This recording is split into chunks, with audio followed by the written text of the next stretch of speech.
Hello, tax evasion artist.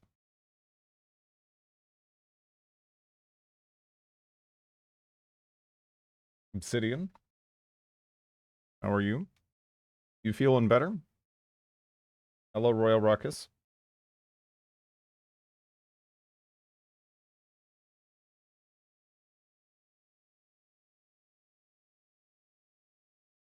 You know, I don't even know what game that's from. I'm tired and feel like shit, but slightly less shit. That's something.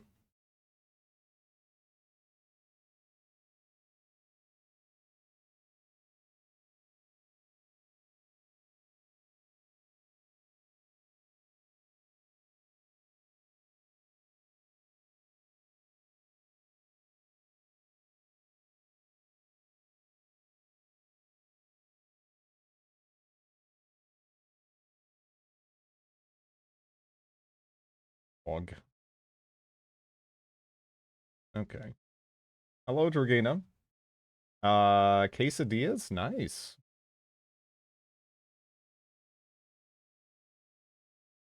Hello, Will.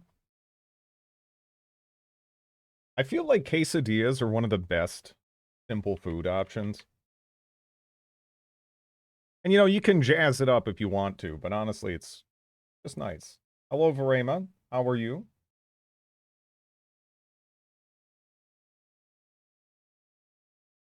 Sector Star. Yeah.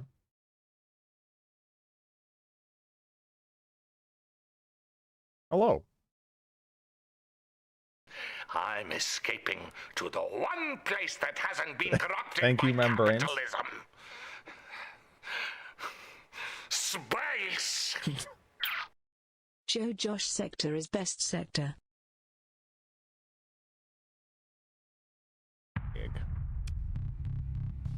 Hello, Faceless.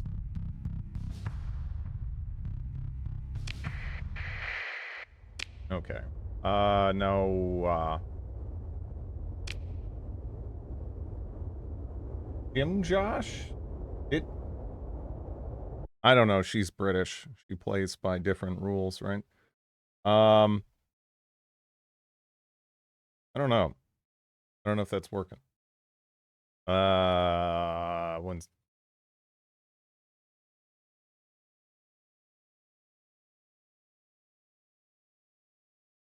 Doing well, just had a very tasty dinner. What'd you have?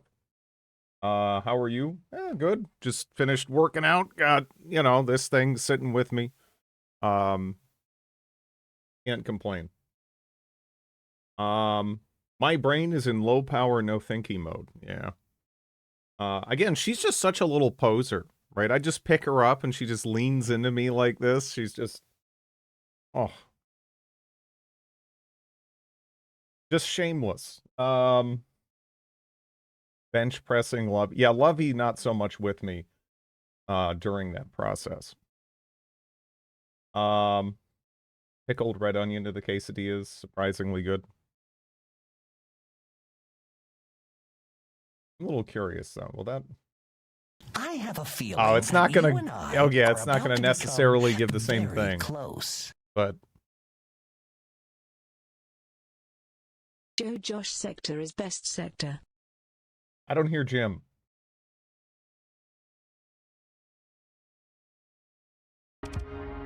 Chicken wraps? Sounds good to me. Pickled onion, have I ever had that? Probably? I would assume. I would assume. Alright. Oh yeah, we just grabbed, this. And,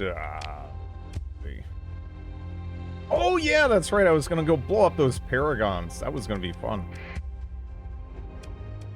Forgot how busted this ship was.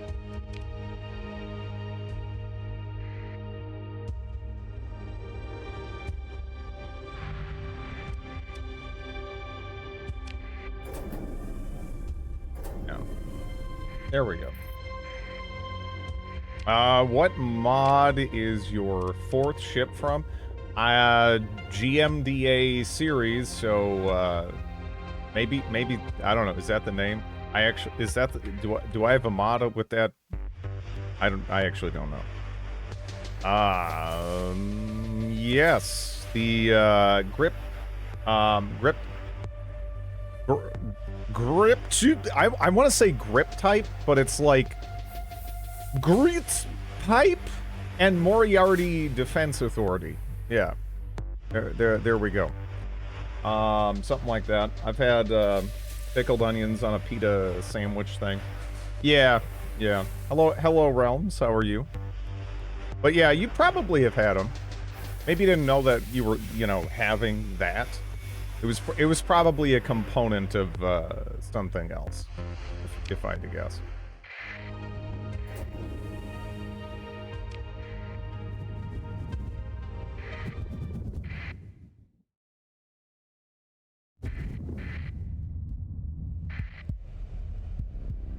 If you ever had a McDonald's cheeseburger, you've eaten reconstituted, dehydrated white onion. Hmm.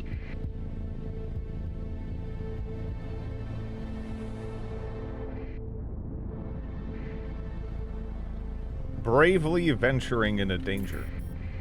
Huh?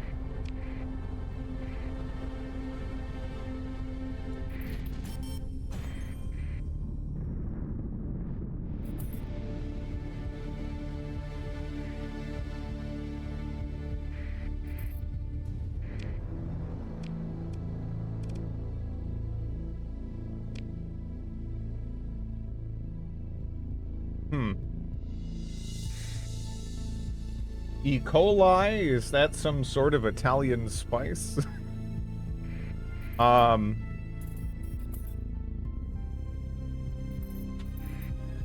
that or it could be a, like, some sort of, like, ecky thing. Like, this isn't your regular coli. This is E. coli. Yeah.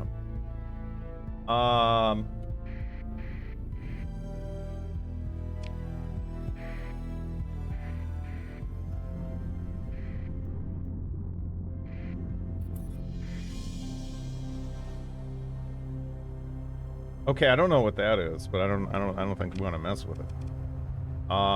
X. coli. Coli to the extreme. Hello, Laffo.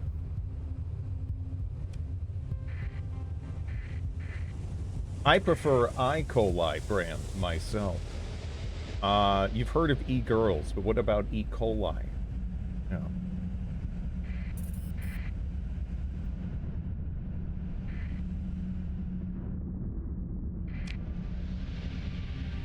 A barren world. Okay.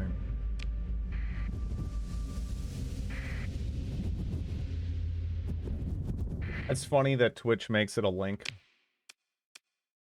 Yeah, you don't want to follow that link. Barren world, barren bombarded world, so they're over here.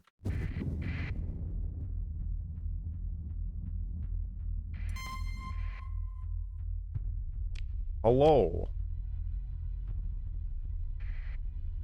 Twitch just sees word.word and goes link. Yeah. This ought to be fun.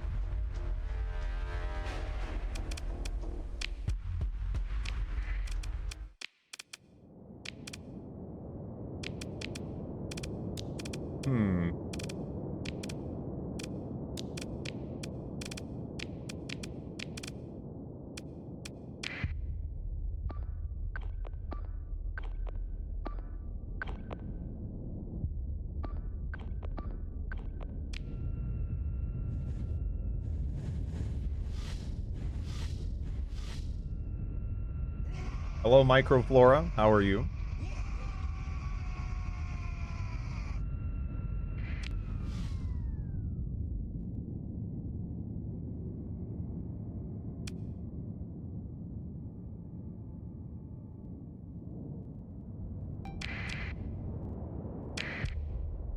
Okay, what do we want to bring in now? This thing is just stupid. Right, so yeah, I'll bring in that. We don't need that. This is good. But do we trust it in AI hands? I don't know. I mean, I guess. Go ahead and get rid of these commands. Favorite game to watch? It's a lot of fun.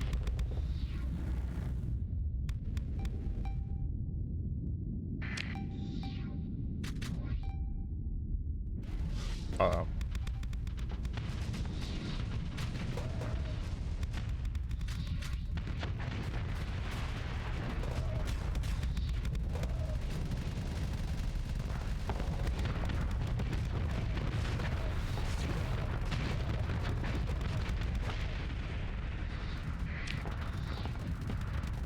Keeping an eye out for those, Paragons right now. Not seeing them, though.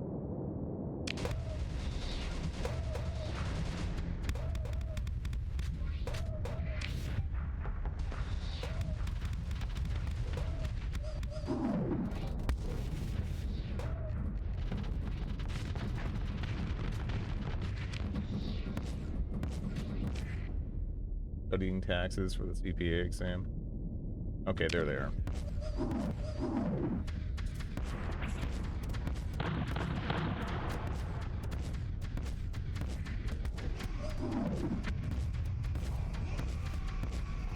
Don't get in front of me at the last second. There we go. There we go.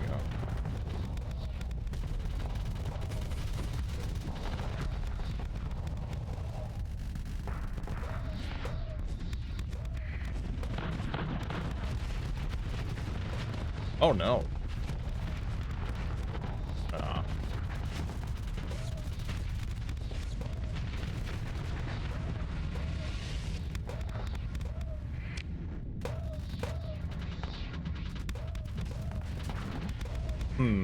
Lots of little ships, nothing too scary, right?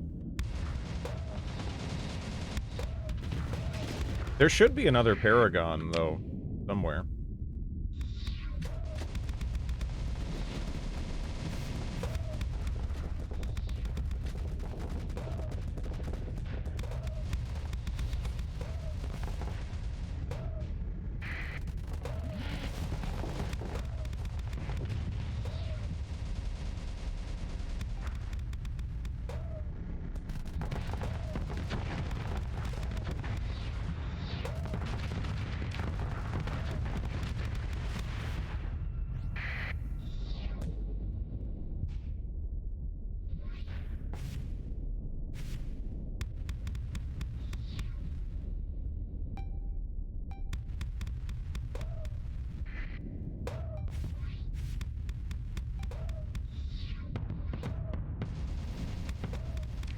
Hello, Princess Maker. Really early, Drid. Am I?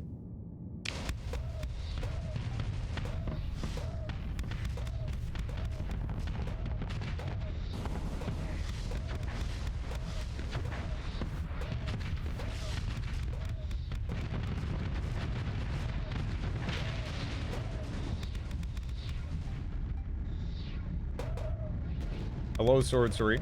Hello, on time, Drid, in chat. Hello.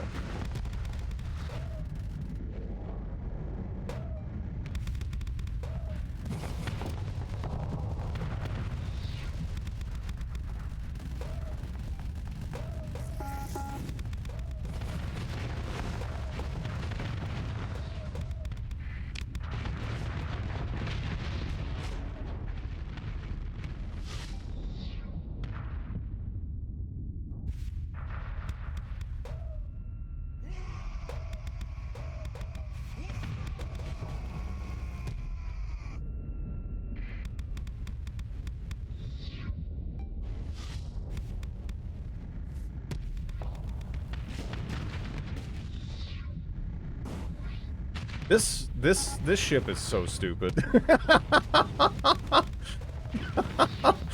Oh man. Just too much going for it, you know? Thing is crazy. I need to restart playing Starsector. Yeah, I mean it's good stuff.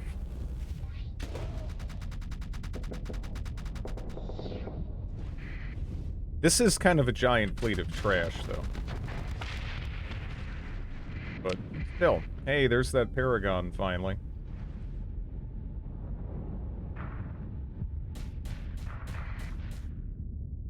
Three large mounts that can shoot the same way is always strong. We have that. We have a built-in, like, mega missile. We've got a fair amount of hull and armor. We've got pretty nice shields to boot. And we have a movement system, right? This thing is, the only downside is that I guess, you know, it sort of looks like a slum. They decided to paint up to look a little bit nicer, but it, you know, it's still a slum, you know? It's kind of got that sort of a vibe going, but, you know, aside from that, you suck! Unsuck! Hello, Tinky. Yeah, and we have a 360 shield. Oh, you little piece of shit.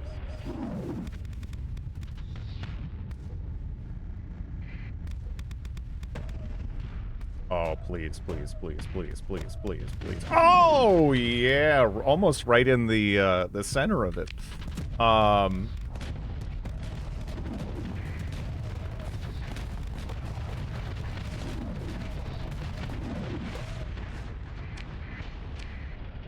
You put the rock aside for a new orc ship? Explain. Well, I didn't have this before.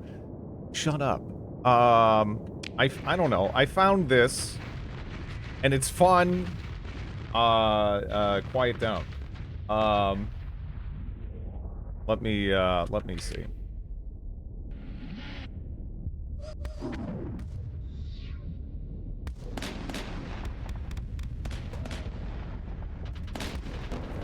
Oh, alright, there we go. That's fine. Should I go make a sandwich now? I think you should, yes. Well, what would be on the theoretical sandwich?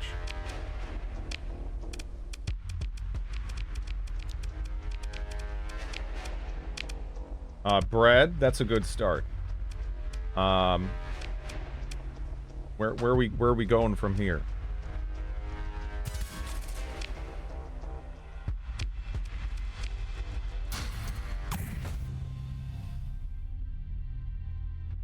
Pickled onion.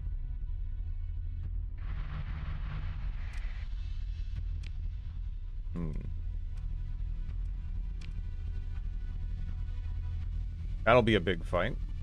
We elect to go for that. Desert world in the system with an orange primary star. Well, we actually do have two orange primary stars. And desert worlds are kind of like too generic to know, really, right?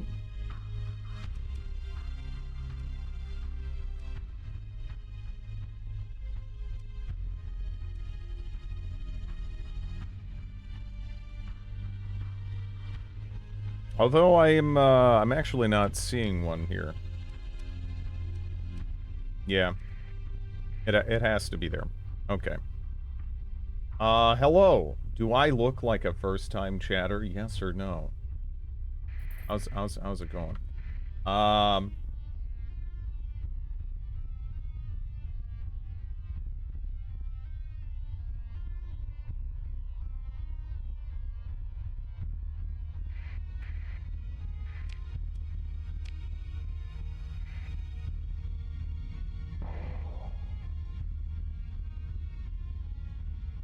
And we...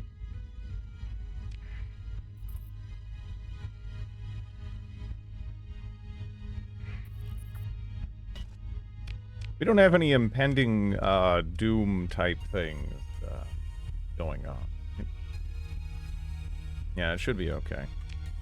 I think.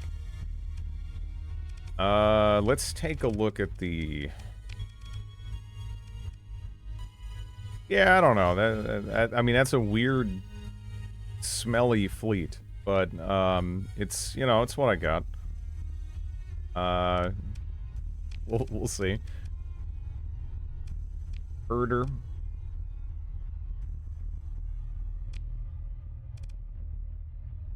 Maximum? No. Yeah, I forgot. We were upgrading both of those. We're upgrading this into an orbital works. Let's see.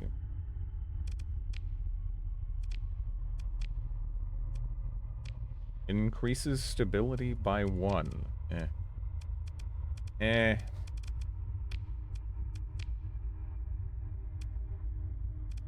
Hmm.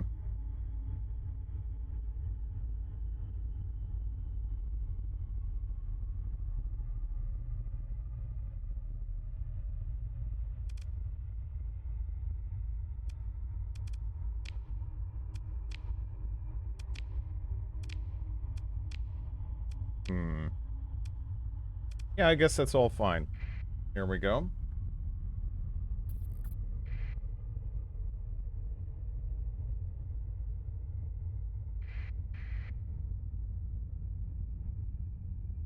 It's a really nice planet. Yeah. Yeah, I'm a fan.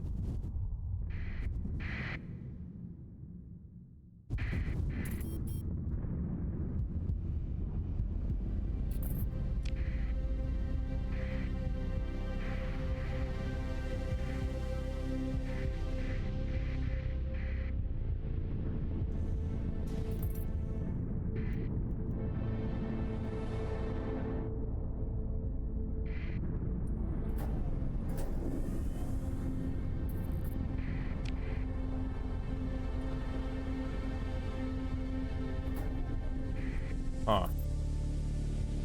You know, I was about to say, I think that's a reasonably large ship, and it's actually totally not. Hard to tell sometimes.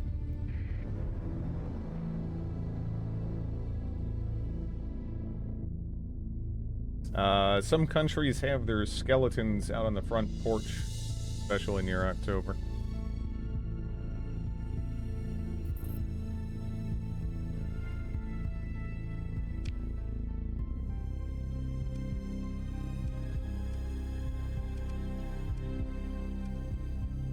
Hmm.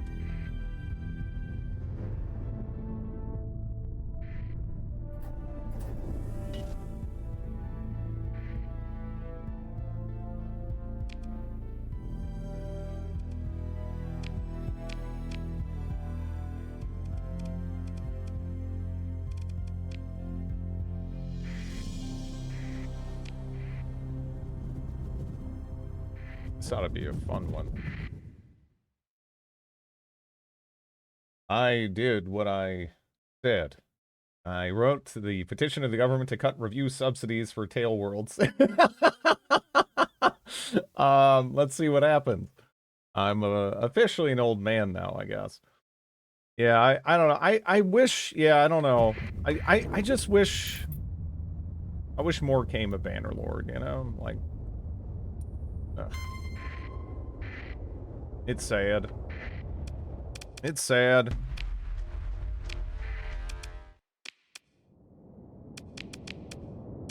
I'll bring those in, bring in all of the small ships, and, let's see, I don't know, maybe that? This thing is, like, kind of dumb as well. I love it.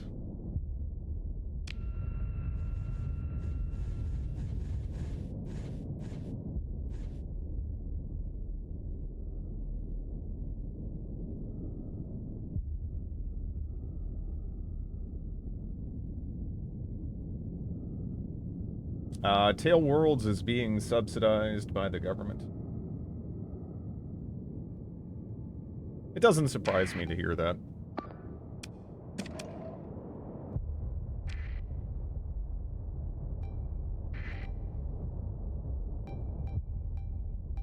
I mean, at least within the realm of gaming, I mean, that's got to be the most influential Turkish title, right? Turkish franchise, maybe? I'm not sure there's anything beating that out.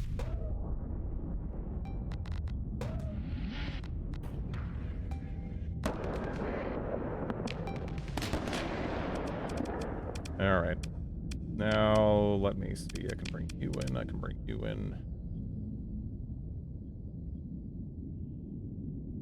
Cash is king.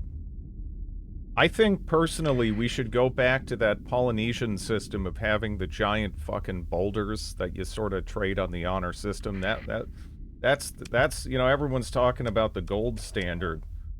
What about the giant lump of stone standard, you know? That feels like where it's at.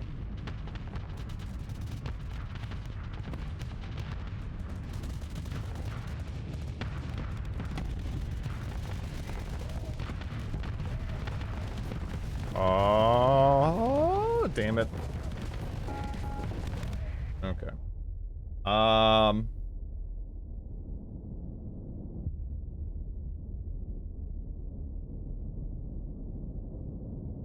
What are you doing, dog? Ah.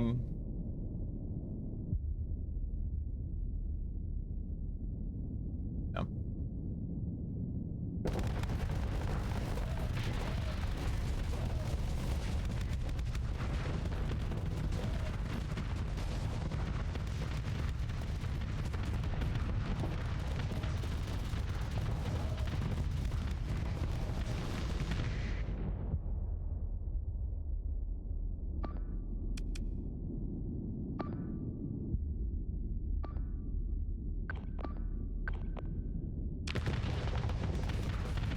We're kind of like single-handedly holding back all these ships right now.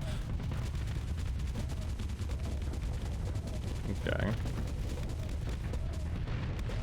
I'm going to Denmark and Norway in a few months. Oh, that sounds fun.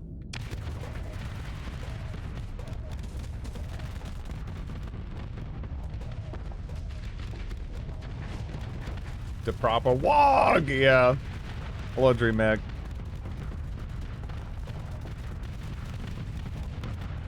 Let's see. $8 for a beer in Sweden. I don't even know if that's even bad by, like, US standards, really, because, yeah, I mean, it depends where you're getting it, right? Because, I mean, if you're getting it from, like, the store, like, a singular beer from the store, that'd be insane.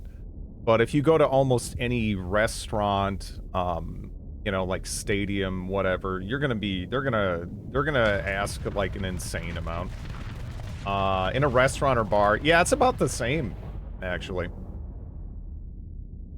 It's not, I don't think that's really too different. Probably, it depends on, like, specifically, you know, what kind of beer you grab or whatever, but, yeah.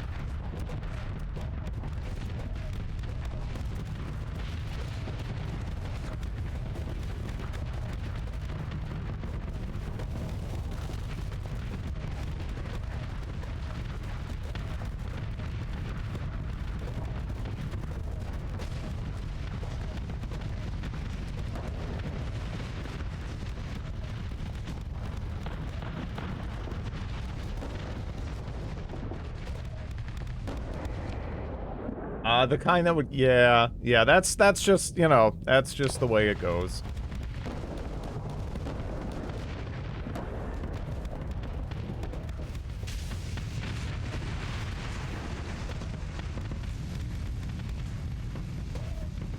Copenhagen for a few days.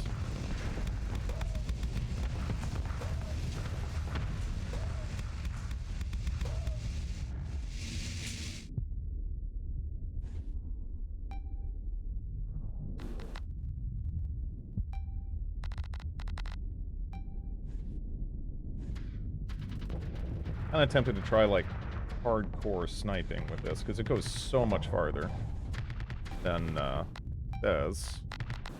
Oh, is that gonna hit the wreck? Well, wasn't quite on target.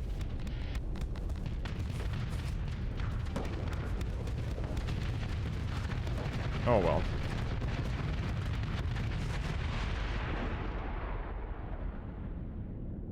The price on the tag, it's what you pay at, Cash Out. Yeah, I don't know.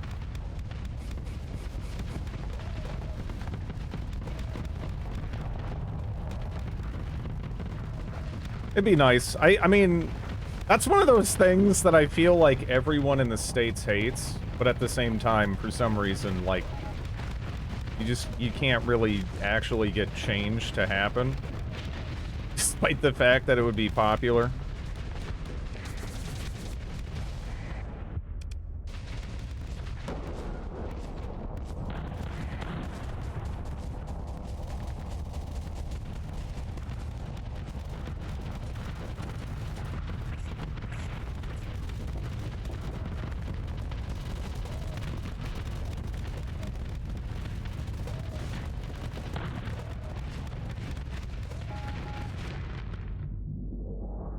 Don't need to math around. It's so cool.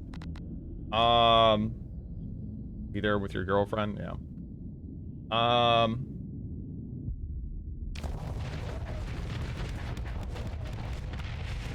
You dying to LUT again? No.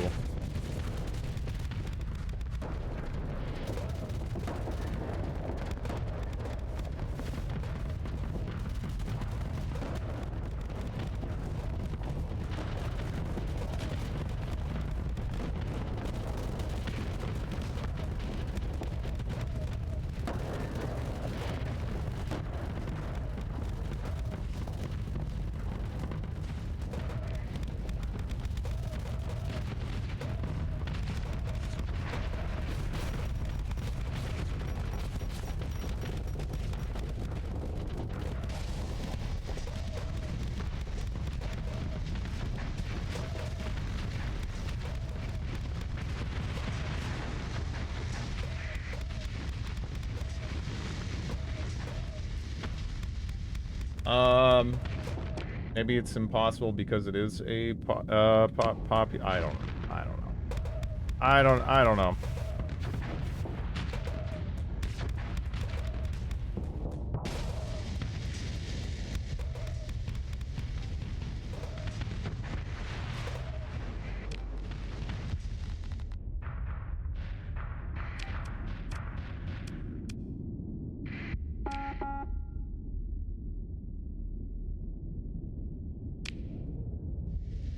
Hello, Stiletto. Still using the Orc party boat? Yeah, no, this thing's great. This thing is great.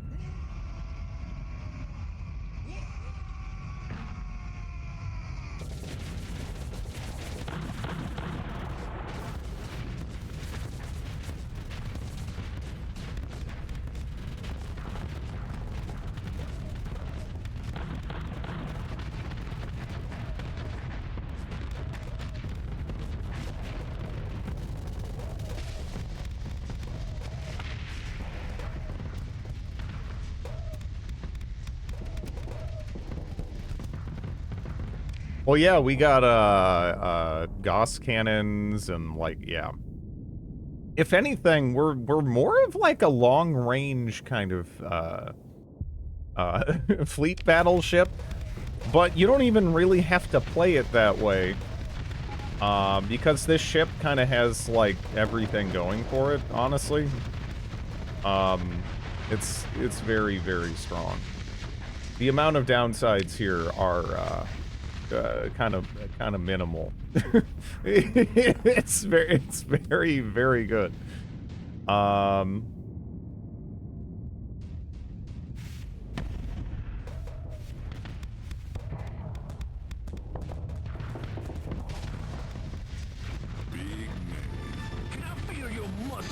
It is. It's dumb. It is absolutely dumb. At least for fighting, like, vanilla-type ships, I mean, you're just gonna fucking tear through them. You're gonna tear through them. Pay the Metro, it's 120. Yeah, man, I really envy the, like, the rail networks of like, just the general public infrastructure, not even just specifically the rail networks, but yeah, a lot of that in Europe. It seems so nice, you know. Like, damn.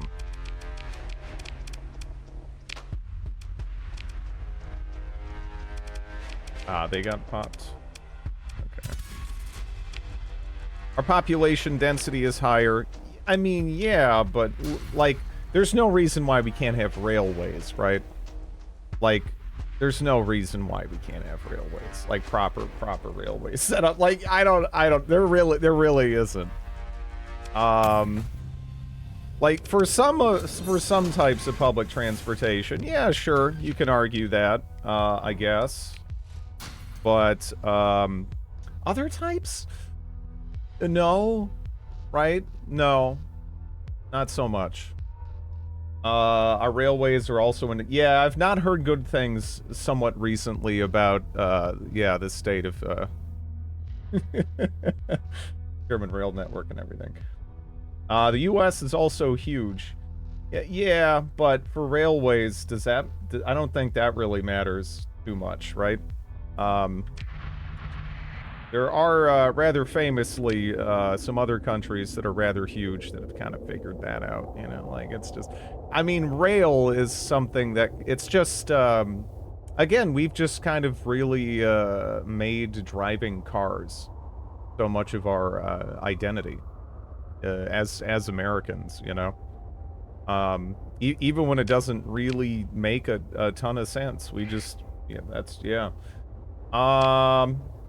Hello, Fennec Fox, how you doing? This stream is going off the rails. U.S. freight rail is expensive, but everything else is gimped by the fact freight has much lower demands on the quality of rail infrastructure and clogs up everything. Yeah. Do you have a hello, Sham? We just move a fuck ton of cargo, that's all. Passengers don't get moved outside of a small network. Yeah.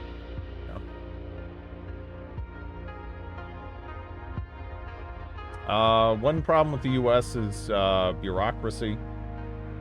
I think it really just comes down to culture. Like that's the core of it, you know. Just the culture almost seems to reject that as an option.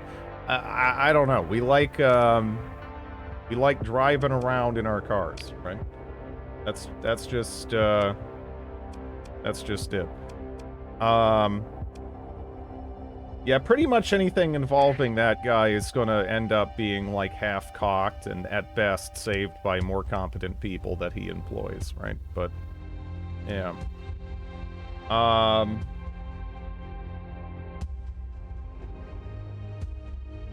I live within 5 minutes walking distance to work, but I still drive to work sometimes. Yeah. Yeah, we are kind of at war with hegemony. Where do we want to stop at? Probably there. Probably there.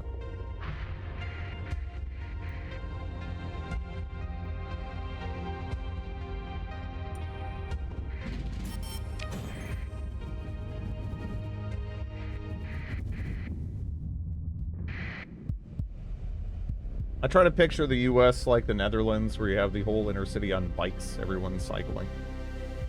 15-minute bus ride, yeah.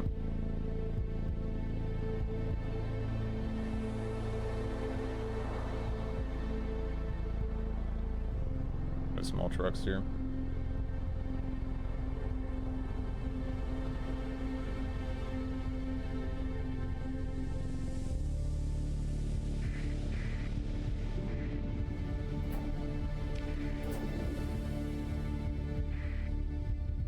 I'd be more willing to walk, bike to work, and around town if you're not so likely to get hit by a car. Yeah, no, there's like, around where I'm at, there's no shoulder, really. So you're basically just banking on the competence of the average driver. You know, like, that's a dangerous fucking thing to do, isn't it? That's a dangerous thing to do. You're just kind of hoping they're paying attention and they won't just kill you, right? That's kind of the, again, that goes back, that's kind of the same issue I have with, like motorcycles and stuff. They seem like they'd be fun, right? However, even if you're really on point and you know, you're taking all the precautions in the world, you're just kind of hoping that the average driver doesn't get you. Let alone the below average driver, or you know, like the actual fringe case. It's like, you know, I don't know.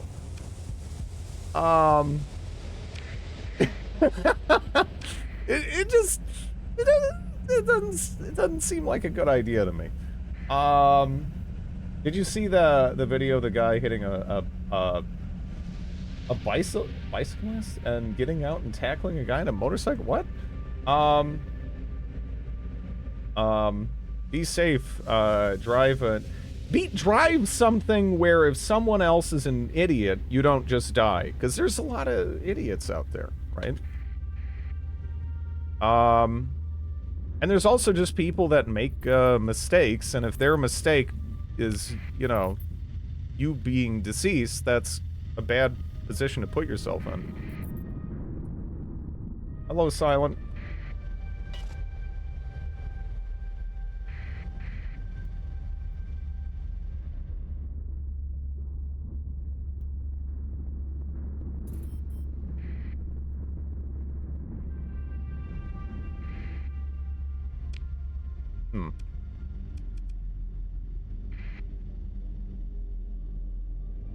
Today, a German car didn't yield to me on my bike, and I was genuinely shocked for a bit.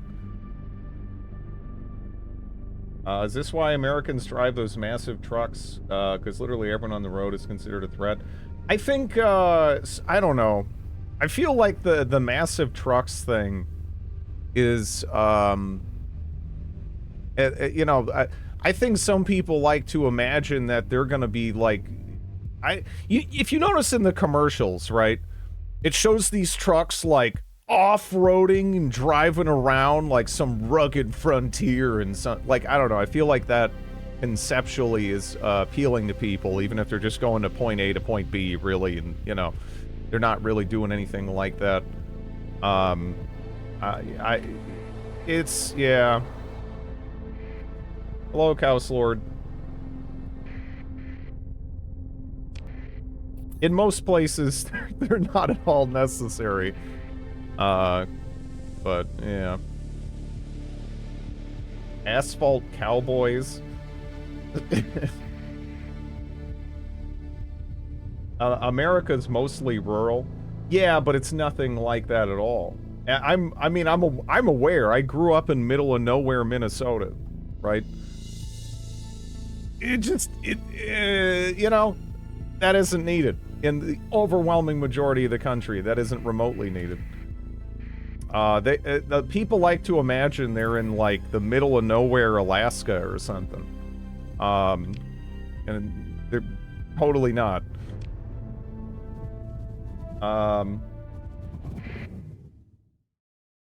Hitbox Hyundai for myself, yeah.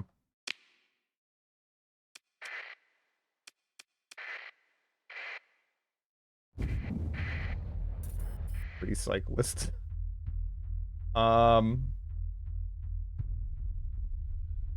I actually want to be in the middle of nowhere away from people.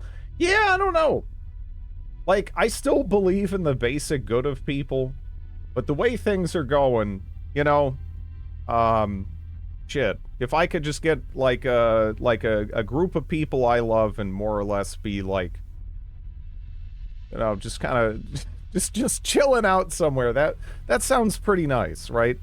The appeal of that is only increasing as I get older. I don't know. The further you are from people, the worse the internet. Drid commune, not so much like that. No. A commune, I feel like, implies too many people. I pretty much just, you know, more like close family, friends, yeah. No Dridlandia. No thank you. Managing some kind of weird compound cult situation, that just seems like too much work. I'm good. Like, really just exhausting. I can't say I have a lot of interest. Stream live on stage. Yeah, I would love to have just like, yeah, somewhere with like an orchard or whatever. That'd be beautiful. I would love to just raise a bunch of various like fruit trees and stuff.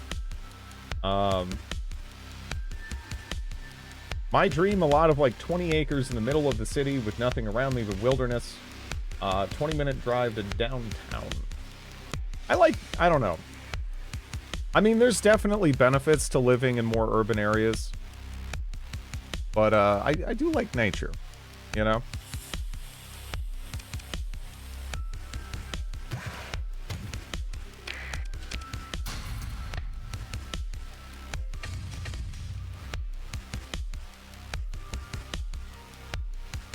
A little too close to too many cars, though. I live in a concrete jungle. I'd probably go nuts.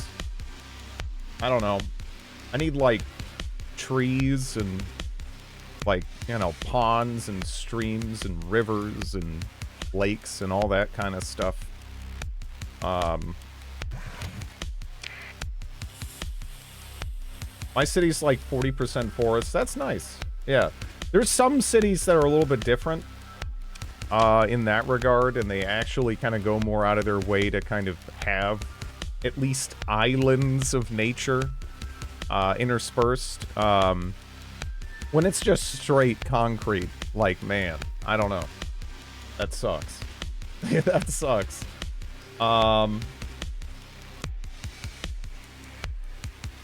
In his fruit elitist farmland with a gun and a chair, listening to weird music, and playing pretty specific games. Yeah, I can see it. The Seattle area, trees everywhere and tons of parks, beaches, and whatnot. Oh, I mean, I would love to live in the Pacific Northwest, yeah. I mean, plenty of great places to hike. I love the terrain, you know, like the climate. Be nice.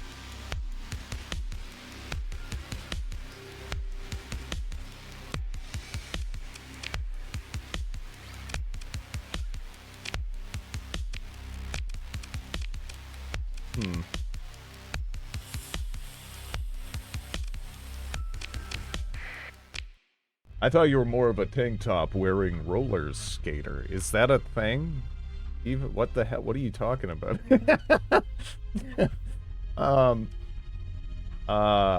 This isn't torpedo maneuver coordination. Gain 50% missile weapon damage. Hello, Gurgle. Would you live in Yugoslavia? Just the general region? Croatia's fucking beautiful.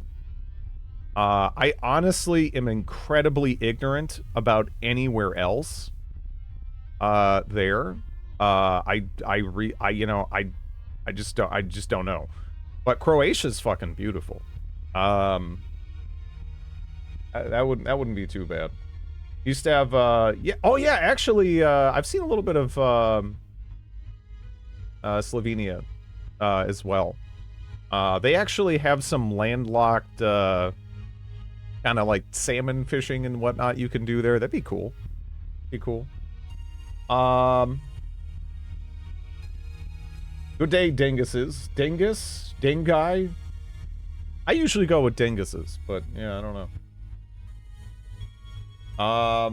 In the States, yeah, no, the weather in the States is kind of extreme by European standards anyway.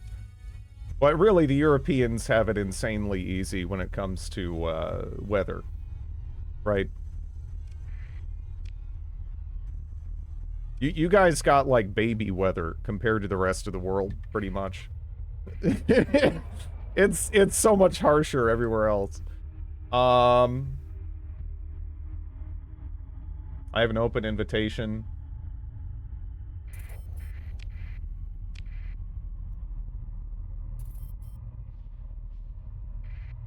Also live way up north. Poland is amazing. You got everything imaginable. Yeah.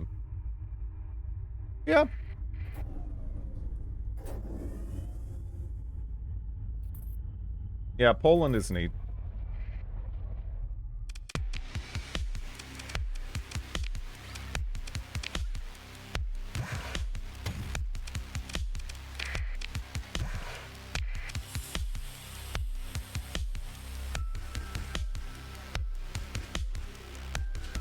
Poland is highly overrated.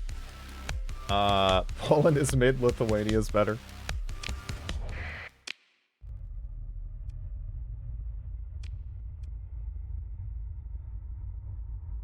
Poland is where I think my bike went.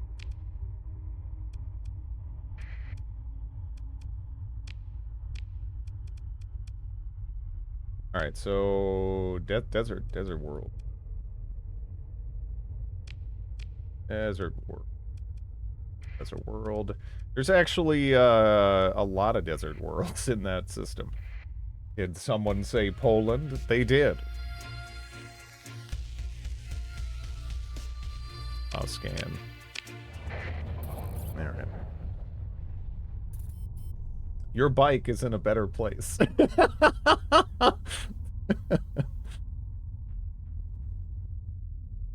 An interesting... interesting way to put it. That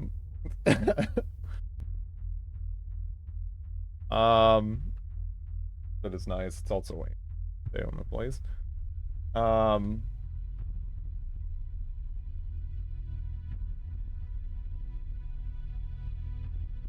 The more you know. I would like to kill that right there if I could. Because that's a good ship. I wouldn't mind stealing that. But, oh well.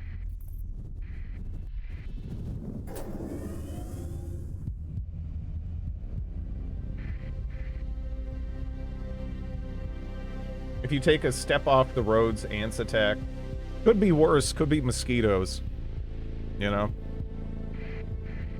Like, that's the only crap, like, that's the only crappy thing about living up north, right? I love the giant forests and everything, and all of the, all of the beautiful bodies of water.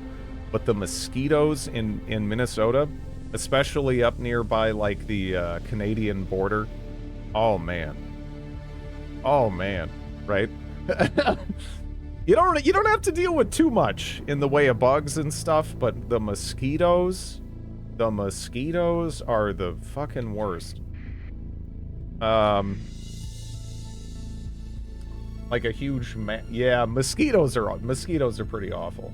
Poland is amazing. I recommend anyone visit Krakow. Yeah.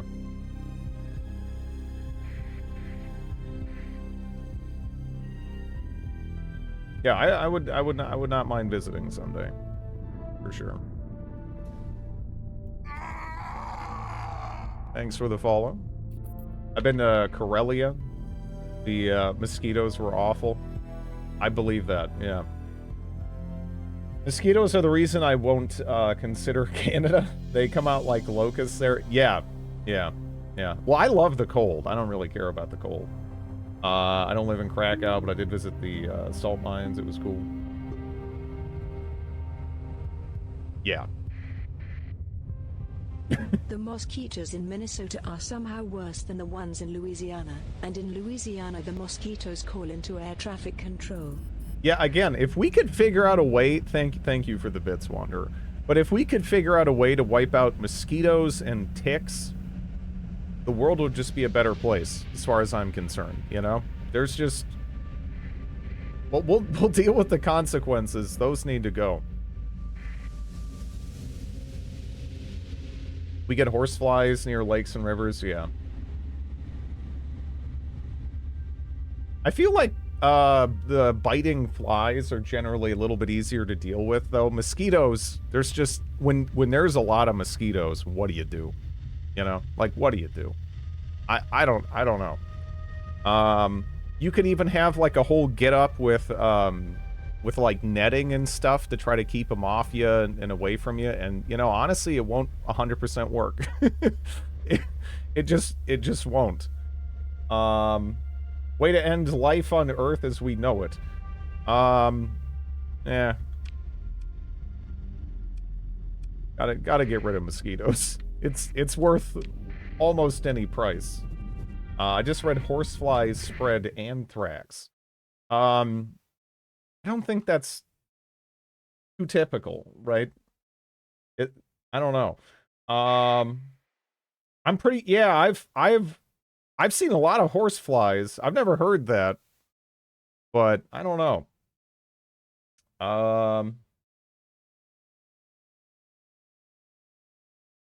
Lifeblood for War Thunder players.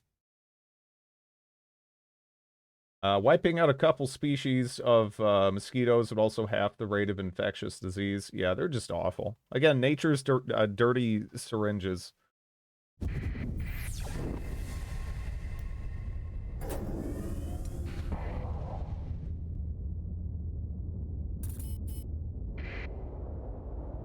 Butler's Fleet.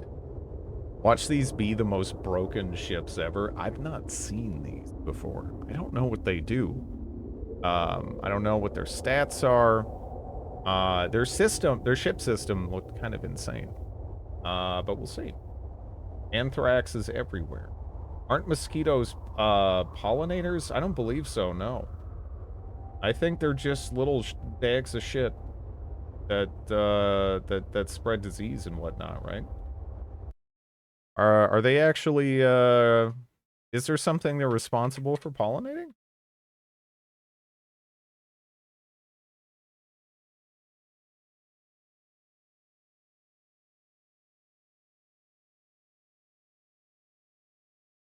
Apparently they do pollinate certain species of plants.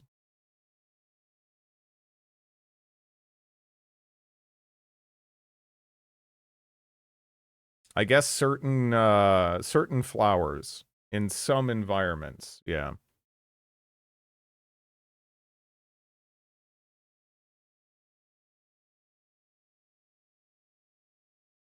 Hmm.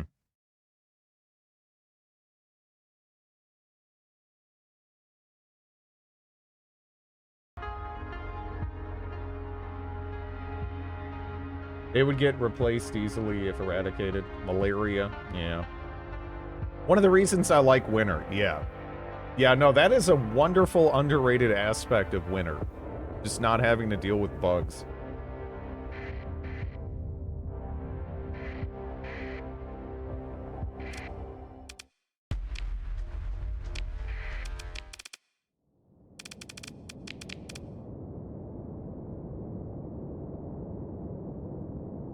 Yeah, they seem to be secondary pollinators. It's the only upside for me. I don't know, I feel like snow is just beautiful as well. Like, just watching the wind, like, whisk it around. Again, it has almost like an ethereal beauty to it. Right?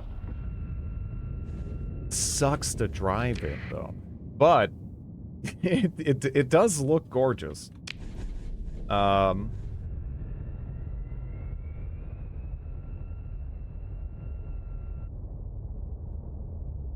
is great as long as no one has to go outside in it. Yeah. Amazing to ride your bike in, except for the cold.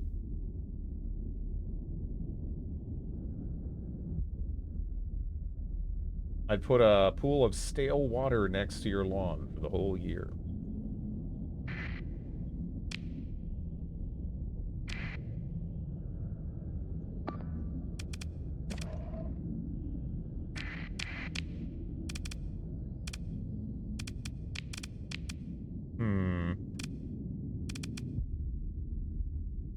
I feel like this is actually very, very strong as well.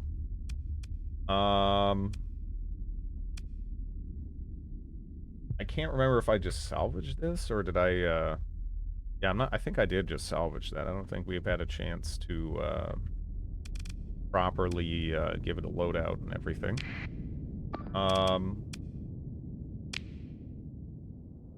It's a bit nippy. Does anyone actually like driving in the snow? No plows, maybe? Eh.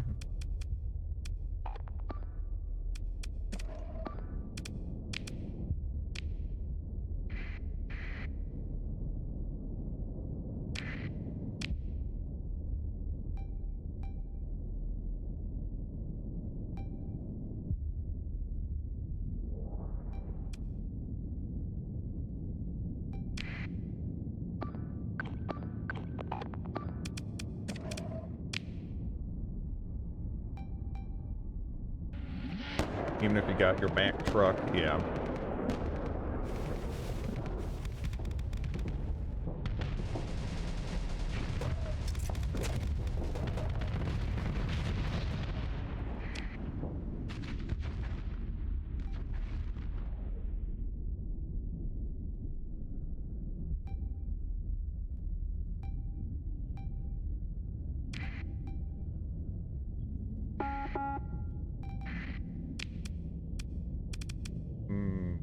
Okay. Trying to decide what I want to bring in.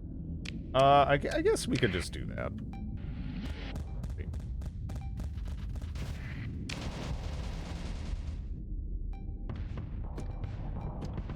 I really hope we can salvage this, though. I want this ship. I want... Oh, dude, it's got... Oh, dude. This ship has a system that boosts its missile damage by 50%. It's got Reapers. It's got Reapers. That's terrifying, actually. But that said, let's just, see if we can't kill this really quick. You have shields. I do, but Reapers do a lot. Alright, so Reapers normally, even if you just hit on shields, they build up a lot of flux. A 50% increase in that. You just kind of don't want that connecting with you. Armor or shields, I think. That is, that's a lot.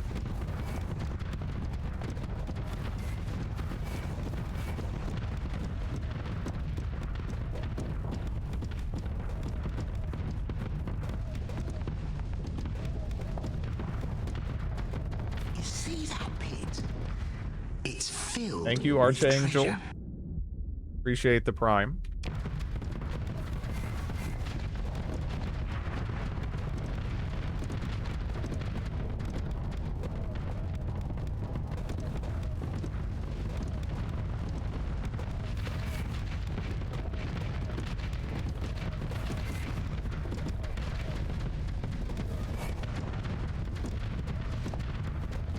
It's taking a little, arc angle. We have an awesome, called a lift. It carries people uphill. I don't believe it.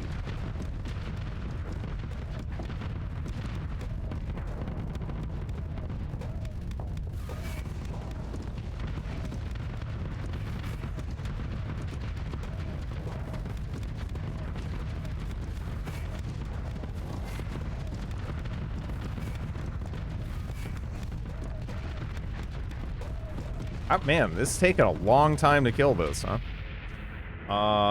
Like, I'm pretty, oh, geez. Is that gonna, like, pop this? Okay, good. Good, because, man, if I feel like if all that connected, that would have been a bad news.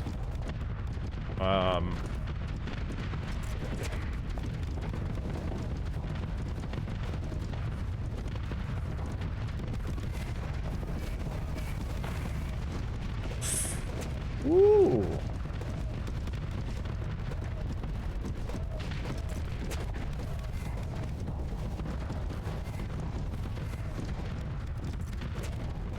I don't really love this right now.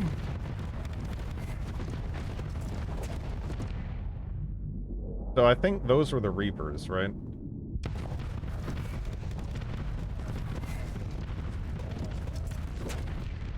We gotta back up briefly. And then burn back in, I think.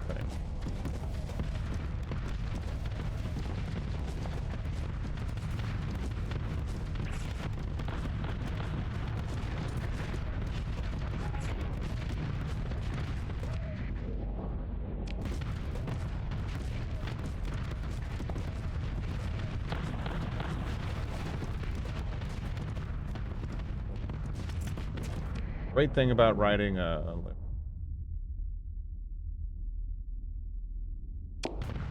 How's it going, Walls?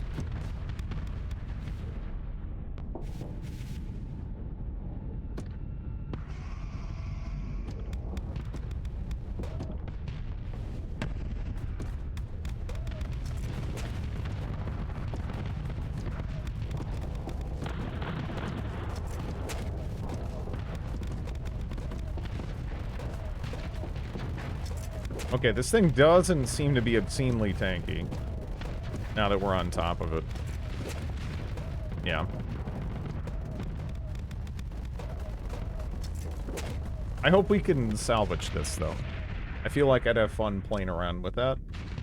50% boost to missile damage feels like a lot.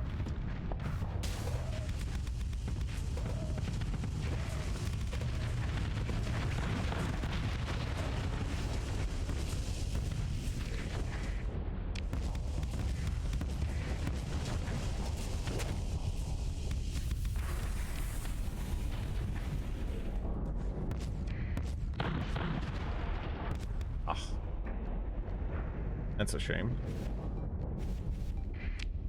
I'm not even sure how that got popped over there.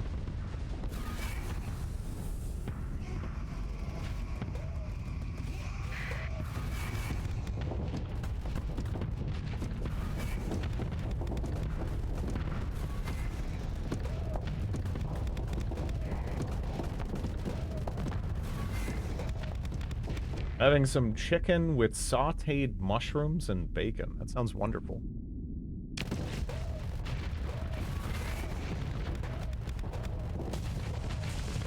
What kind of mushrooms?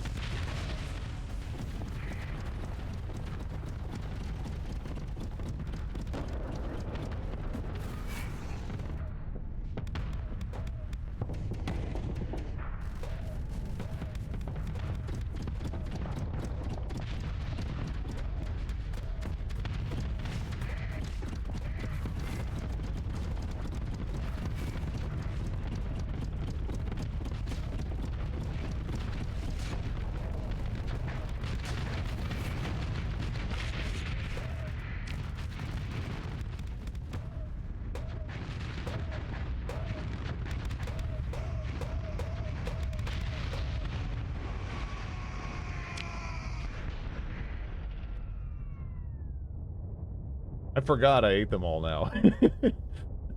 Lentils, I think lentil like stews and whatnot are actually magnificent. I like those a lot. It's not really something that's commonly consumed here, I would say. I just gave it a try because it sounded interesting. And, yeah, I don't know. I like those. I like those quite a bit. They're selling lentil chips in stores. The only downside of lentils is, yeah, you gotta watch out if there's, you know, like a little stone or something in there, which kind of sucks, right? That's kind of like nightmare fuel a little bit. You have to be extra careful when eating it, but yeah. Lentil soup is fantastic, confirmed, yeah.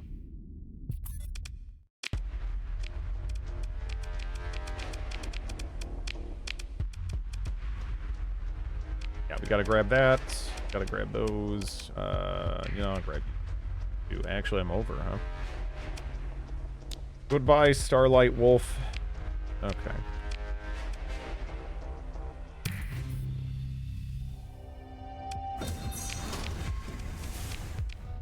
Why would there be a stone in it? It's just an issue with lentils. You gotta, like, kind of sift through it a bit and, like, kind of look it over. It can happen. I don't know how common it is, you know, necessarily or anything, but it's worth checking.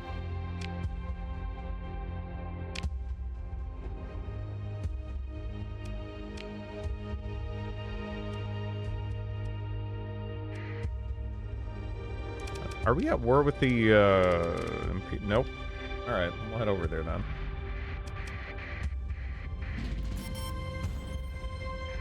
White button mushrooms, yeah. I was just kind of curious because I don't really know if because that would be the like kind of basic common type of mushroom in the States. I wasn't sure what you guys were having down there.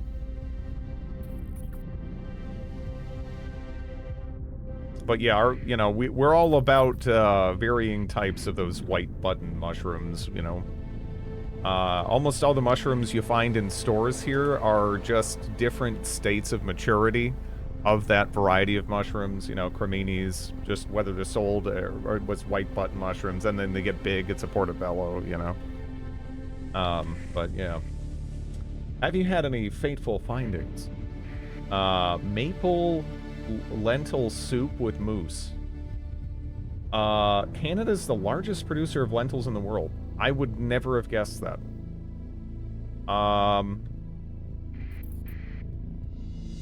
Really, that's pretty much it, at least around me, and where I've, you know, like grown up and been and stuff. There's just been like varying types of white button mushrooms, and then there's like you can get shiitake mushrooms. What's like another variety that you can sometimes get? There's like one other one that pops up every now and again, but honestly, there's not too much. Not too much.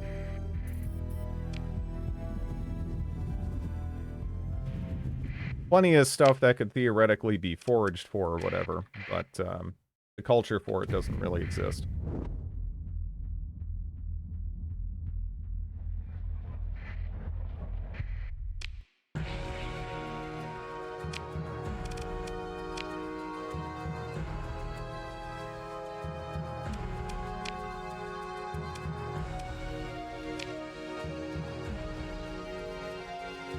Oh, no, yeah, no. Don't get me wrong.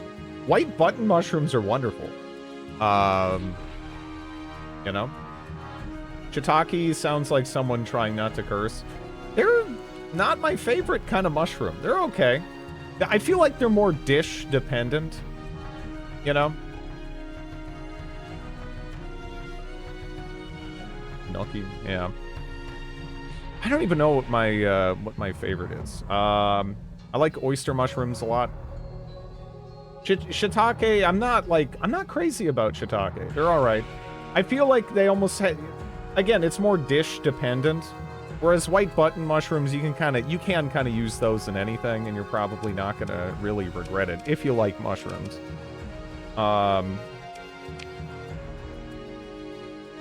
Onager.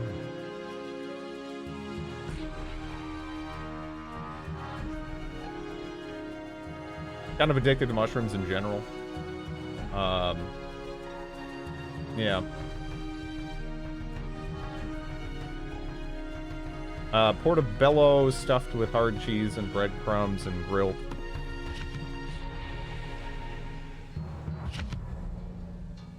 I tried to see what they have at the store. One just labeled brown mushroom. Could be brown button. Oyster mushrooms are also there. Yeah. Oyster mushrooms are nice. I love eating stuffed mushrooms. I hate making them.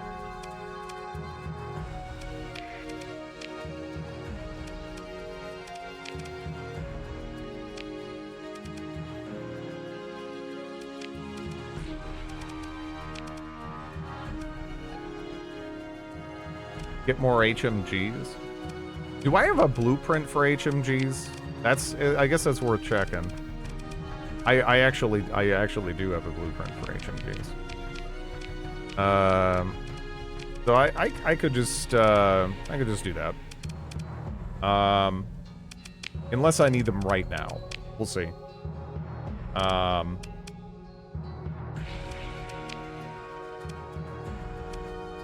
Dragonfire torpedo pod. The missile fires a high-powered laser when it gets near the target, dealing approximately 4,000 energy damage.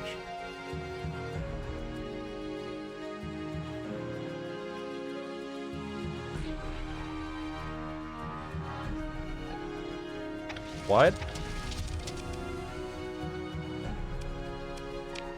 What? what? Wait, what? Because you gotta keep in mind, this gives a 50% boost. You know? This gives a 50% boost.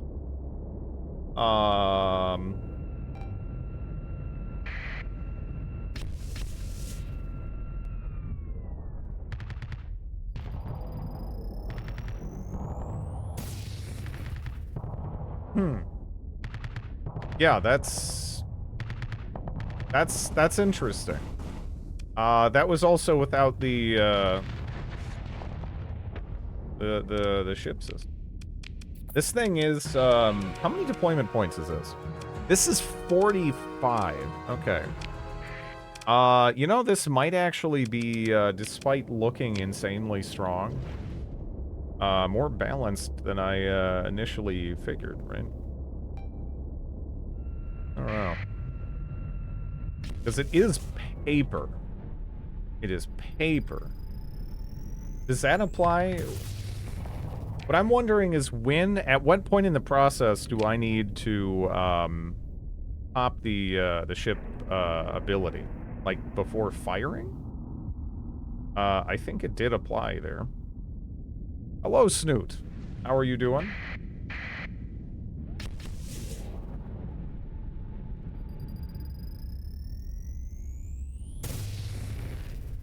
Okay.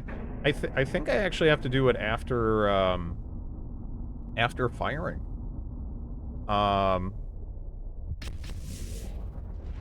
Like right now? I don't know.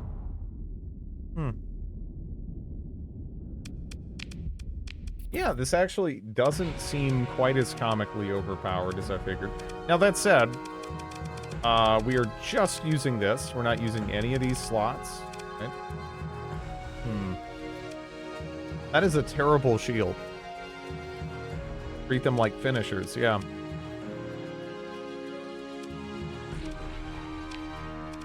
I'm just playing around with it.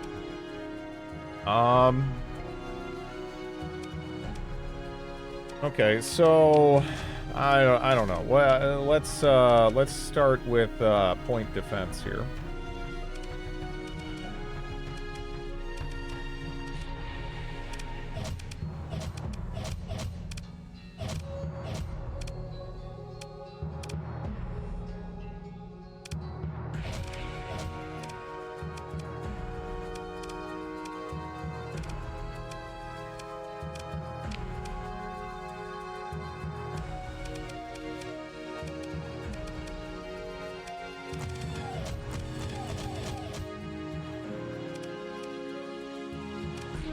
That might be too much. These definitely should be flat. I guess those are both hybrid turrets, because I was actually debating, like, should I have point defense here or not?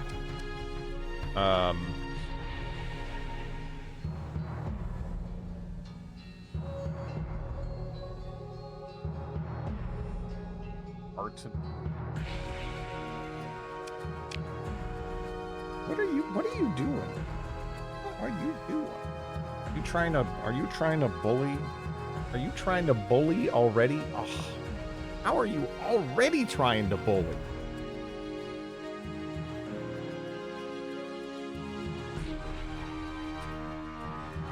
The lean. You see the lean? That is the you know, she has a white patch. She does. Yeah, she's got like white on her toes, and she's got like white around her lips, and then she has like yeah, she has like a little bit. Damsel in distress. This damsel stinks. 1 second.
Trig screen fruit? He just yells fruit?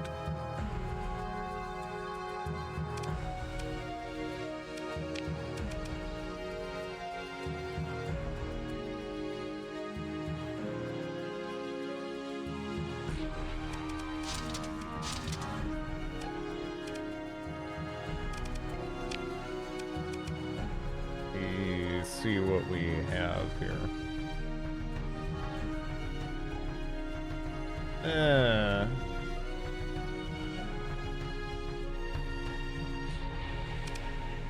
Anti-small craft? Fun day. A fun day launcher. ASM, anti-range. Extreme durability. Slow and inevitable.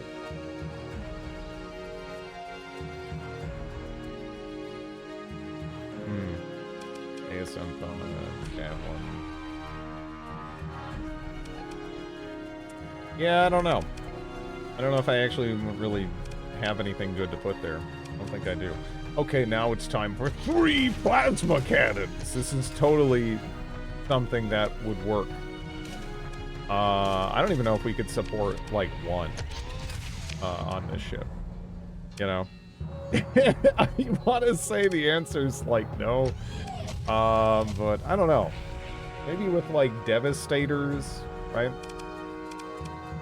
Maybe with Devastators. Probably not. Probably not. But, 3x plasma. Who needs enemy fire to overload? Exactly. Look, I just have a dream where I throw 3 plasma on something and it works, you know? Can only be installed on Rigel security ships. Is that what this is? I mean, I guess. Defensive explosive reactive armor. Given the size of the ship with this hull mod, cancel out all non-beam attacks with greater than 240 effective damage against armor. Huh. Modular hull.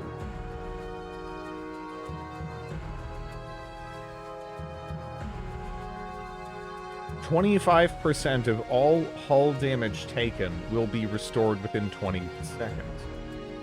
Well, I'm going to try 1. I don't know if we can manage more. Make damage-resisting adjustment to the ship's hull structure, increasing the ship's hull by 100%.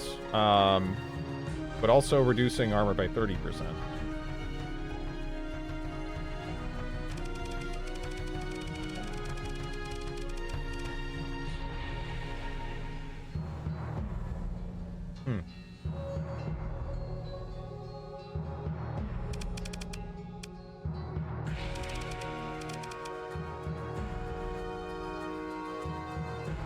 I mean, the Nano Swarm, that's a given. We need this. We need it. It's needed. But yeah.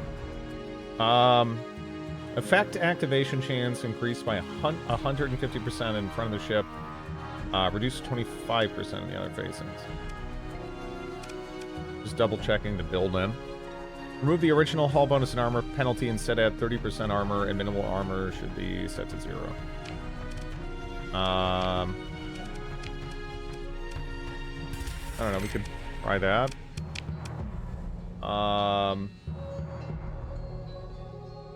Get some pawpaw in you. Let's see. A chill bomber. Okay. Okay.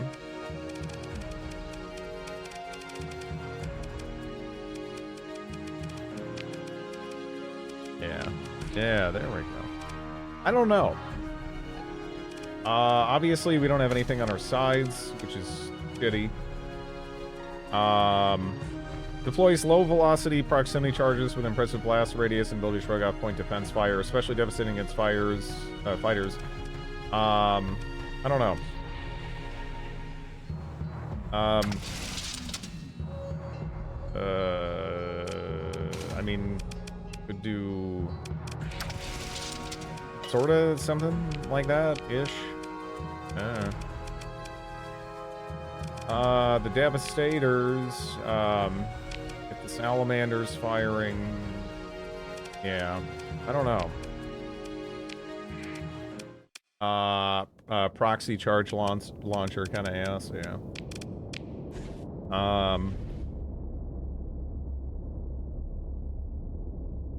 Yeah, I don't know how this is gonna go. Because this is just such a not tanky ship, right?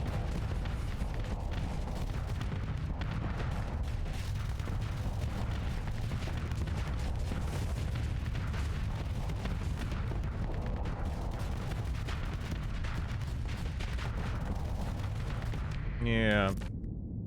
I don't know.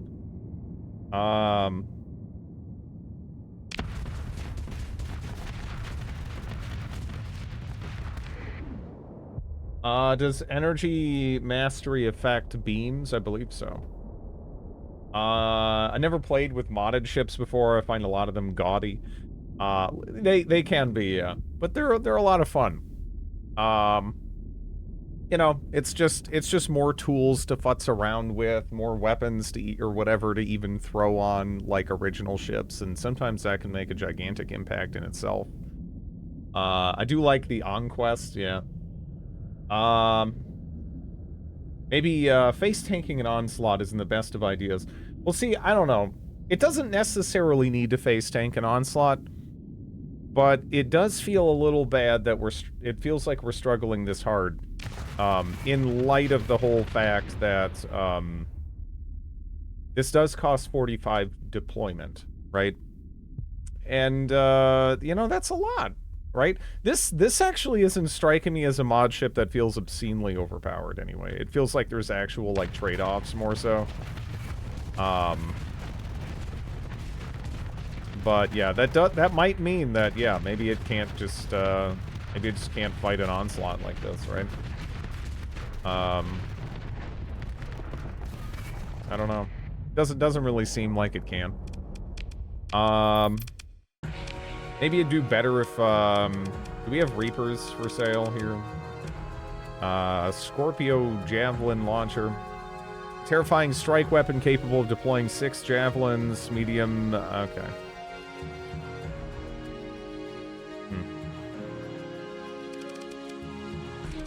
Yeah, I don't know.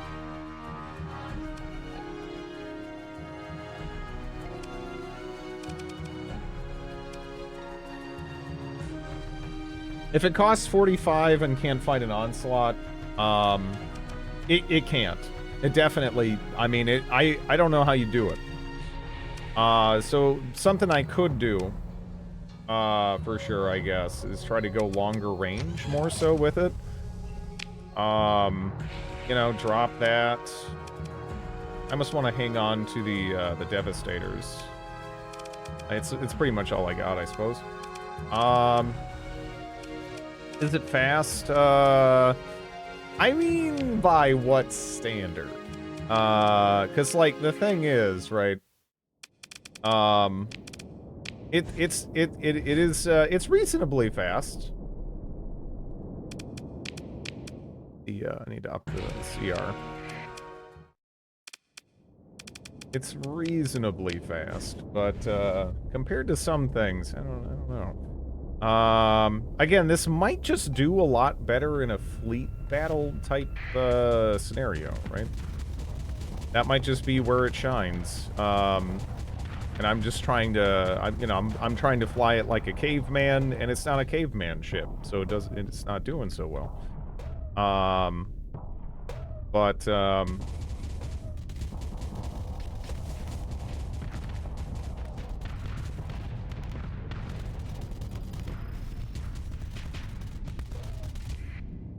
Yeah.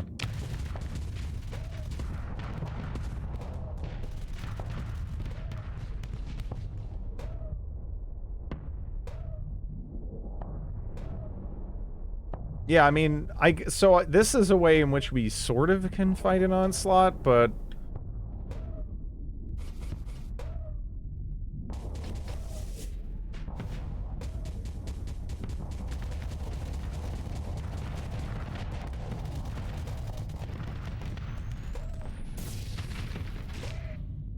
So that was a, I want to say a fully buffed up double proc. And it did strip the armor off. Yeah. Like, I mean, you know, we can duel an onslaught. We can, you know, we can obviously pick away at it. Because we do have mobility as an advantage. But yeah, the lack of ability just to stand up and fight it. I noticed that there are like kind of unique ship mods and whatnot for this. Maybe we're missing some of those. I'm not too sure. Right? I fly Auroras with safety overrides, and that onslaught would already be dead at 30 deployment points. I mean, yeah, absolutely. I mean, the truth is, I mean, you can fly a Hammerhead and fly behind an onslaught and blow it up, right? Like, for 10. You don't actually, you know, it doesn't really take too much, to, like, maneuver around and just destroy an onslaught. I kind of use it as a test of being able to, like, you know, on larger ships. More a test, like, okay, how can you stand up to being focus fired down? And I kind of get the vibe that, yeah, this thing ends up in the wrong spot, it's going to get popped really, really fast, right? It's going to get popped so fast. It does have some interesting advantages going for it, and maybe we can come up with something better than the Devastators. For, you know, like pressuring and whatnot. I don't know. I don't have any on me, though. Maybe if we bring this back to our home planet, we can think of something fun to do here. Those are some slow shields, too.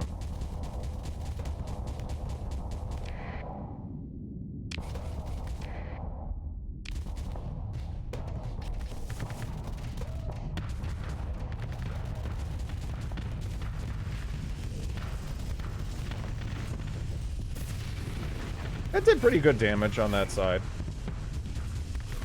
I was just trying to see here. Yeah, I don't know. I don't know.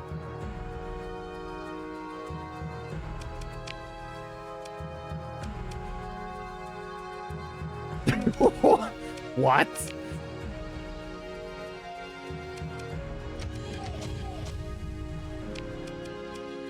What is this?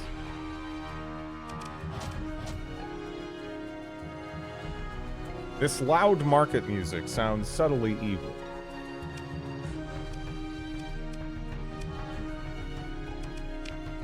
This thing looks silly. This thing looks silly? Let's go try this out. You know? Accelerated ammo feeder double devastator cannon. Let's go.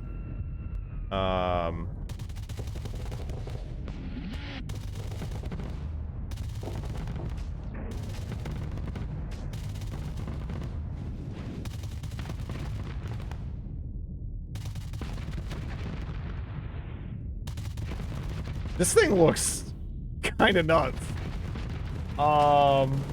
Who gave the Lasher 2 large ballistic turrets? Yeah, this seems crazy. Crazy, huh? Yeah, this is a good ship. This is a good ship right here.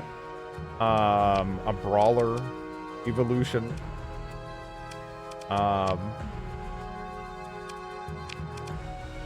Yeah, that one is nice. Do I actually have doubles or Vulcans? I'll go with Vulcans. So this is just double missile, huh? Rampage drive, yeah,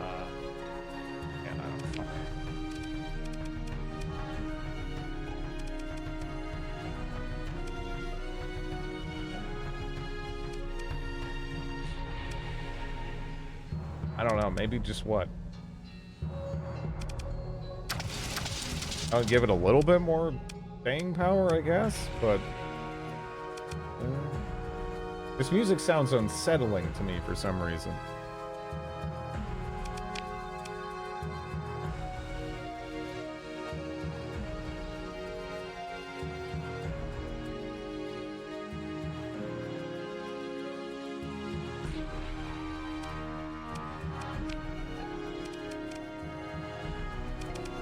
Hello, Caffeine Fiend.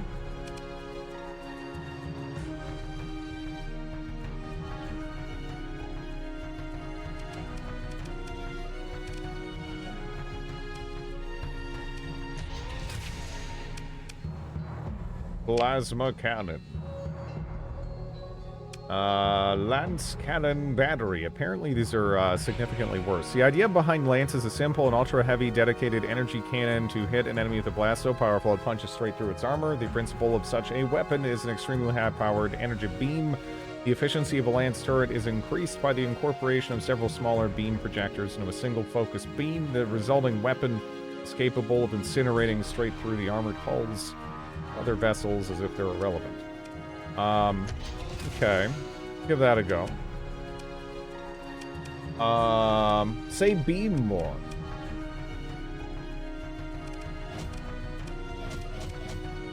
And that all looks fine. So we have an absurd amount of fighter bays here, huh? Like just a crazy amount of fighter bays. What do I want to put in here? Vulcan standard cataphract. Interceptor / coffin.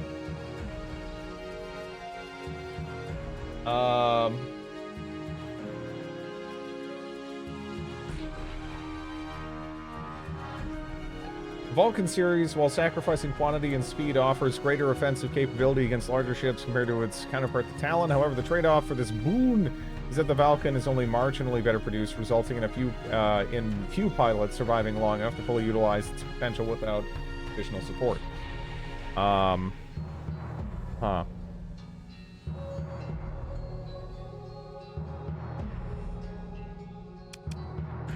It's kind of interesting.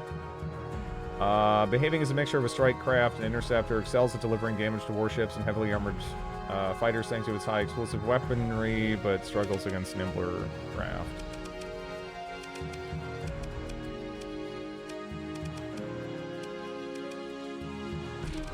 Yeah, I don't have a ton here, huh? Maybe I'll just go with what, these? Wasn't there another one? I thought there was another one.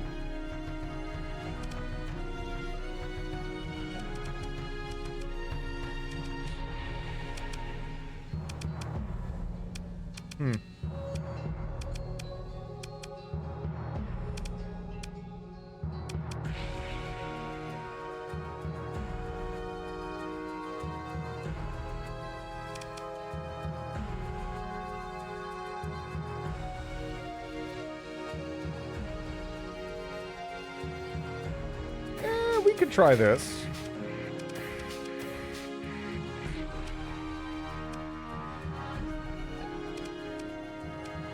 This is a weird ship with the caps there and everything.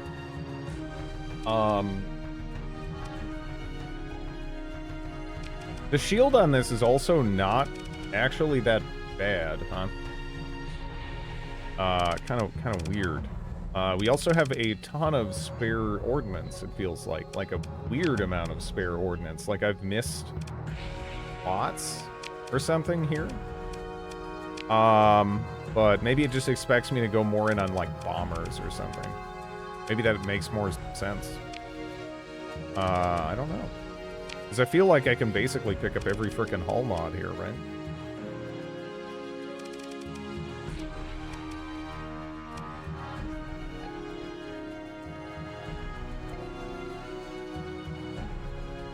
Full rocket bomber payload. Could get that lower if I wanted to. Does it matter? I don't know if it does. The music is weird, though. I can't put my finger on it. Isn't it these skills over time? Fighter crew losses are reduced by 75%. Engagement range reduced by 30%. That's weird.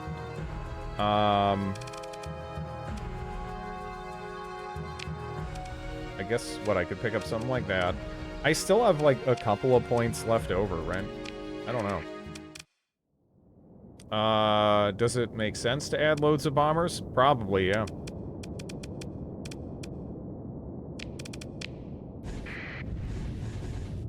I'm just futzing, at the moment. But it probably does. We could, rather comfortably add a lot.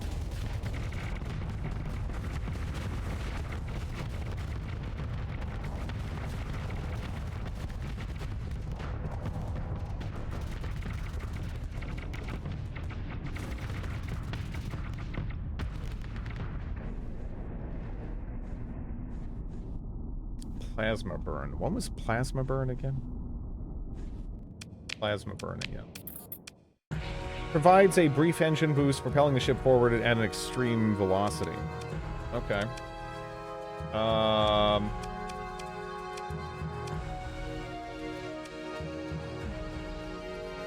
really like the desert map area too. Jet set radio. So I actually did have a Dreamcast as a kid. Did not have that though.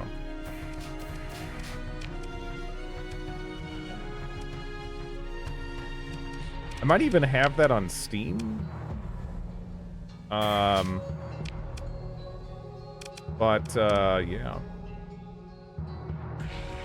I don't think it was on N64. Wasn't it on, like, Xbox and, Dreamcast? I mean, originally Dreamcast, and then, like a lot of Dreamcast games, when the console failed, they kind of, like, kicked it forward.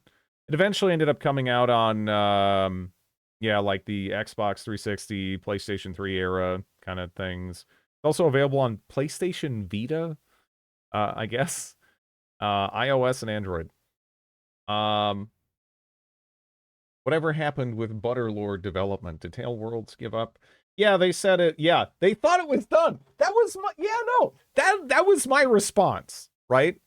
Because I played it around when it came out, and I was like, okay, I'm seeing a bunch of systems here that are like vestigial at, or not, maybe vestigial's the wrong term. They're underdeveloped at best. They're underdeveloped at absolute best. It's gonna take some time before they get somewhere good. So I was like, I'm gonna wait. And then, like, very little changed. And then they released it. And that's it.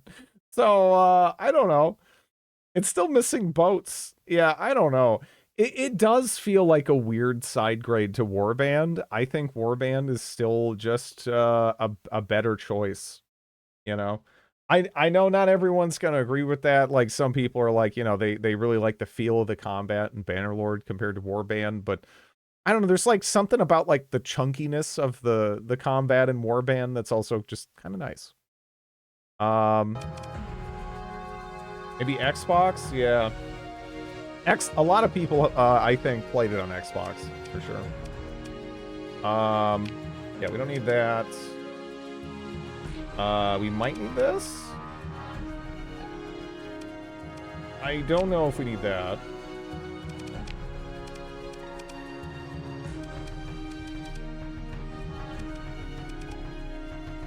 Get some fucking piranhas going. Just kidding. But I'm like, maybe though.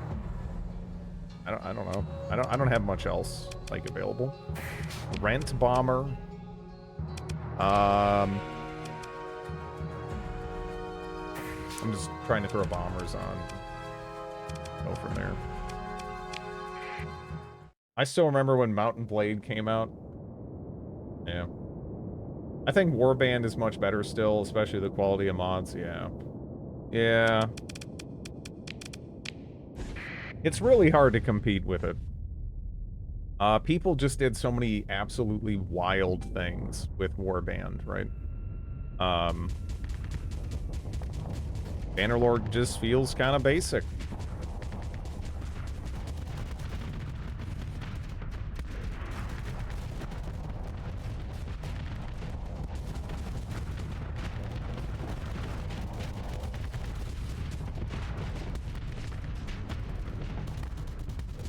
Are we allowed to say Tail Worlds is running a clown show now? So there was some people, that would, you know, that come in here every now and again that apparently knew some people that were involved with the process and everything, and yeah, they said it was just like a fucking mess. It was just like a total mess.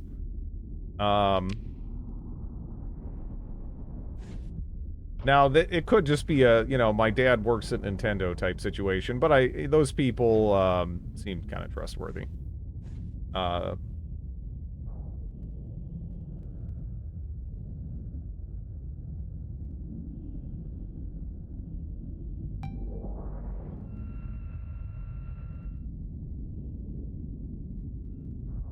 Why is this being so standoffish? I don't know.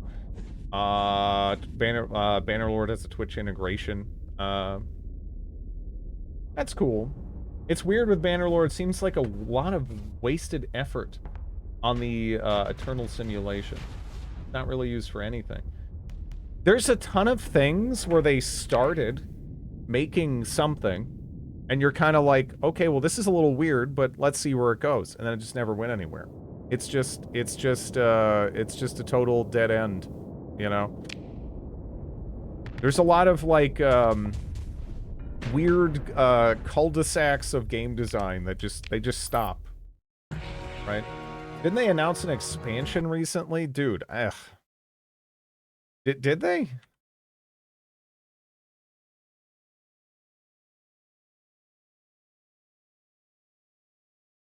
Like, I don't know. I can't, I'm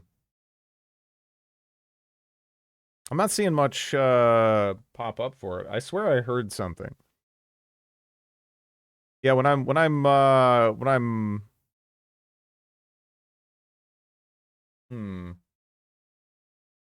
subsidies, I think that's the word. Yeah. Yeah, Uwe Boll has just been ripping off the German taxpayer. That's not exactly, you know, that's not like tax fraud. It's just, you know, just kind of abusing grants for the arts to make, like, schlock. Like,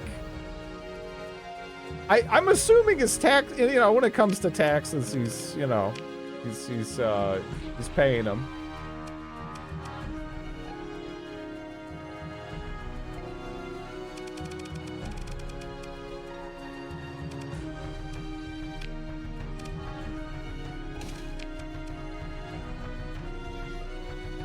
I don't have much to stick on it. Yeah, you know, I wasn't hearing what you guys were hearing with the background music kind of being a little, like, odd. But now I can't stop hearing it. Okay. Blood Rain was a classic. A classic. Okay. Let's head over to, what the hell is that?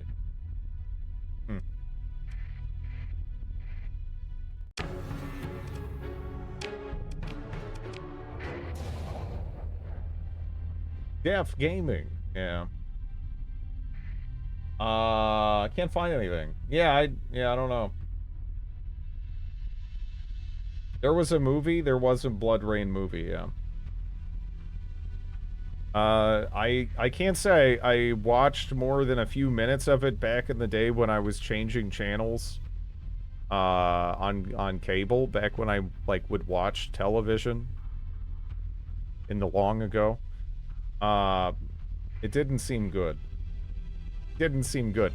The movie he got me with was I actually rented Alone in the Dark on VHS. And some people tell me that's one of the better ones. So, yeah. Damn. Have you seen the Far Cry movie? I have not. One of the only movies he's done that I've actually seen some people kind of defend is the Postal movie.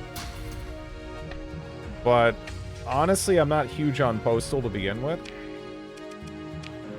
But hey, if he's, you know, if he's gotten less shitty, that's That's good. You know, that's good. Moving in the right direction, right? Hello, Nomadic Jam. The Postal movie is probably one of the worst of his. You know, I would assume it'd be just awful. Yeah, I'd assume it'd just be awful. But there have been people that have defended it in this stream. So I don't know. Hey, maybe it's okay. Assault on Wall. Assault on Wall. Oh man. 2013 film.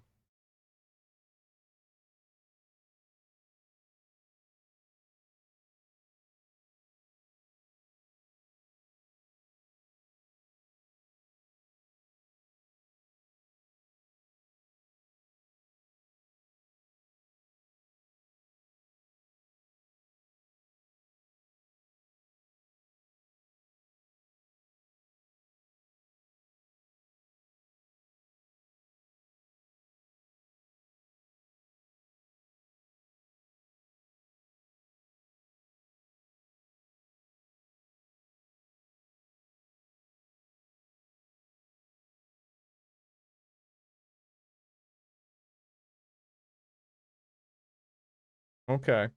Interesting. Yeah. Interesting.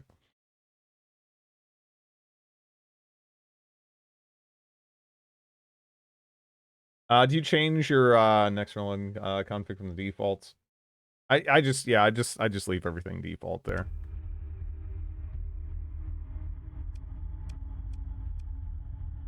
Yeah.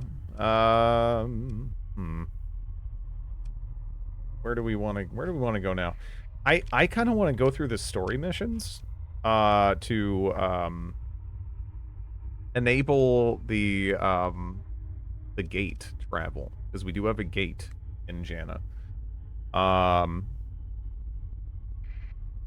yeah, let's go drop off some of my bigger ships.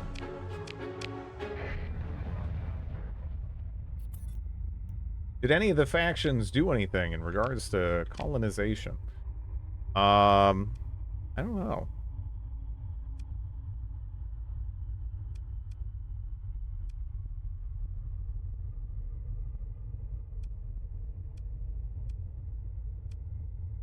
Yeah, I don't know. I mean, the orcs kind of got the crap kicked out of them, right? Like, they're dead. Yeah, no, that they lost, wasn't there 3 colonized planets in Morkagorka? Damn. He's no Tommy Wiseau. Well, he's just a guy who's like, you know, for him, it's like, it's a living, you know, kind of a thing, right? Whereas Tommy Wiseau is like, he has like he's one of those people that has like a weird vision. I respect the weird vision people way more. I don't know. Cinder was colonizing until I paid them off to stop it.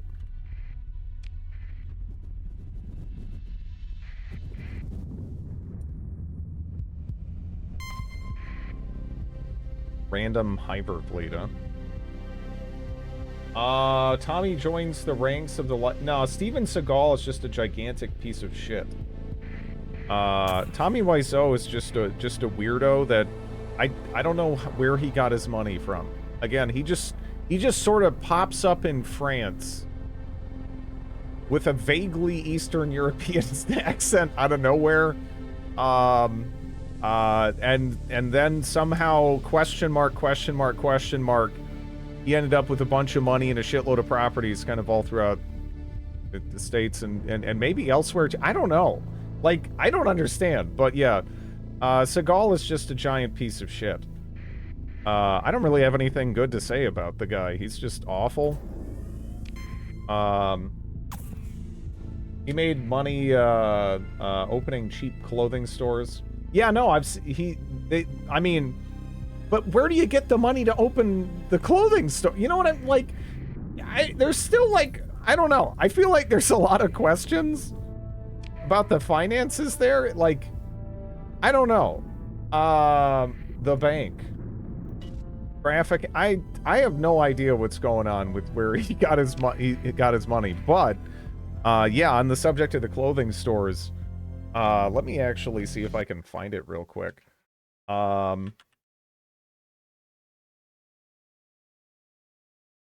There is someone actually dug up. Actually, Tommy Wiseau himself posted it. Okay. Is this it? Yeah, okay.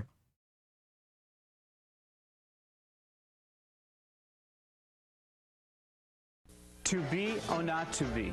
That is the question. Oh no, it's not even the whole thing. But yeah, he did this whole, like, he had this whole commercial. Oh, that's his actual channel though. And so it means dick in French. Sorry, bird. God, where is this commercial? Is this it? Is this the full commercial? Because I'm just trying to find the full commercial.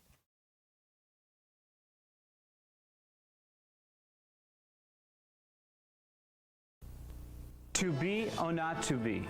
That is the question. The answer to be a street fashion. Oh, is this also? Wait. Be there for Levi's jeans. Street Fashions has the best prices, the best quality, and the best selection of Levi's jeans anywhere. Be who you want to be in Levi's jeans from Street Fashions. To be or not to be? Who do you want to be? This is before the room, by the way. This is before the room.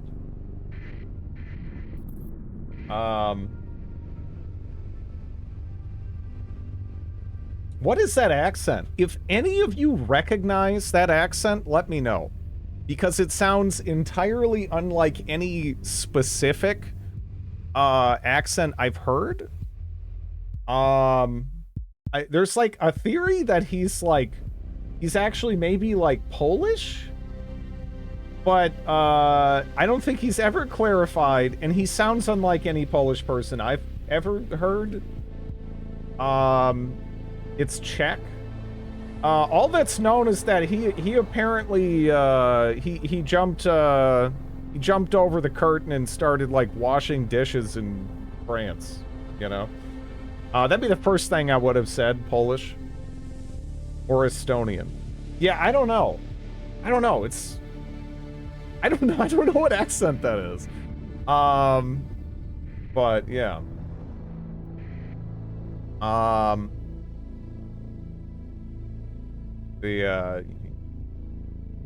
think it's a fake accent. I don't think it is. He's doing this before, like, again, that was just him advertising his clothing store, right?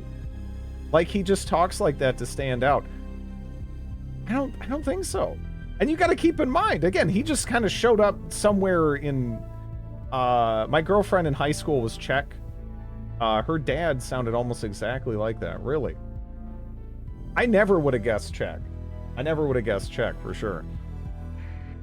But yeah, he's from somewhere, they think, in vaguely I guess Central to Eastern Europe. I don't know. I'm playing Kingdom Come Deliverance, and he sounds like them. They're Czech, yeah. That's a San Francisco accent, yeah. Very precise. Well, no one knows where I mean, that's why there's so many jokes about him being like a vampire or something. Because no one knows where the fuck the guy's from. And it doesn't seem like anyone can, like, concretely place the accent. So I don't know. Maybe he's from Eastern Europe hundreds of years ago, right? I don't know what's going on. Tommy Wiseau. Romanian? He landed in Eastern Europe from his crash ship. Yeah, I don't know. Again, I don't know. He doesn't sound quite like anywhere I've heard. But yeah. Uh-oh. I guess we gotta go up to Morka Gorka. Fuck. I'm gonna be a little short otherwise.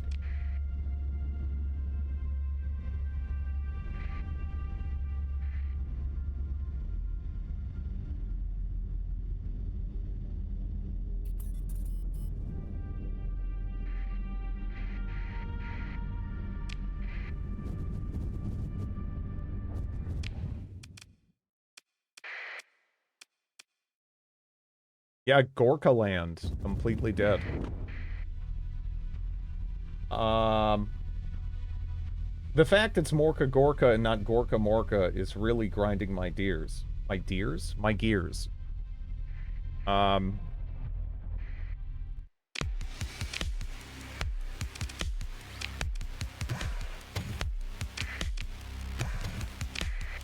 these are awful. Maybe I hope the Tau, colony here has more.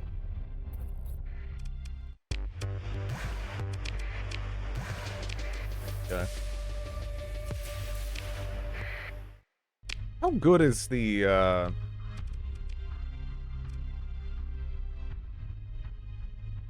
Okay. So Gorka Land is 175. Maybe we should consider invading the system at some point, you know? We have an ice giant that's 150, unclaimed. We've got 175 here. We got a 50 hazard right there. We got a 200. We got a 250. We could, like, fortify the shit out of this. That's why I use a Git. Mork and Mindy.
Let's take a look at the whole colony crisis thing, anyway.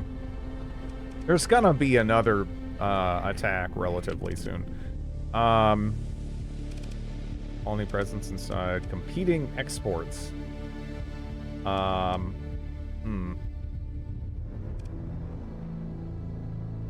Sector ball. Everyone still hates you, eh? Yeah.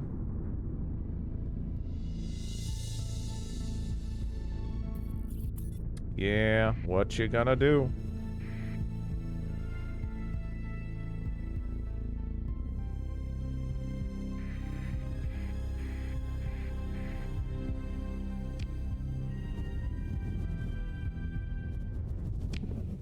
Yeah, we gotta go drop off some stuff at Funga. Because we're just rolling too heavy at the moment.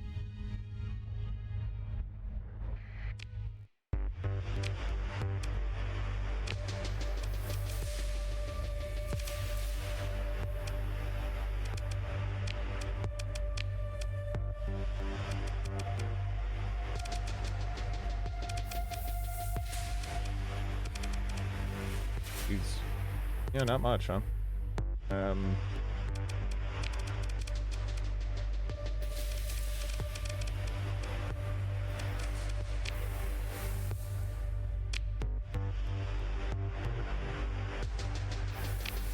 Store that. This thing is awesome. I like that ship a lot. Do we have anything that's neat to play around with here? Anyone tried Avowed is a good How's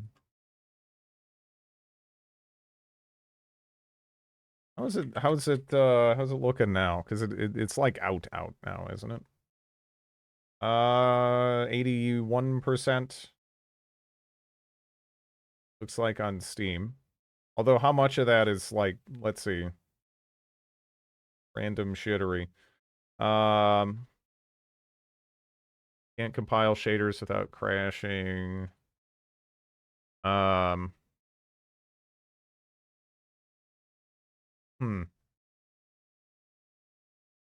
Apparently the world feels kind of static.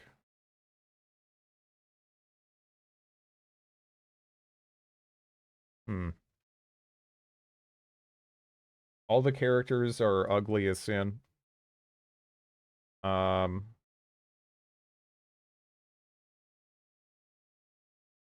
They don't look hideous in the screenshots on... I mean, there's not a ton of screenshots of characters on the Steam page for it, but yeah. I don't know, they just look like... They look like, just regular video game characters to me. I don't know what's going on with this weird, like, Fern Gully cat lady looking thing going on here. Probably worth playing on Game Pass. Yeah.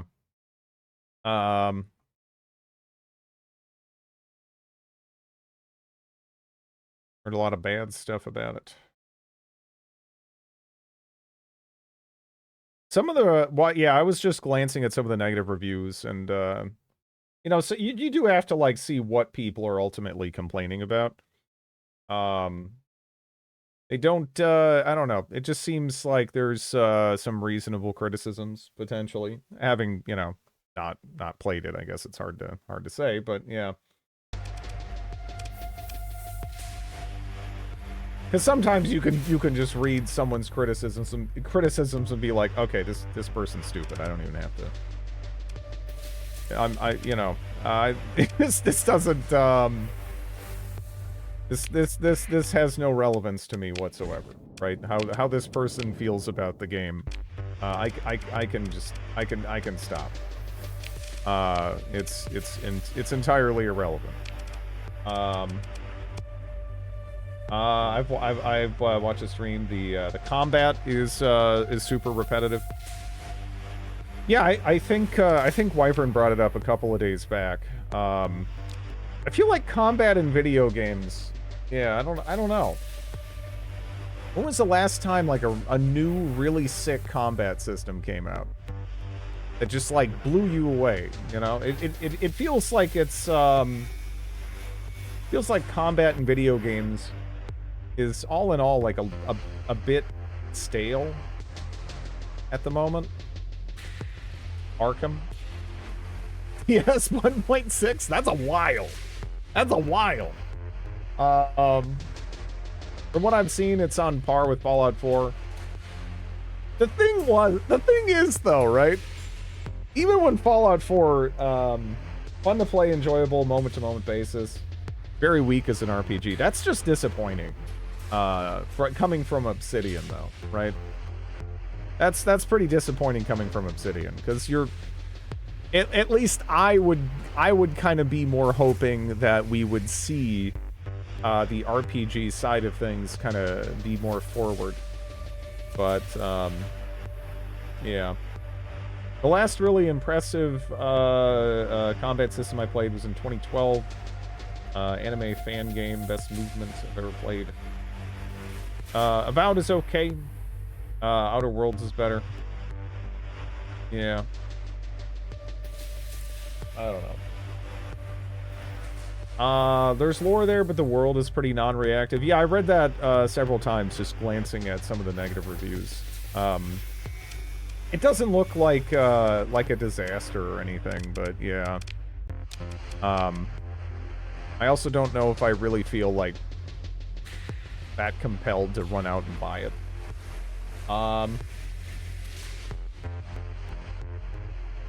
Last innovative combat system was Robotron 2084. Nothing peaked after Morrowind combat.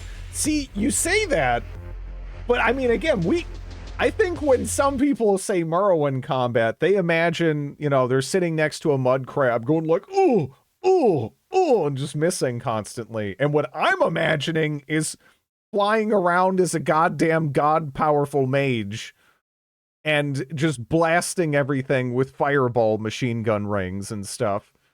You know, like there's there's layers to that. That like I think a lot of people, they just never got far enough along to interact with, right? They just got to that mud crab point and they're like, this is shit, and then they just kind of like gave up. But the other thing is there. It's in there, you know? As a PC player, Shadow of Mordor was amazing. Yeah, no. Yeah, I liked Shadow of Mordor. And the whole like God, what is the Nemesis system, or what was it called again? That whole thing was pretty interesting. My biggest criticism of that game was it didn't really feel very Lord of the Ringsy in terms of atmosphere, but as a game, it was fun. But yeah, Nemesis system. Okay, it's been a while. Copyrighted, yeah. I guess that's why we haven't seen it.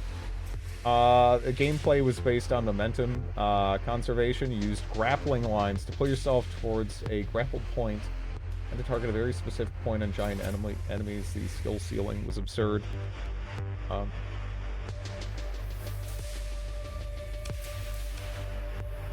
It would rise to the... Yeah. Yeah. Yeah, I don't know. Clearly, Gollum is the best Lord of the Rings game. You know what I'm wondering? Is there a worse Lord of the Rings game than Gollum? Is Gollum the actual floor? Or are some of those other ones I never played worse? Because I've only played, like, the PS2 era ones, which there was one that was, like, affiliated with the books, for example. There was, like, a Fellowship of the Ring game that wasn't going off of the movies, but was more focused on the books. That one was okay. And then, you know, like, Two Towers and, like, Return of the King on the... You know, those were fun couch co-op type action RPGs. I think I played another one on, like, Game Boy Advance that was... I think it was okay as well. I don't know. I'd say Gollum is hard to beat. I'm just trying to think. Because, yeah, I Gollum might be the floor. It might be the floor of Lord of the Rings games. There's got to be some shit mobile Lord of the Rings game. War in the North. Yeah, War in the North. I was actually... That's the game that's made by the Champions of Norath people, right? Champions of Norath was sick. Those were good games. Also Baldur's Gate Dark Alliance 1, yeah. Exanima combat was refreshing, but its collision-based movement is kind of janky. The SNES one was pretty horrible. I rented that. Hello, Big Nakas. How you doing? I need to stash more stuff. Stash you. What else do I want to stash? What else? I pretty much never use that. This thing is weird. It's good. Like, it is actually good, but that's just... It's just weird having a griffin that isn't a griffin. And it throws me off.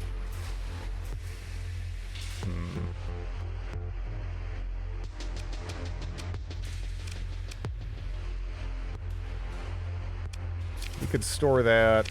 I'll just toss you on this. Lord of the Rings Conquest.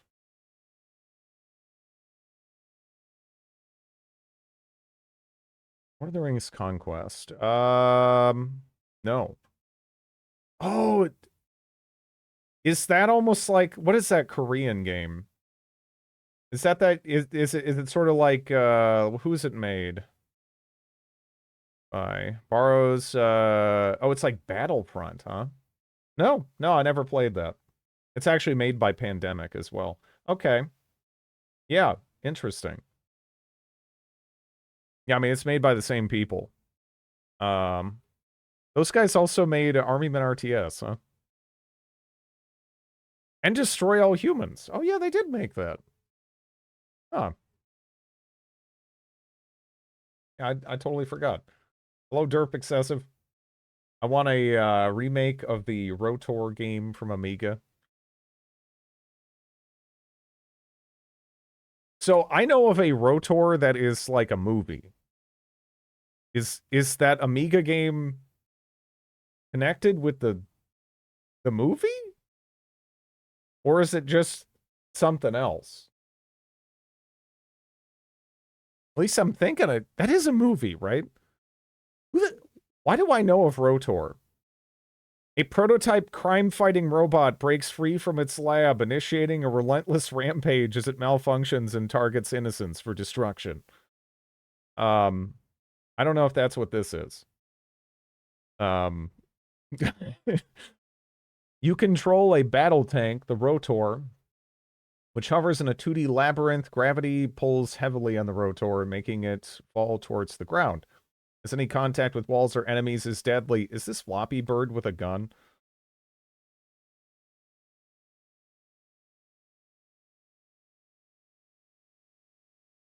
That's kind of what it sounded like when I'm reading this, but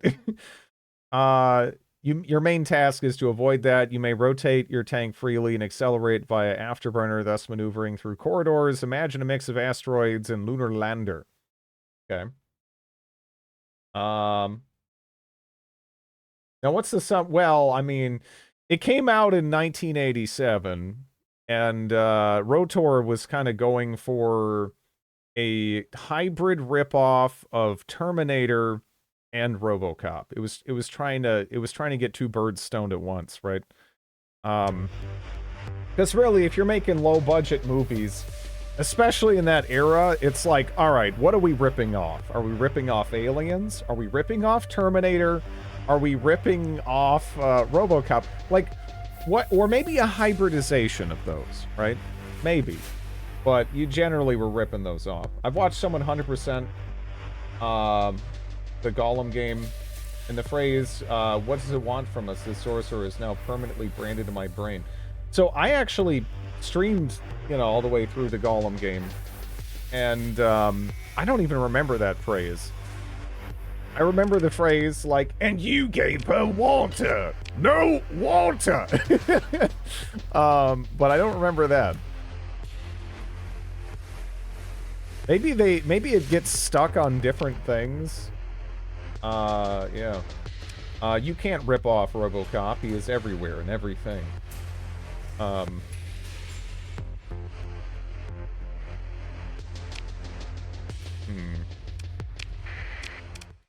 Okay, so now that we stashed some stuff, are we in a better position?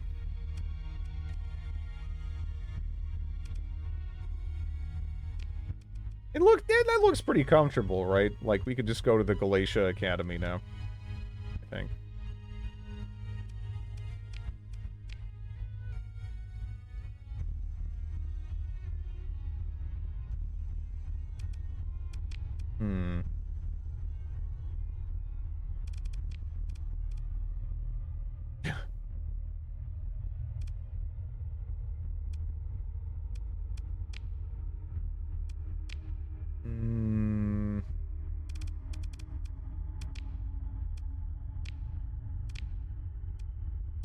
Yeah.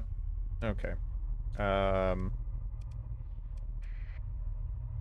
Let's go.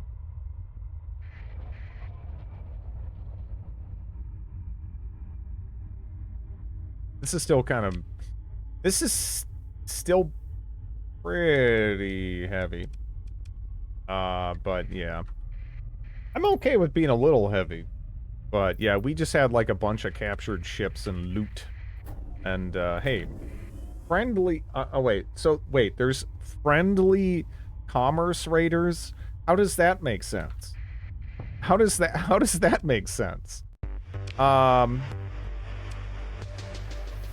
We're in the middle of contract operations. Don't waste my time. They're friendly, like a kid in Rust or something.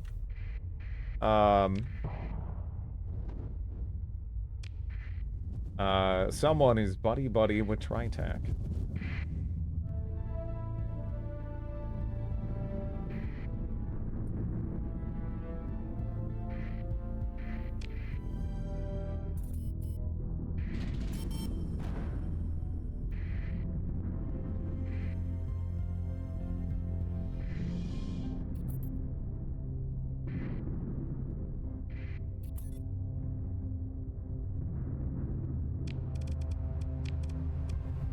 Let's take a look at the colonies. 89 days left there, huh? Our commerce got disrupted too. The orbital works is online. Increases production by 1 unit. Why not?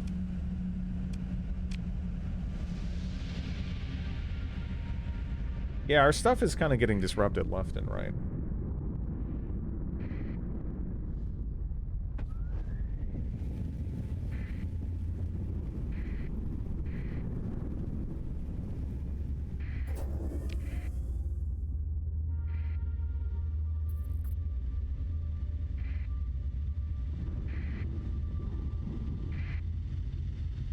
Hey.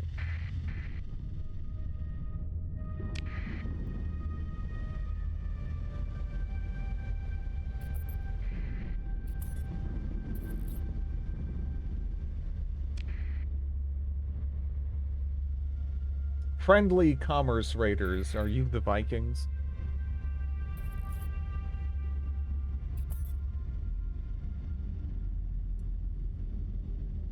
Yeah, I'm sure they were shouting, I'm friendly, as they were getting off the longboats, right?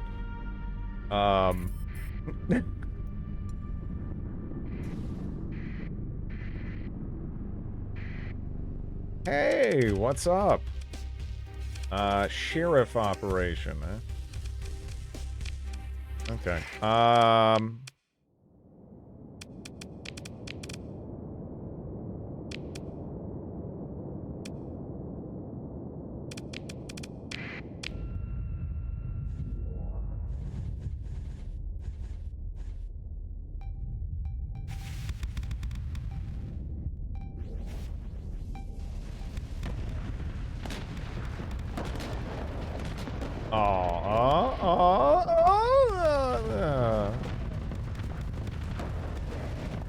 That's too bad. 2D battles in space, my immersion. Yeah, that was always kind of funny how, you see that in a lot of different depictions of, space.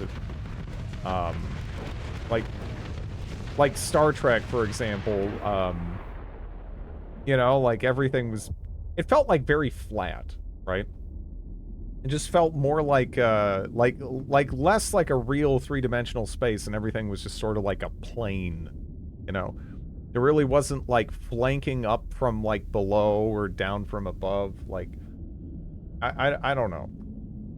You just kind of, they basically line up and, have like weird, like even when it came to the conflicts in the setting, it sort of became like weird World War I-esque front lines and whatnot. Yeah, all the ships always aligned to the same axis. Yeah, very very strange. You see, again, you see it a lot. I don't know. I guess it's easier to depict that way. It is what it is.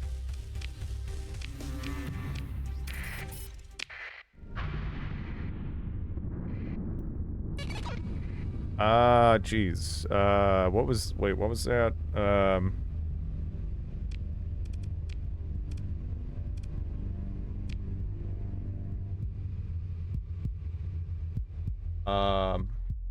The Hivers are sending an expedition to colonize the Sega says, okay.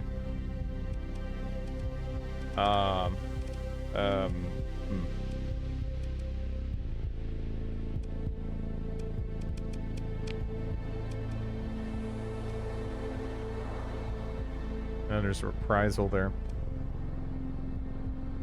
Okay. Can you become an empire in this? You're always a merry band of pirates. I already have my own system right now, with my own production and, you know, yeah, we already have colonies up and running. We are currently referred to as the Morgue Conspiracy, which I don't know, I thought sounded kind of funny. Kind of like Funga. I just, you know, Funga sounds kind of funny too.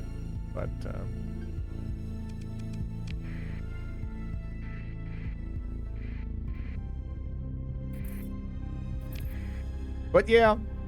Yeah, you can.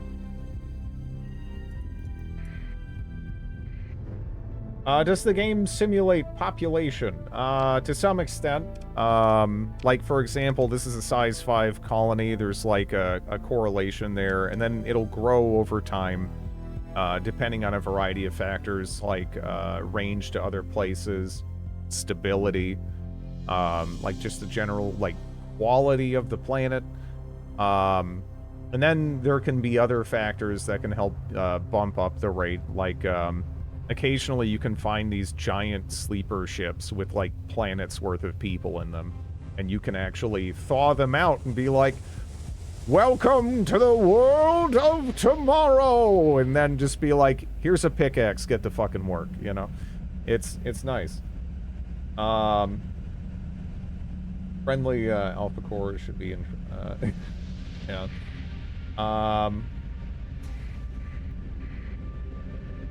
So I hate both of these guys and they hate me. Let's see. Herder is a funny name too. It is. Can you give the new people permanent employment contracts? I don't know what those ships are. But yeah, it's not like crazy specific. Like, you can't go like, okay, there are 2 billion people on this planet, and one of them on Funga is named Jeffy Jefferson. And this is what Jeffy Jefferson does, you know, for a living. Here's what Jeffy Jefferson does in his spare time. But in a very general sense, yeah, you can, like, you can have populations grow, contract. You can also bomb out planets and destroy populations as well.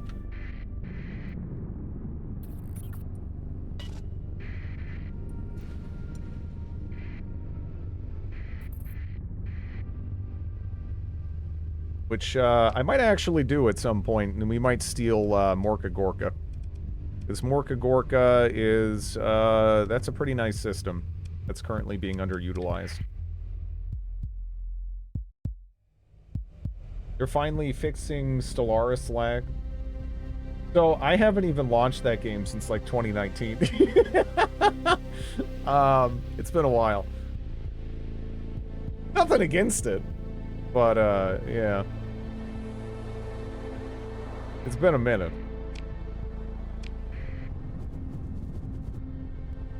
Intergalactic Dwarf Fortress would be an interesting simulation. The closest you'll ever find to that is Aurora 4X, I think, right? But that's not, that's kind of still its own thing, too. Transporting scientists to the research outpost. Let's see. Data retrieval from ruins. Sure. Okay.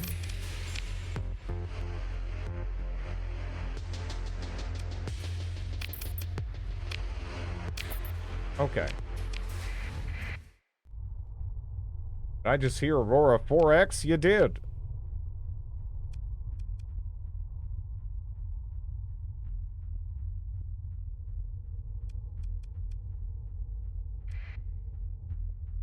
I guess we'll start with that. Would you play Aurora 4X on stream? I don't know, man. That game looks scary. Does it still play well? I wouldn't know. I wouldn't know. That game looks scary.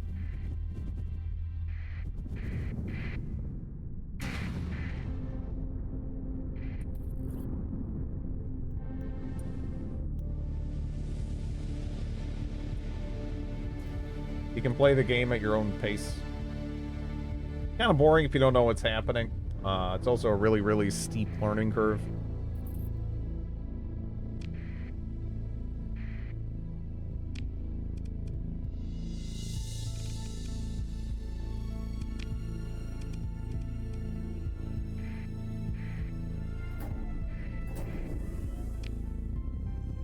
I just confused Aurora 4X with X4 Foundations. I need to check that out again. X4. See if they ever fix the AI. I kind of lost hope that they would the last time I played. But I don't know. Maybe they figured it out. So confusing. It's a lot of menus. Yeah, but stuff is weird, right? Really, all of that is weird. Because, I mean, a lot of what I used to stream almost exclusively was, you know, stuff like, you know, Victoria and whatnot. And that's one of those things where, you know, I bet people will come in and be like, how is this even a game, you know? Like, what is this? You're staring at a map.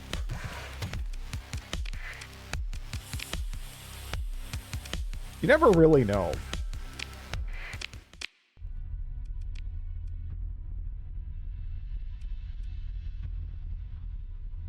Okay, ruins data recovery. Let's go. They're trying, but it feels the same. Yeah, it just sucks, because, honestly, you know, I've had a hankering for, to be frank, Vicky 2 isn't a game, it's a lifestyle. Yeah. I just find basic. I think it was made in Microsoft Access, right? At least originally. I don't know if it still is, but yeah. But yeah, that is a shame because it's like I just feel like modded X3 is still just the thing to play, you know. If you want an X game, you're just not beating modded X3. I really dislike X4, or excuse me, I really like X4 Foundations. I'm not claiming it's good. Yeah, I mean my problem is modded X3 is amazing. It's just amazing. Taking a month in real time to build a mega factory, yeah. Oh yeah, that's right. I forgot they were adding the new flight model. But really, I mean, the flight model, you know, there was room for improvement. But my biggest problem with the game was the AI. Like the AI was just frustrating. Frustrating. There's other little bits and pieces that I you know, greatly prefer in X3 compared to X4. Like the diversity in weapon systems that are actually viable. I feel like there was actually quite a lot in X3. In X4, it just feels, it feels like they really cut that down, you know? AI's dumb as nails. You have to micro them constantly. Yeah, it's a shame. Yeah, the AI legitimately kind of kills X4 for me. If they fix the AI, I'd probably sink a couple hundred hours in that game, like immediately. You know? But yeah. X3, you decide to stop on your M7 and you're suddenly ran over by an M1. Extra computer software for trading. See, I thought X4 was good as a base. But see, the thing is, right? I mean, shit, how many years has it been? How many years has it been since X4 came out? It came out in November 30th of 2018. You know? I don't know if the AI is ever getting fixed, for example. I feel like we're going to need a whole new game Maybe it's even like maybe they need like a whole new engine or something because they don't seem to like they don't seem to think that they can do it. It feels to me like they're focusing on other elements of the game, but the elephant in the room is the AI is just it's so bad, you know. I don't know. You get used to the AI. I think it depends what you want to focus on, right? Because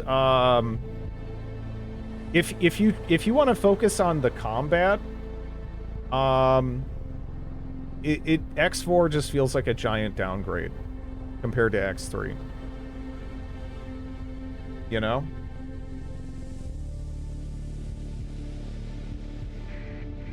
Like it just like if you're focusing on the industrial side of things, it is in many ways an objective improvement.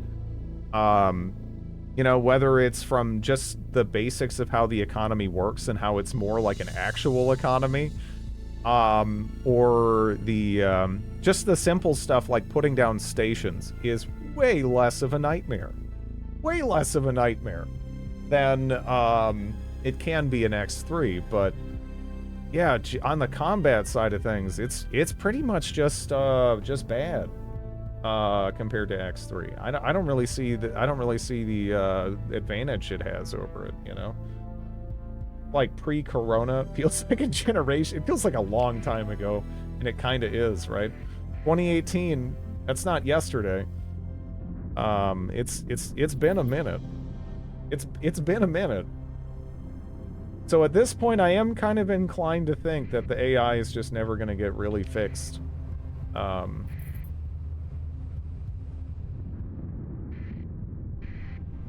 you go bankrupt in X4? I require you to dig deep down and find your inner Lucifugus manifest destiny. I wish I had more. I wish I had more of the Lucifugus. You know? Man, I wish I could find more of those things. They seem so good. You can easily go bankrupt if you don't manage your funds correctly, yeah.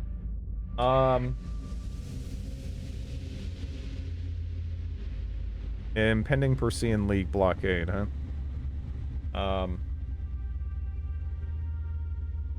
Yeah. That's kind of how I feel. I feel like at this point it probably would have already happened, right? If they knew how to fix the AI, it's been one of the loudest criticisms of X4 since it came out, right? But they've kind of just not touched it.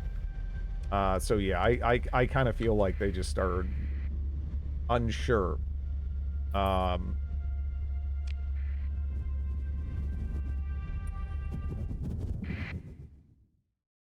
Hyperion DLC will be, yeah. I haven't played in a little bit, and it's kind of a shame, because it did seem like they were genuinely, you know, one of the issues I had at launch as well is that a lot of the ships were very, very basic in their design compared to X3. Like, I felt like there was a lot more character in the design for basically any faction. Whereas in X4 around launch, there was a bunch of ships where it's like, this is a rectangle. This is a rectangle. This is a damn rectangle, right? I mean, it just didn't, it just like all of those unique designs just sort of, they just kind of went away.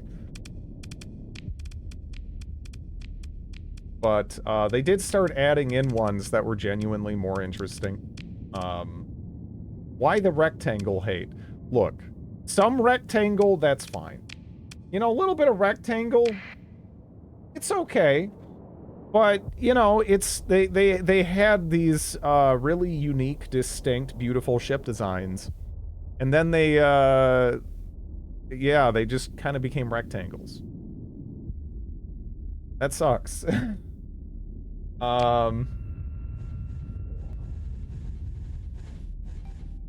Days of work gone in a moment. Boron ships are interesting. All of the post-launch ships, I think they also heard that criticism and they took it to heart. Again, that's the thing that makes me, again, really pessimistic about the AI too, is because they've actually kind of got out of their way to address the other criticisms that people have had. I think to the best of their ability, right?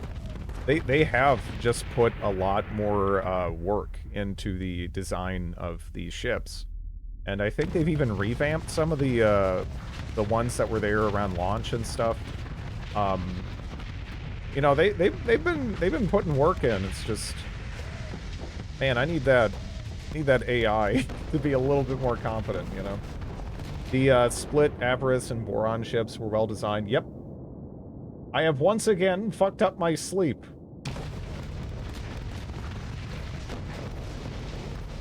That sucks, man.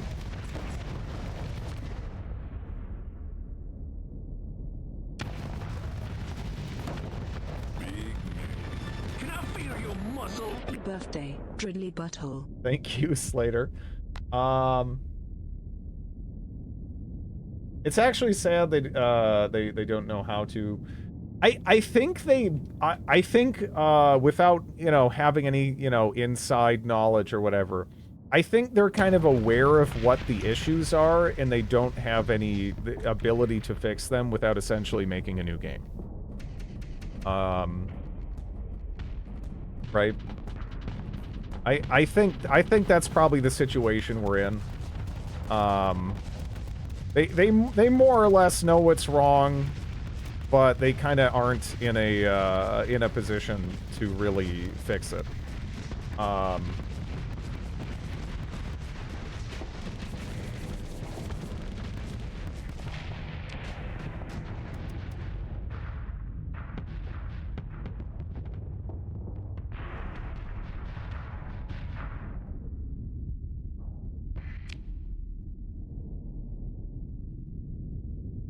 Yeah, no, now, I feel like, you know, the X series has always kind of had some issues, and they basically always release in a disastrous state that's pretty unfinished, but they do generally buckle down and put in the effort over time. You know, you can be pretty confident that they'll do that, because they've done that with every game of theirs I've followed, right? It's come out, been kind of a disaster, and then they fix it up. A bunch of mods come out, and the games are a really distinct, fun, unique experience, right? But yeah, I don't know. I feel like there's like something wrong with X4 that they just can't they can't quite fix. I think without essentially flipping the Monopoly board, which I can understand the, you know, the hesitancy there.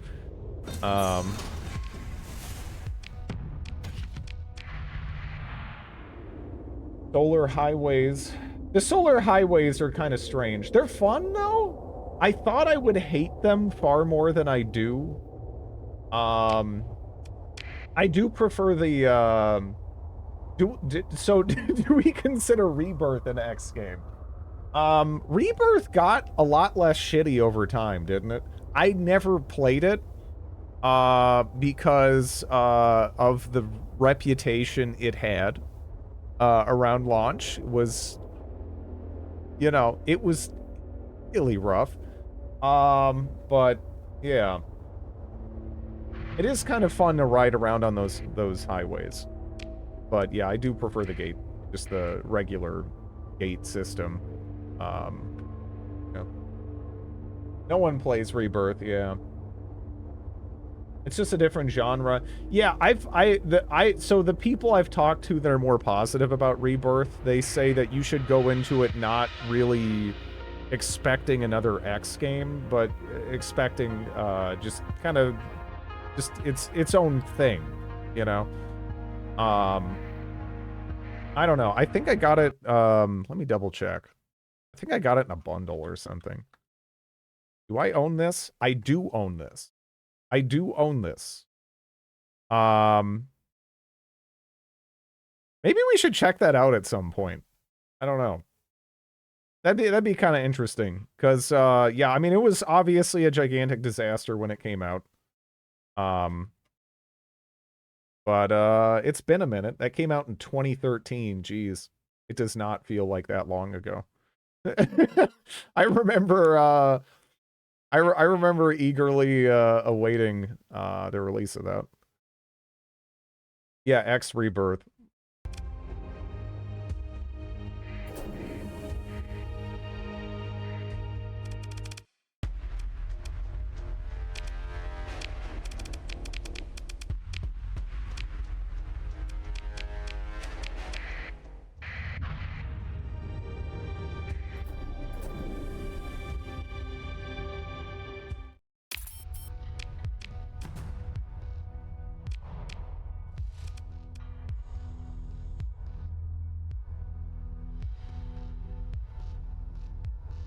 The ship is a disgustingly modified Doom class that is augmented with built-in mining blasters.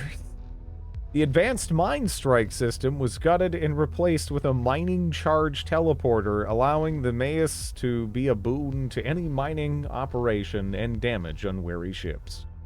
What? Teleports a heavy mining charge to the vicinity of the target at the cost of moderate amount of flux.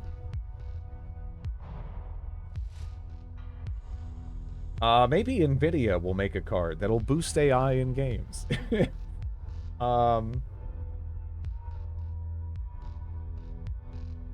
It's not quite a No Man's Sky turnaround. There's not much that has had a No Man's Sky turnaround. They do deserve credit there, despite how, again, despite the things they did wrong, and they did do some things that are kind of gross initially. They've worked really hard to claw back their reputation. But yeah, they're pretty much the only example I can think of that's gone quite that hard, you know? I don't even know how many significant content updates they've released for that at this point. It really is like a crazy amount. Oh, those are actually 2 Hiver systems. Yeah, the Hivers are starting to push into the center, aren't they?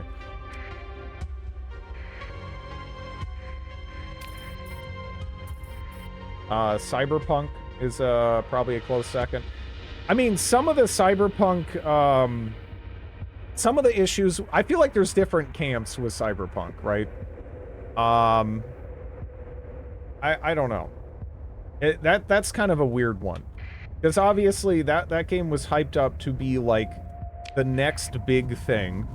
And it was essentially, you know, an amazing city with some fantastic side quests and whatnot that had some kind of like mediocre looter shooter gameplay, which I was hoping more Deus Ex in terms of like gameplay design and everything, which isn't necessarily you know, what we got and everything, but you know, I played it around launch and I thought it was fine.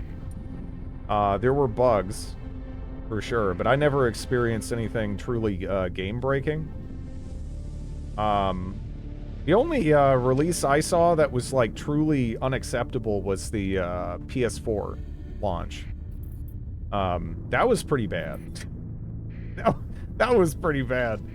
But yeah.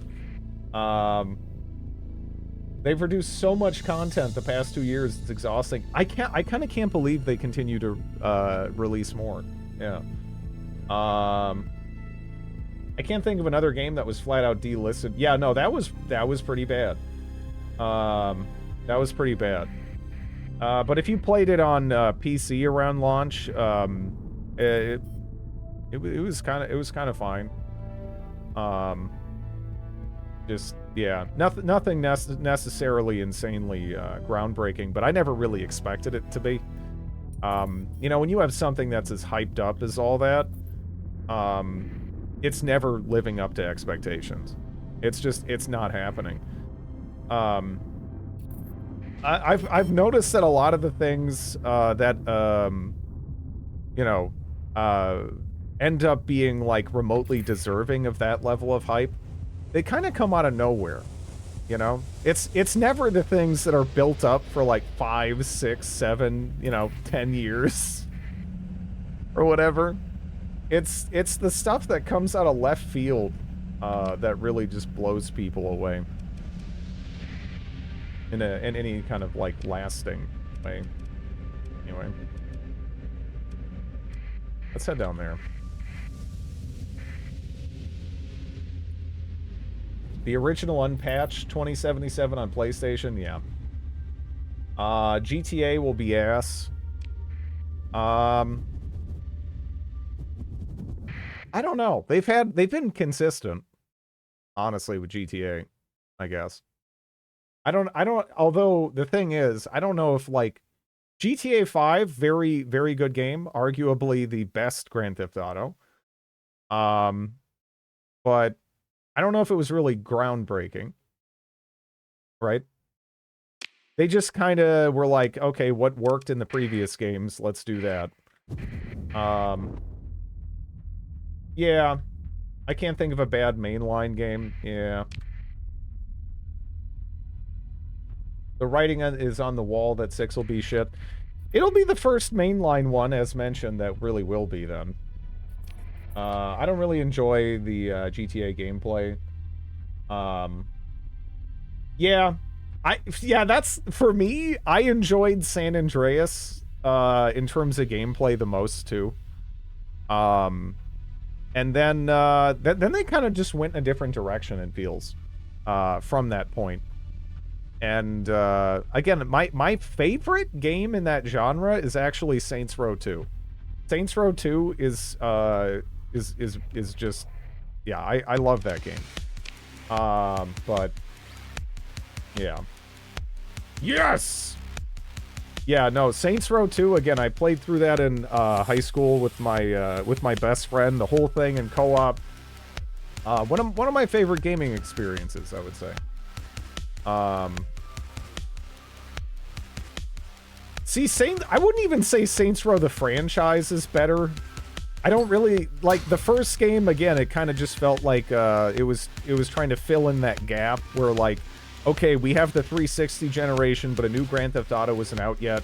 Here's something that's basically Grand Theft Auto before Grand Theft Auto. Give us money, right?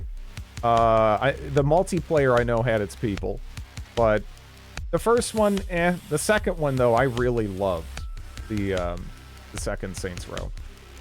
One of my favorite games. Here's where we shit all over 3 and 4. I'm not big on... I haven't played 4. But 3, I feel like it peaked in the first 15 minutes, and then it was all downhill from there, for me. Whereas I kind of just solidly enjoyed Saints Row 2, like, the whole way through.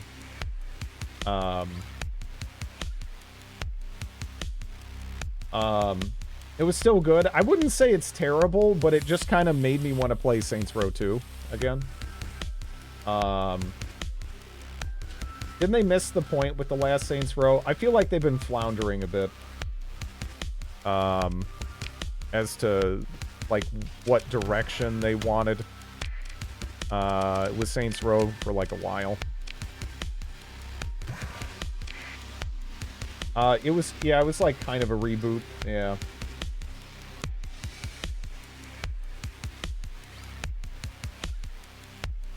I like how Saints Row leaned into the absurdity. I feel like 2 had the perfect balance where there was sometimes, like, actually surprisingly dark moments, you know? And then that would kind of be counterbalanced by the absurdity. As opposed to just, like, pure, like, absurdity. I'm beating everyone to death with a giant purple dildo type stuff, right? I don't know.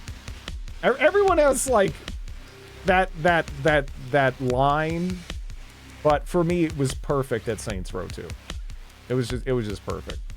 I'm really sad that again, there was a PC remaster that was being worked on by the same guy who made the Gentleman of the Row mod for the PC version of the second one. That yeah, he passed away, so that I guess that kind of that's kind of gone. And I did think it was hilarious. Yeah, look at that cargo hold. What a glorious horde this dragon has. I mean, look, I like to swap weapons and whatnot. Actually, wait a second, I need to buy some more.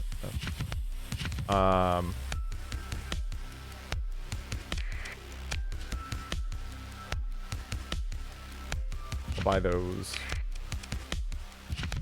More salamanders. Okay, good. The glorious temporary stockpile. Damn straight. The insurance scams me laugh a lot. Yeah. Swap 10 large slot weapons at once. Yes, exactly. I actually never played Watch Dogs. I think I got it for free, but I'd have to, like, figure out my login information for my, like, Uplay account or whatever. I don't know. Dude, I haven't been on there in a hot minute. It's been a long time.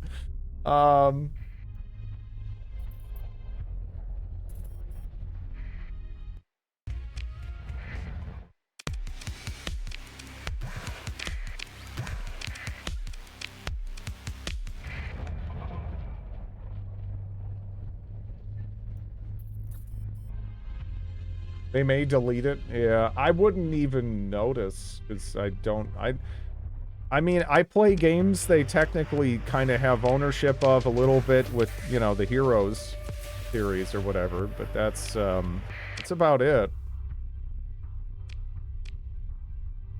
And I feel like those are almost less Ubisoft games, and it's like they feel like, you know, they're ineffectual stewards of them a little or something, you know? Guess we'll go to the pirate world. We still need more fuel. Nazi did some writing for Legion. Have you found an Imperium of Man battlecruiser or larger? Yep. Yep. Hello, Van Halen. How are you?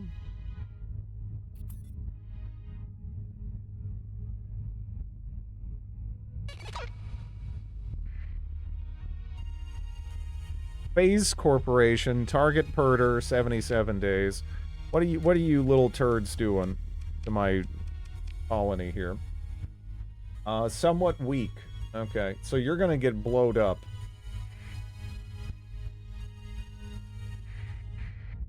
I'm good, tired. How's you? How's Lovey? I'm doing well.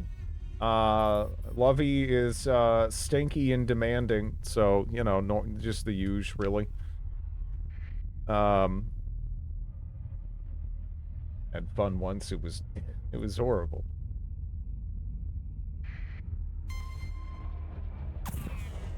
Hey, go away so I can buy stuff, or I will kill you, and then buy stuff. Okay. I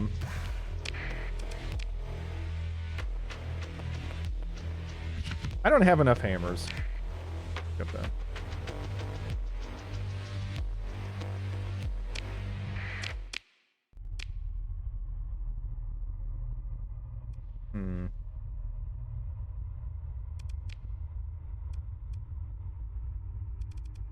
Survey a radiated world.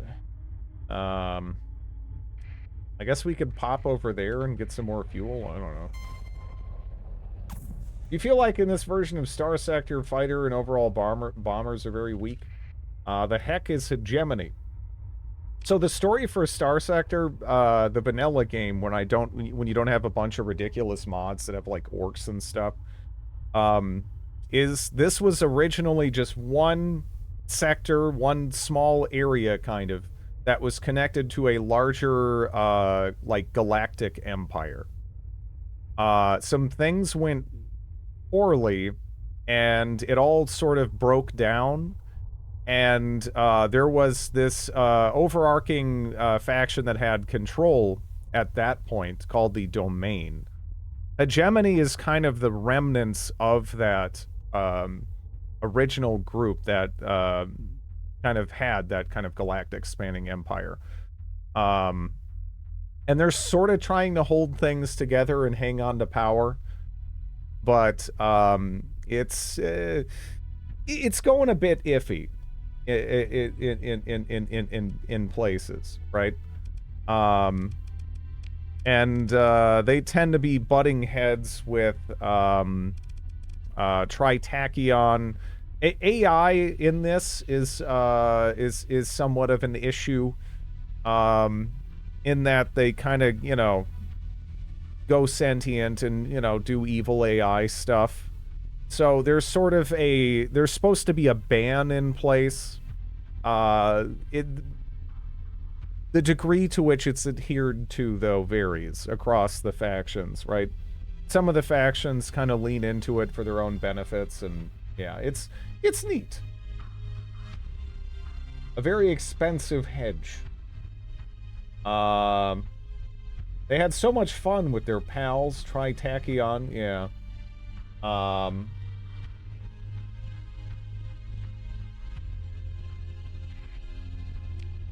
Play board games.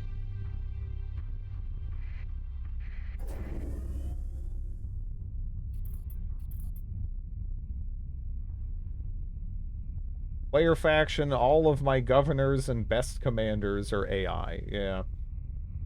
Aren't humans just thinking machines? Kinda.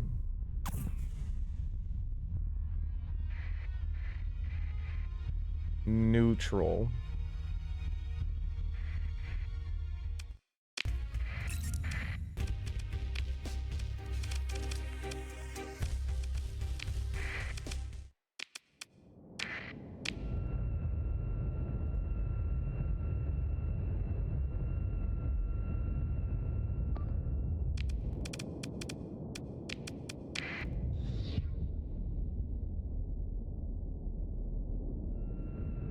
Don't tell the Ludic Church that. They might just nuke you.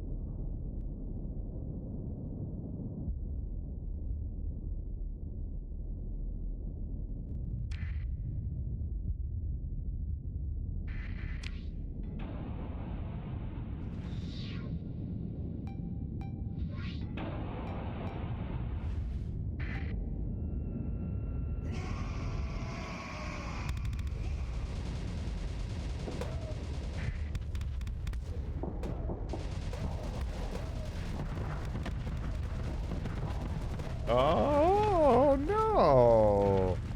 And again, oh man, that yeah, geez, that keeps going, huh?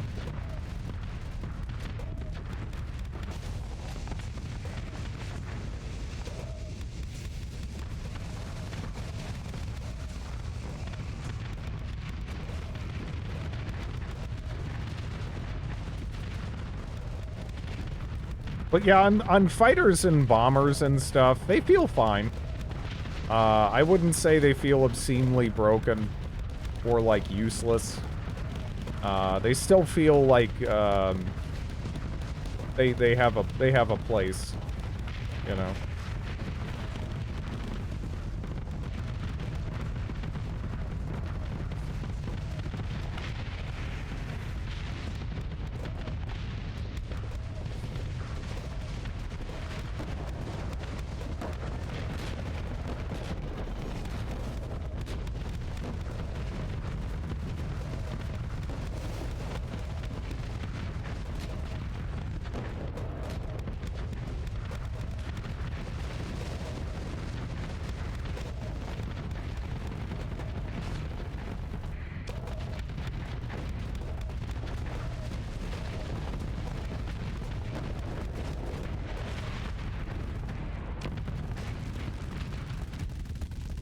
Okay.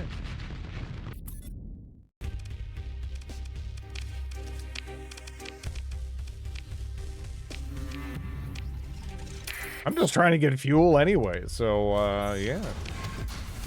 Works for me. Okay, we had our Star Fortress finish at Purder. Should be a little bit harder for them to, annoy us there. Hello, Joe.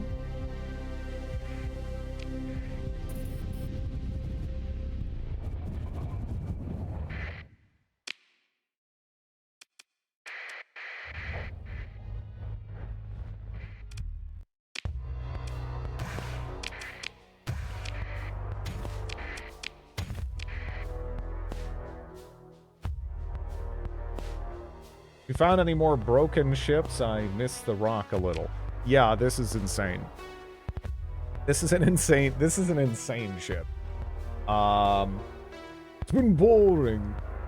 Abandoning Rock was shameful. The Rock was too good, okay? The Rock was obviously too good. Like, it was stupid. It was stupid. It was like... you're just unkillable. Right? You're just completely unkillable.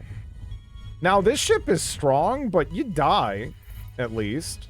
The Rock is just like, you just never die.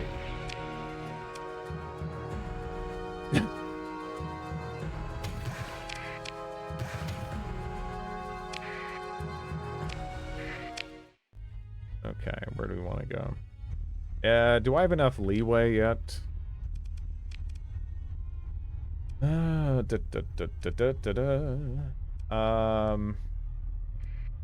hope there's something to salvage there. Then what's the problem? I mean, you gotta have, like, a chance that you'll die, right? I didn't even need the rest of my fleet. I could have just, like, only had the Rock. Maybe some support ships to carry fuel for the Rock and stuff, right? But that's it. That's all I need. Some of them. What's your favorite vanilla ship? Man, that's hard.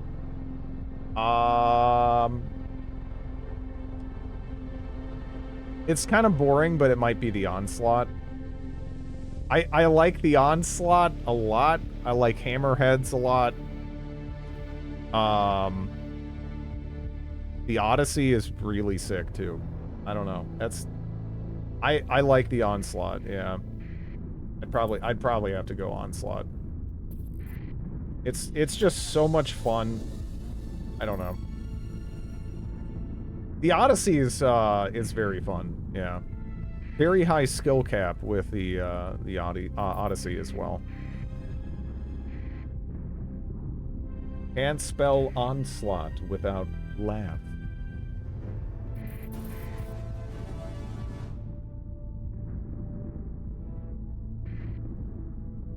Yes.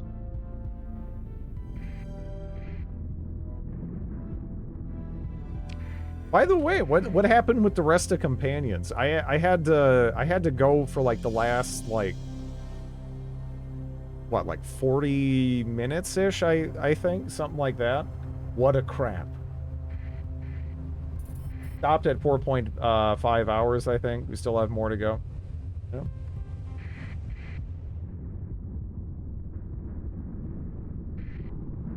Yeah, it sounds fun.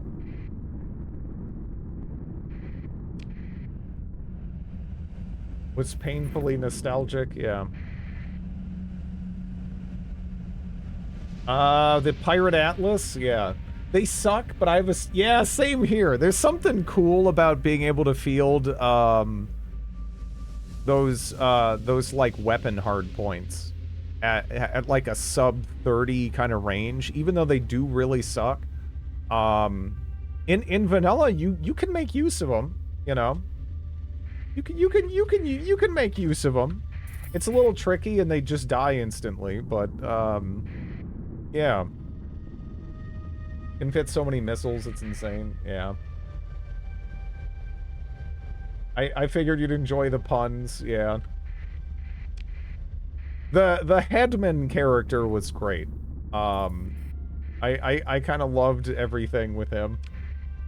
It was so it was so stupid. Like, oh. Companions of Xanth, right?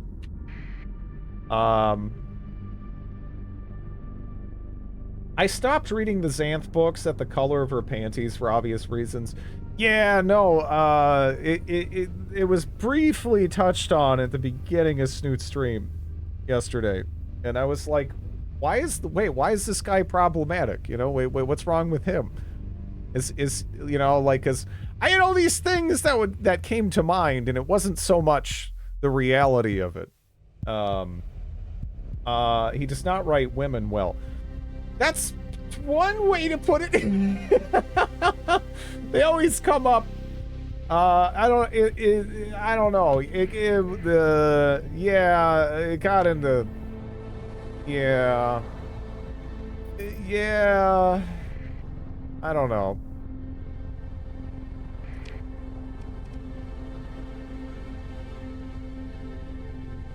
Mickey's version of Indiana Jones.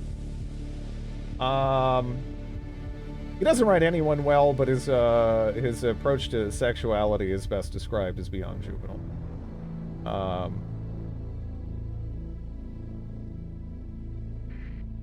I mean, so it gets, again, it gets complicated when the person is still alive and potentially benefiting from their works and everything. Yeah. I mean, the reality of it is, again, it's like, you have probably had a meal at a restaurant that was cooked by, like, you know, like a piece of shit, right?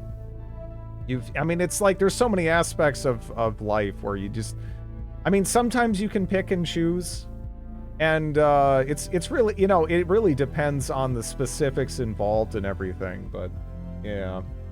I'm not finding that game anywhere. Am I blind? What was it, 93? Companions of Xanth, yeah. Yeah. It's abandonware. I don't know. It's a tricky subject. I like H.P. Lovecraft, you know, but, you know, like, you know, like, I don't know. There's just, you know, it's always, you always kind of have to weigh varying factors and whatnot. It's, yeah.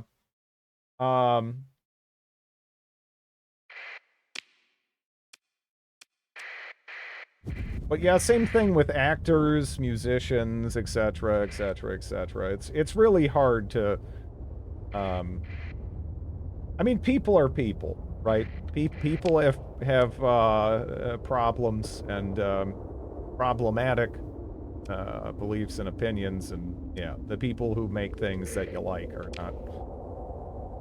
not necessarily too different. Inside a magnetic field in the heart of the system. Lovecraft's sins are vastly overblown. For him, it's mostly just like mental illness is really what comes across. Yeah. You know, like you just see it in a whole bunch of elements of him. Which I don't know. I mean, you can argue that a lot of those beliefs maybe go back to that kind of thing to begin with, but with him, it's like, you know, I mean, again, the guy was a giant anti-Semite, and he marries a Jewish lady. You know, like, he's just, like, he just, I don't know, you know, like, I don't know, there's just, again, it kind of reminds me of, like, to some extent, too, of, like, you know, like Bobby Fischer, or whatever, right? Where you read about these people and it's more just like, yeah, it just seems like there's things askew there. More than necessarily like genuine hate. Like it's just I don't know, it's odd. He was also terrified of his Irish immigrant neighbors and barely left the house, yeah.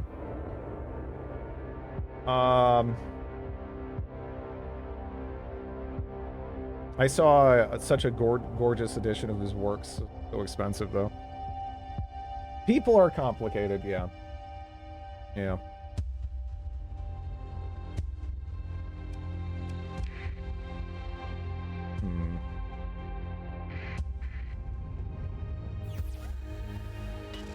Okay, it's over there.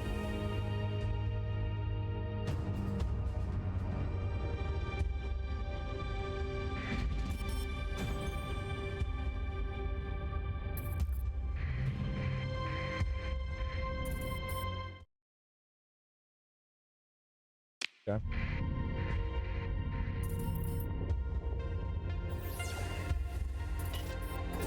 Nothing on scan over there.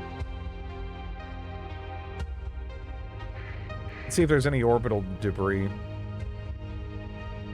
'Cause that looks like an interesting planet, huh? 125? Huh. Maybe I should scan everything else in here. But this is so far away. You know? Hmm.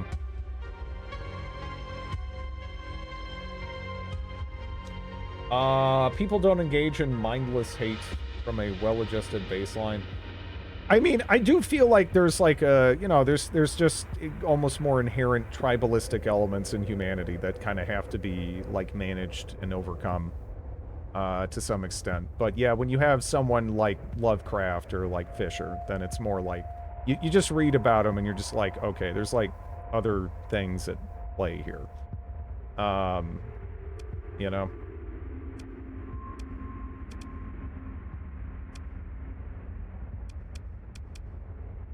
Hmm. Yeah, we haven't been here. I don't know.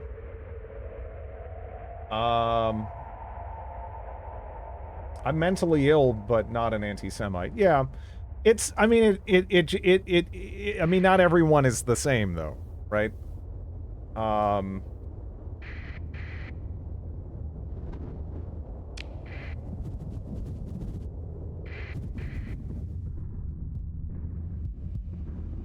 I don't know.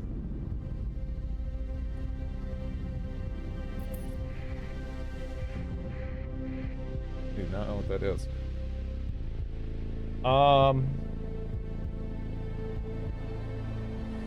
Buys the Inquirer and believes the stories.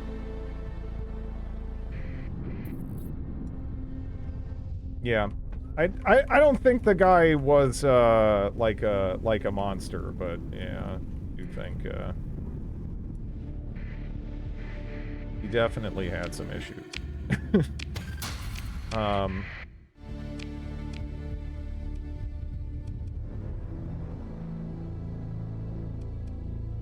Yeah, I don't know. I'm actually kind of in danger, you know?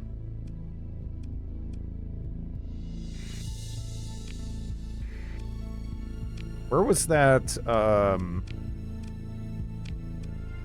there is a distress call there. Which I'm almost inclined to go for that. Just, because if there are pirates there, if it is a pirate ambush, that's actually perfect for me. I want to kill pirates.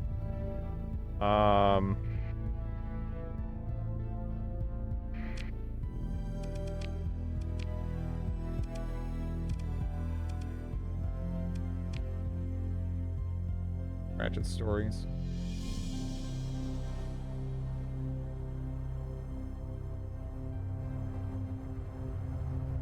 Discworld.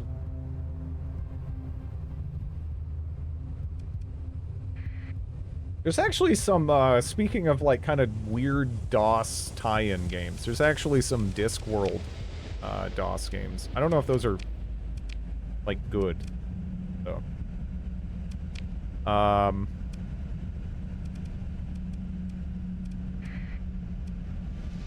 There's apparently a habitable world in that, system. Hmm.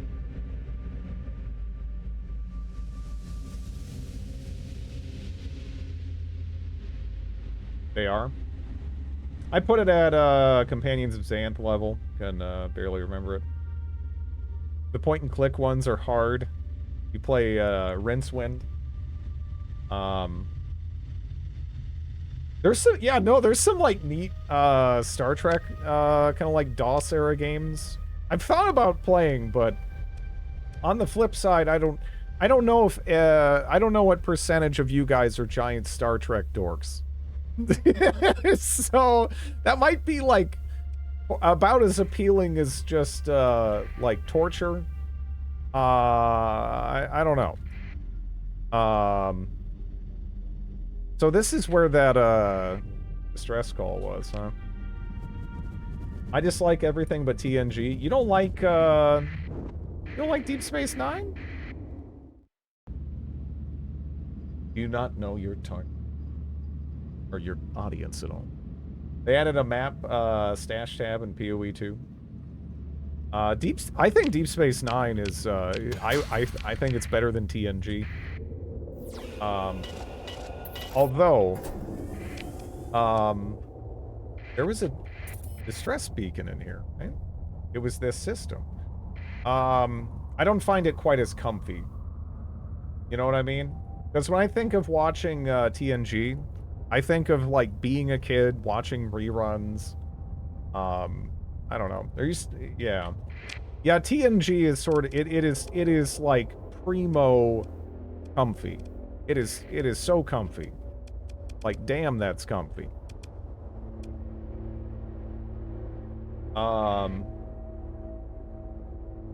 Another hour of Star Trek discussion. Let's see if we can, let's see. I don't know if someone's gonna just show up, though.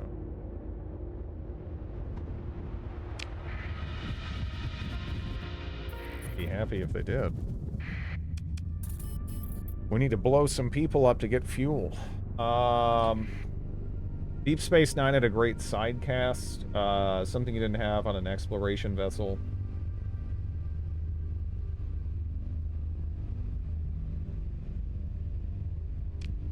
The Ferengi episodes, yeah, they were very, very good.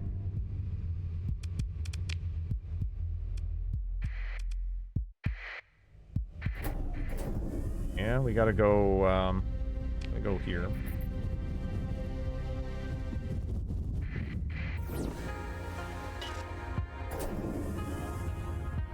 I'm having trouble just sourcing enough fuel, which means my fleet is too fat.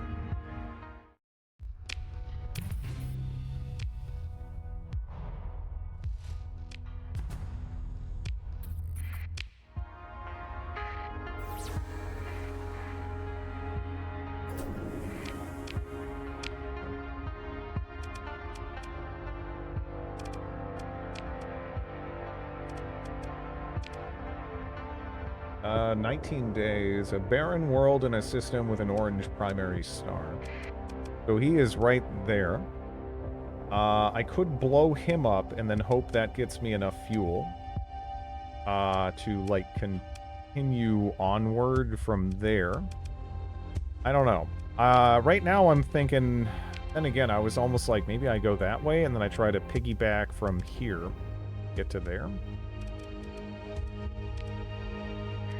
I don't know. In the SAR system. I think I have to go for that.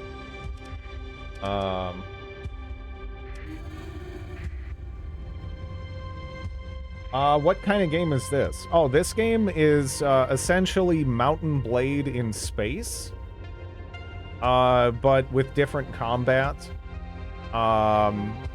And much more fleshed out like factions and like diplomatic mechanics, especially if you play with Next Relin. But so right now I am in one system, and that system happens to be located right here. Every dot on this screen is a system. So when you start a new game, the core is generally the same, and then everything kind of around the core is different. And within this core, you have like a bunch of different factions that own planets, and it kind of functions like owning a town or something in Mountain Blade. Plus with horrible UI. I feel like the UI in this game is really good, actually. Like, I don't know. Convince me otherwise. What is, like, a part of the UI that you would just change? If you could. Because I feel like the UI as it stands is actually, like, it's pretty thoughtfully put together. You know? They counted all the proton torpedoes launched over the show and how Voyager ended up with negative complement. The map can get a little messy at times, like, especially because we have a dedicated map, and then we have, like, an intel map. I almost feel like those could exist within one framework. But But it doesn't really get into, it doesn't really get in the way too much. Right?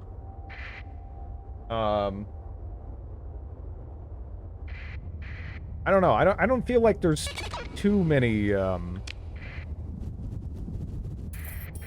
parts here that I just am like, yeah, I wish this was like, you know, totally different, or this is something that's constantly getting in the way or whatever.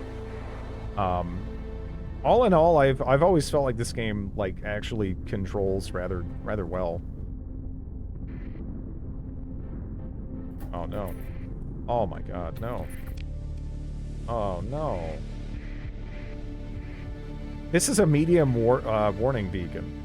I think we have to go in here just to kill stuff, huh? That's kind of perfect, actually. I'm kind of glad we got tossed around like that. This is where I need to be. Okay. You can actually hotkey ships on the selection screen. My bed awaits me. Night trip. Good night, Will.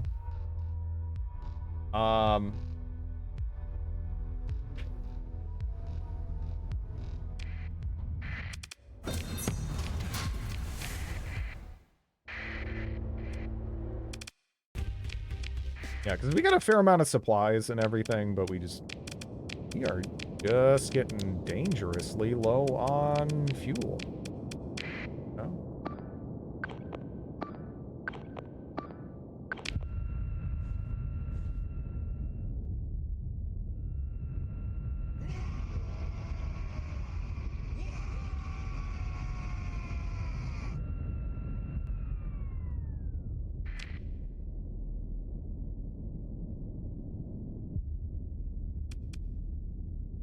Wog! Yes. Yes. Those are the orcs.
Okay.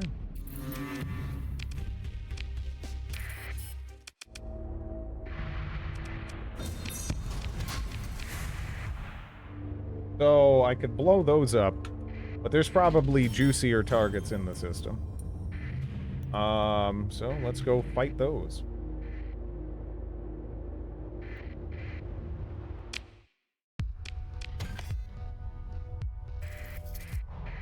Okay.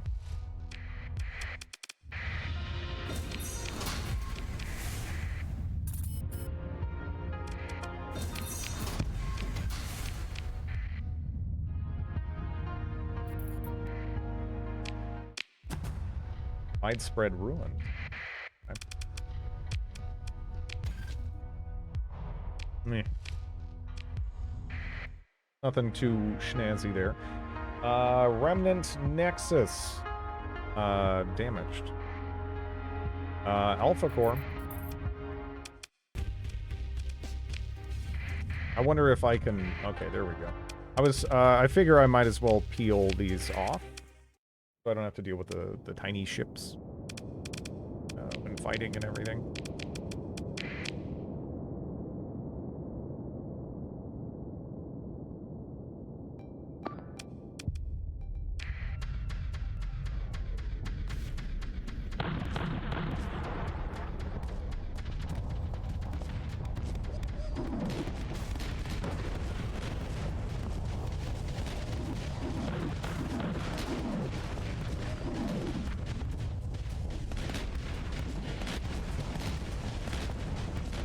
Do I have to bring in something else? I was kind of like hanging back, you know? I guess that would probably be good. And if I want to, I guess I can fly this, right? I don't know. I just don't want to fly the big ship right now because the CR on it is very low. And it's already going to take a minute for that to recover. And that is going to be a big deal for dealing with the station.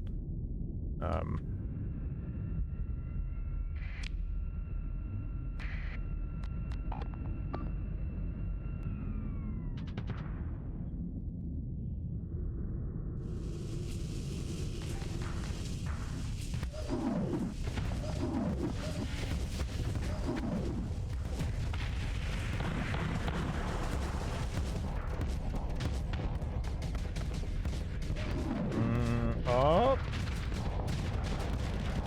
I didn't want to go too ham to the other side because I was worried they would actually dodge out of the way and I'd accidentally torp my my own stuff. What's your end game here? When do you win? Usually by the time I'm just like bullying hegemony, I take away their pristine nano forge. I feel like I can kind of comfortably expand anywhere I want, right? That's kind of when I personally am like, yeah, that's kind of how that's sort of how I approach Mountain Blade as well. Then I usually just like start again, roll in new mods, something like that. We got an alpha core out of that, which is fantastic.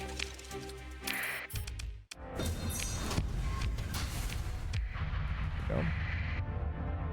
Now, I already just want to go smash into that station and rip it to shreds before anything else arrives here. The problem is it is taking us a bit to get our CR back, because everything else is fine as far as CR goes, but not this. Yeah, I think I might have to just go for it. We're at 41% CR, which is bad. that is bad. It's been a long time since I even tried fighting one of these as well. So hopefully this is okay. I don't actually know.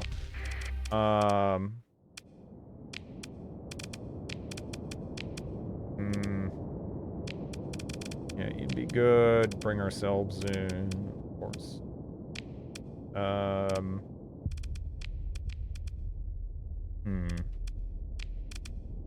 Yeah, something like that.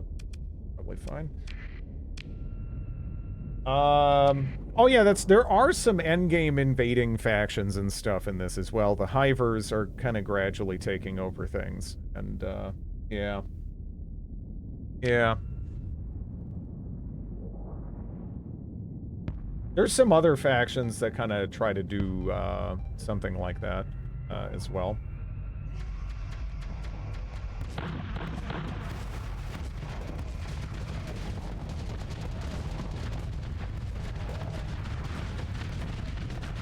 I don't know if I should have fired that, actually. Yeah, I was like, because I didn't want to fire too close in here, because we could, like, pop half our fleet. But, eh.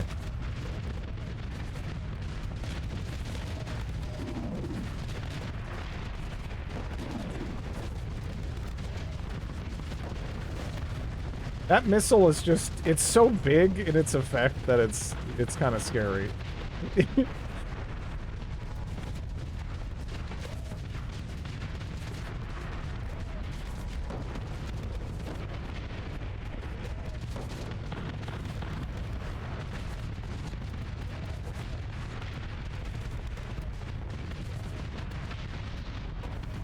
Okay.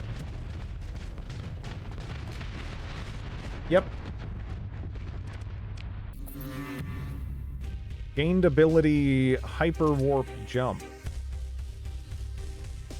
One of your salvage technicians reports in within the mangled wreckage of one of the largest remnant vessels. They say they've successfully accessed drive configuration data that might explain the atypical drive signature readings detected previously. A cursory inspection of the configuration suggests that it could facilitate the compound folding of hyperspace, allowing a fleet to instantaneously travel vast distances. This is confirmed after a thorough analysis by your best drive engineers and navigators. They also determined that the configuration could be applied safely to any standard domain hyperdrive. Nice. And we got another alpha core out of that, too. Always nazy.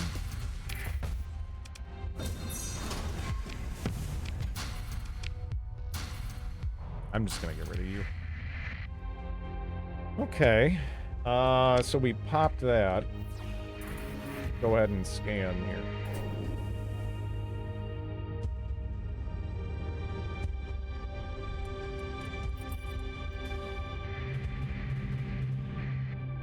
There's a onslaught sitting there. What else do we have? Yeah, this is exactly the system we needed to find, though. Say that.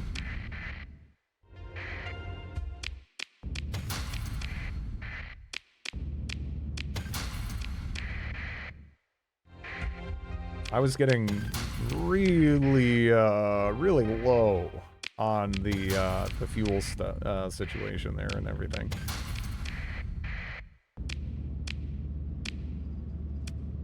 This isn't a, yeah, just a regular onslaught.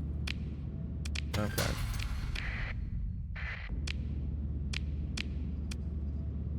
Hyperion.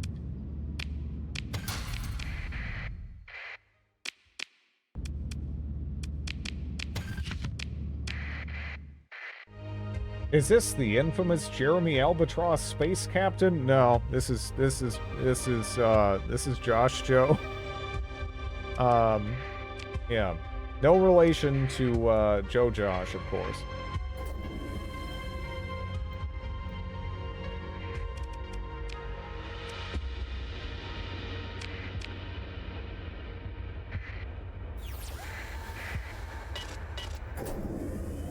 Yeah, I saw earlier there was some stuff around the jump point.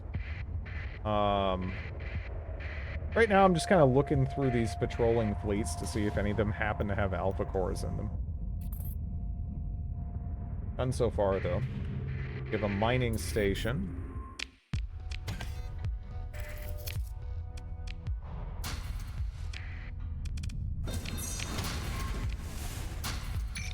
Oops. I guess I'll keep that.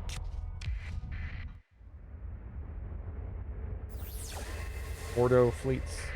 Well, you can see them in the fleet, right? Like here, there's not gonna be any, I think. I don't even think there's a chance for it. Nothing there, nothing there.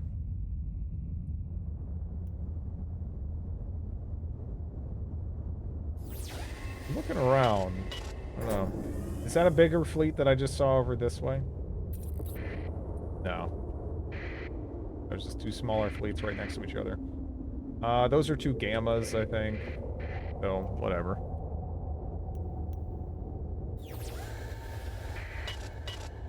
Doesn't look like we have anything on this side of the system.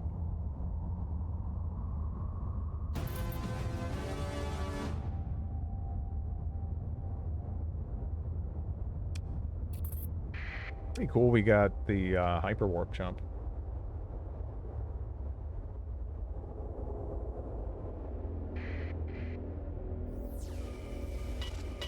Okay, there is a fleet to the south moving around. But nothing in it. We have a, what, a beta core in or whatever in that.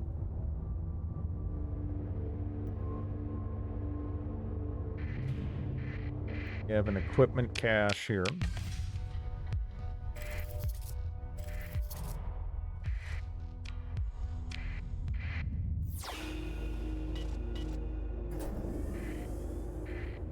They're actually going for the intercept, which is kind of weird. Because there's no way they'd win. And, I don't know. They are gradually waking up, though.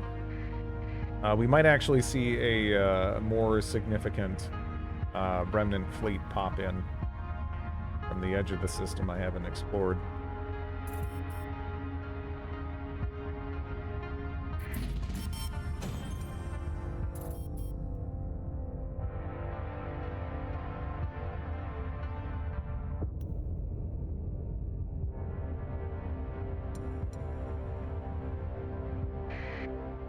Yeah, I don't know. I think we pretty much cleaned everything out that isn't like in like the weird, you know, corners of the system. So we might as well get out now. We kind of got what we wanted out of that system anyway, which is enough fuel to not be trapped. That would have sucked. We actually have another warning beacon system up here. In Lilith. You can go check that out.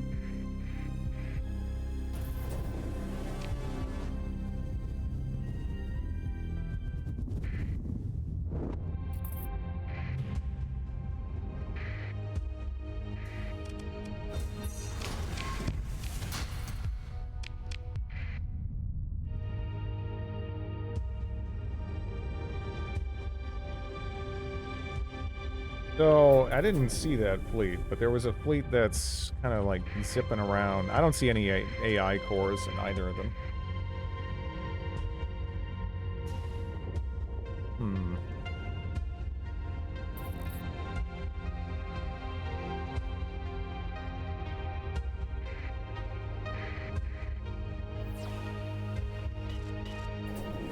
Nothing.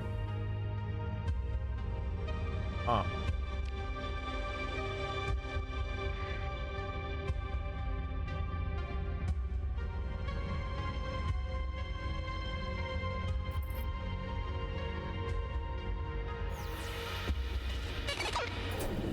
Independent police raid.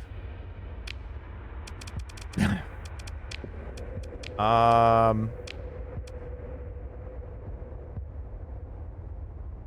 blockading forces are projected to be very strong and likely comprised of 16 fleets.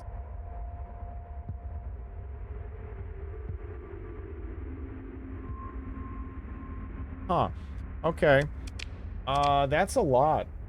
Yeah, we might have to, maybe I should prioritize working our way back. That's gonna be a whole thing. That's a lot of fleets. That's a lot of fleets. Yeah, 16 fleets? That's several fleets.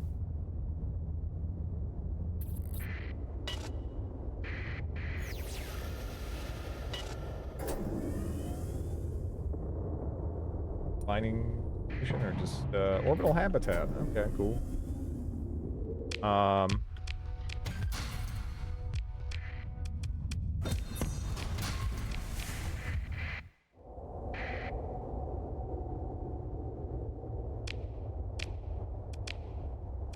Starfleet. Man. So right now I can make it to like Corsica. I don't know.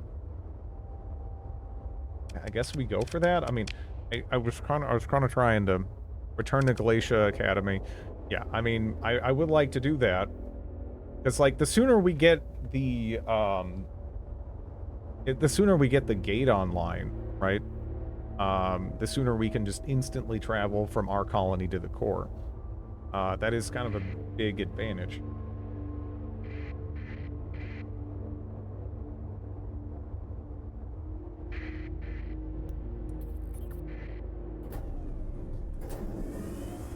Survey, huh?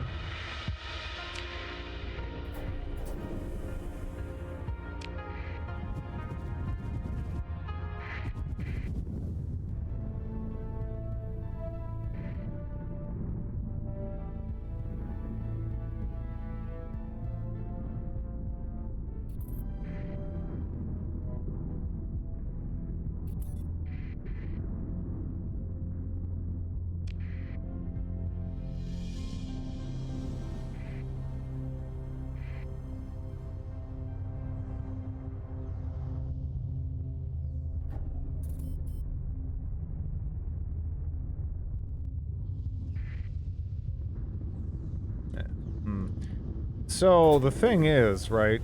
Again, I don't know if it's going to be the case this time. A lot of the time. Yeah, no, not this time. I was curious to see if there was a large pirate fleet just sitting near the exit. Waiting to ambush people, but I'm not really seeing that.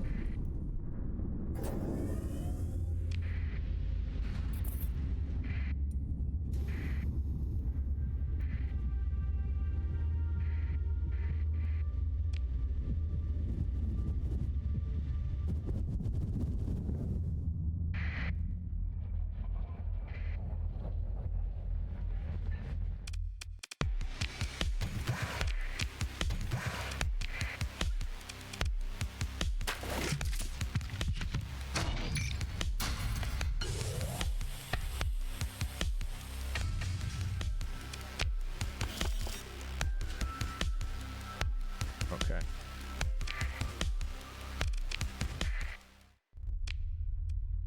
We are going to need to get all the fuel we possibly can, and that is probably still just going to be barely enough for us to, like, limp to the edge of the core, and then we're going to need to go from there and buy more fuel. And...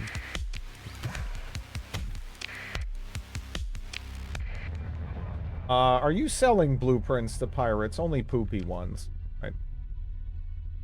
Which is kind of like, you know, we taught them wrong as a joke kind of a thing to do to pirates, because then they just start throwing, like, the crappiest stuff ever at you.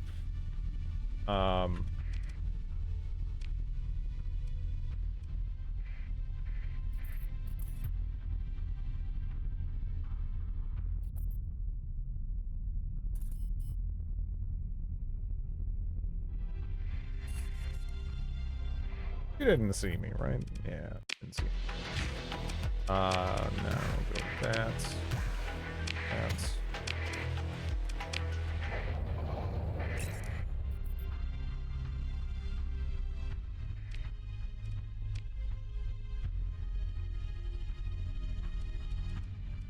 I guess I could go to that cryovolcanic world as well. Without, energy weapons, they end up with mining dongles. Some sort of, like, cursed Paragon loadout. I mean, honestly, though, like, sometimes, yeah, selling, even nicer ships to pirates can be a little handy, because then, you can salvage them? Like, it depends, right? It kind of depends. Sometimes it can kind of work out for you.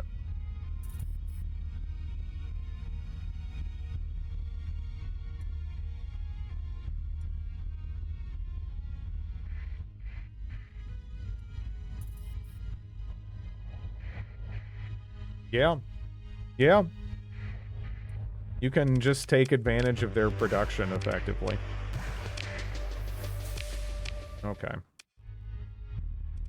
Okay. So, we are not exactly, I mean, I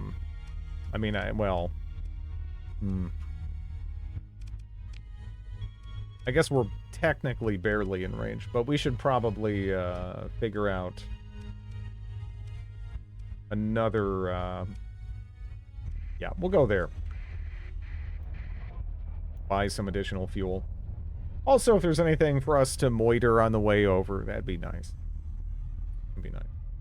We have to be a little bit careful, though, because it did say that the blockade was, how many fleets again? Like, several fleets. I don't, 16! That's a lot of fleets. Yeah.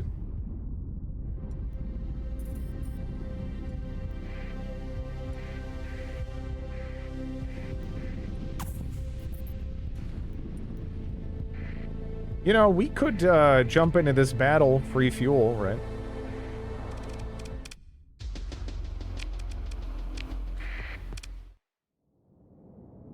Yeah, let's go. Can you use the hyper jump? I don't know if there's like an efficiency trade-off there. Maybe I can.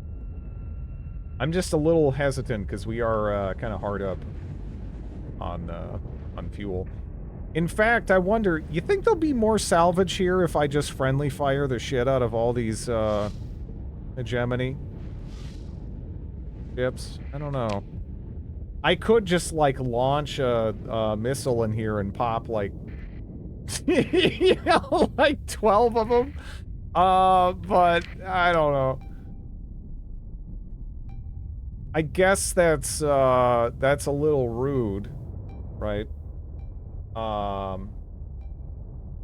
If you friendly fire, you won't get their salvage. There he goes again. Hey, what's the implication?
Okay.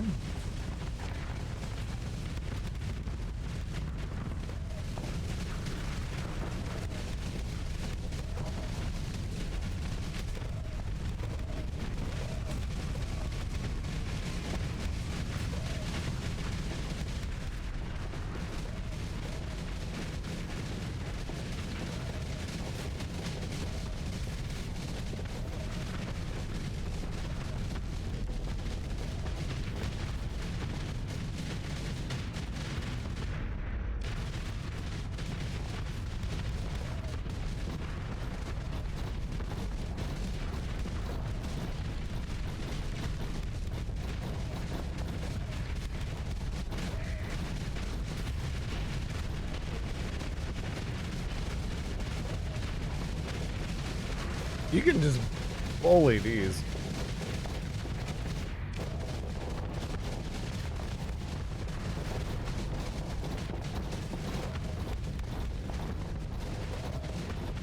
Does ramming cause damage? Yeah. The amount depends on like a couple of different factors. This is not the best ramming ship, but I'm kind of just trying to be like as disruptive to their fleet formation as possible, because this thing is just a prick at the same time.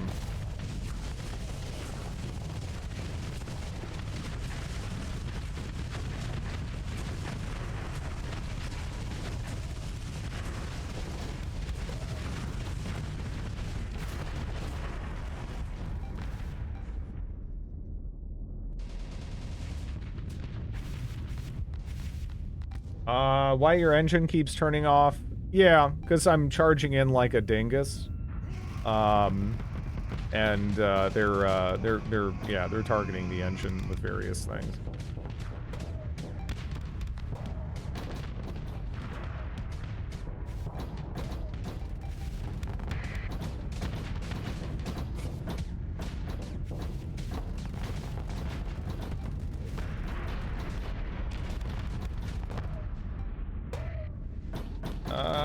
This is still alive, huh?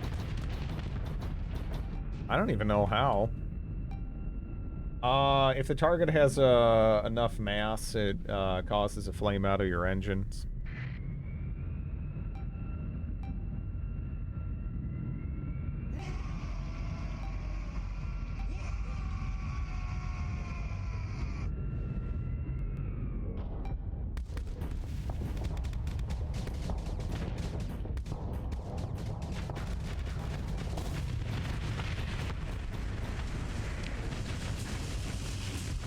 That it now? I assume so. It looks like they stopped, yeah.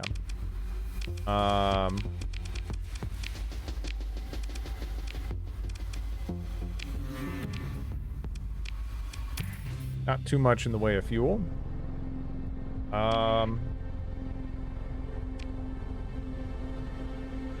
Okay. Let's continue to the Kalkari system here.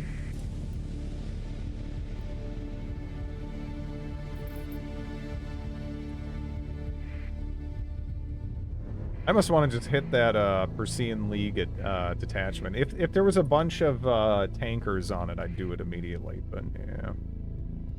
Eh. It can wait, I guess.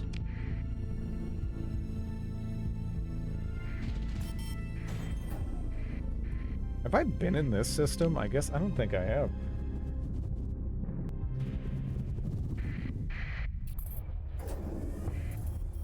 Gate in here as well. We really need to get our gate up and running.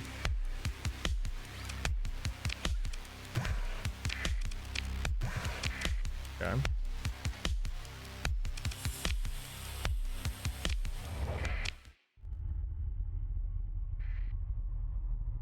That should give me some more wiggle room.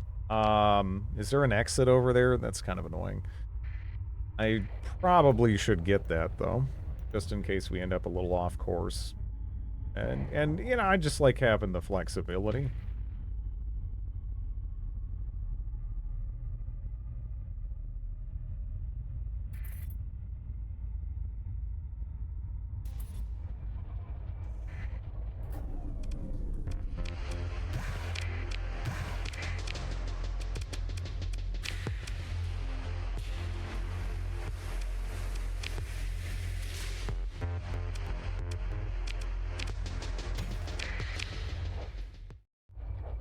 Okay.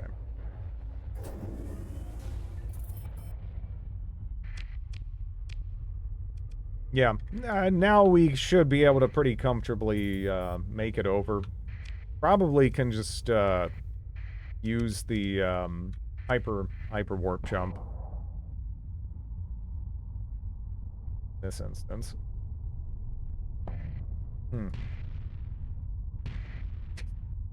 I gotta hit every one. Every single asteroid. Okay.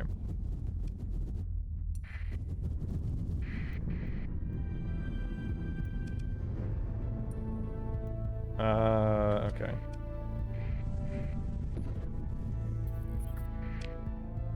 Okay, good chunk of the way there. Should be able to do another jump momentarily.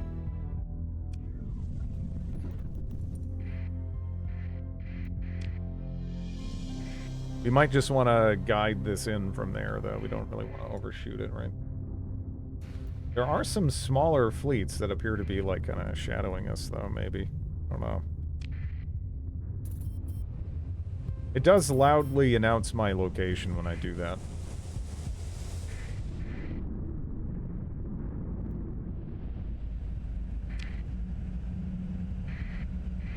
Again, apparently there is a gigantic blockade around these parts.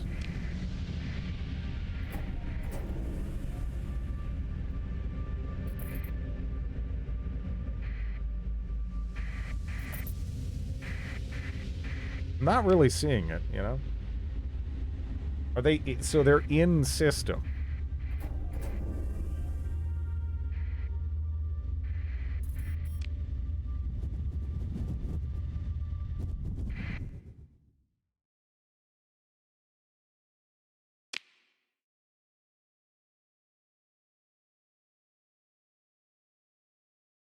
Any reason to have a transponder on in hyperspace? Not really.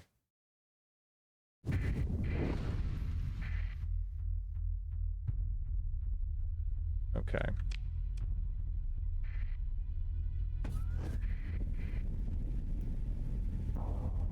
Gonna counter E-burn away, I think.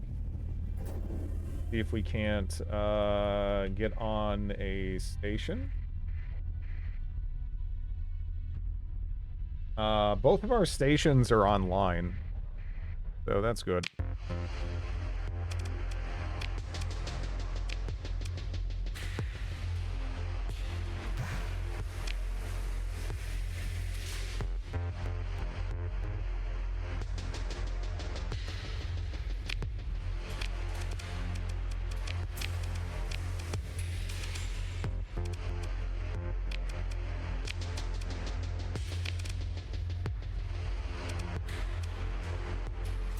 Did I actually... I can't remember if I actually gave that one a proper loadout or not. But yeah, I'm gonna grab... I'm gonna grab these heavier ships. Not as storage here.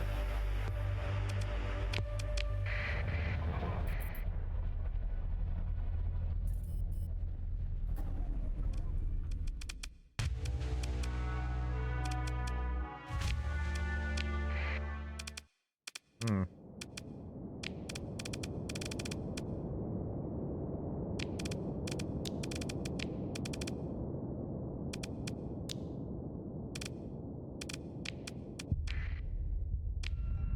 Okay. Now let's try not to blow up our own station this time. Not that I've ever done that. I've ever done that before. I've never done that. I wouldn't ever do it.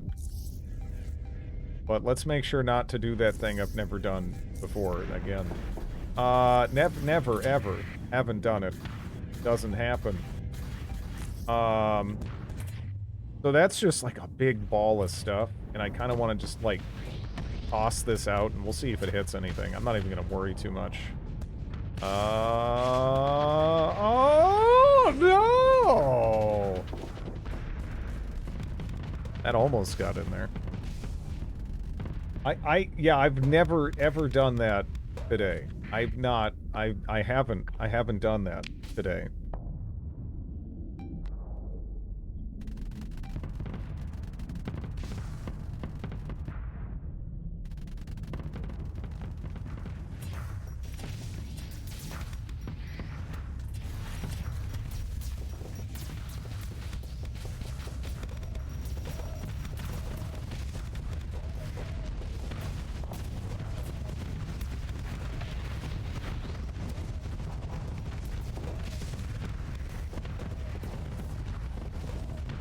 I'm just trying to draw a fire best I can right now.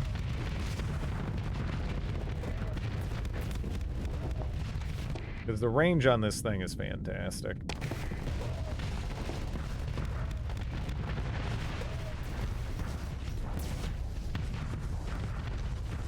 Alright. Now we just gotta rotate into position. What the heck kind of junk is that? This is a Smasha class type Bravo battleship.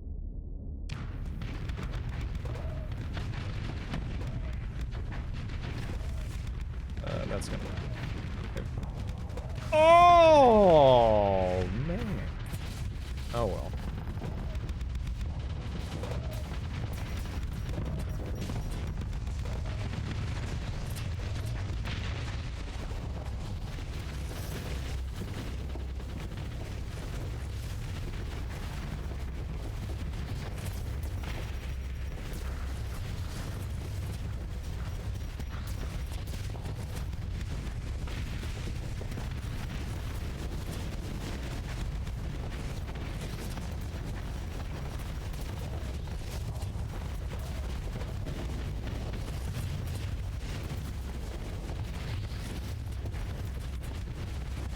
Up. Okay, stuff is blowing up in front of us on our butt. We gotta navigate out of here a little. But yeah, they're pretty much just popping left and right. I'm not sure they got any terribly significant damage on the station.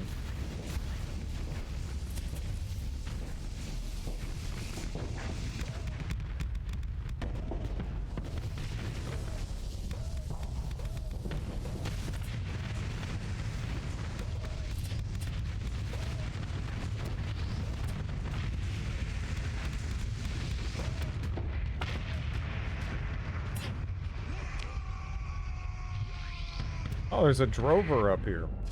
Okay. I was just about to say, like, I guess they're all dead. Nope. I require your greatest explosion.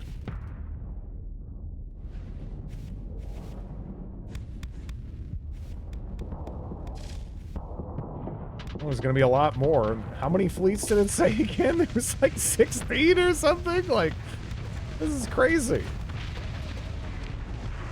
Alright. Here we go.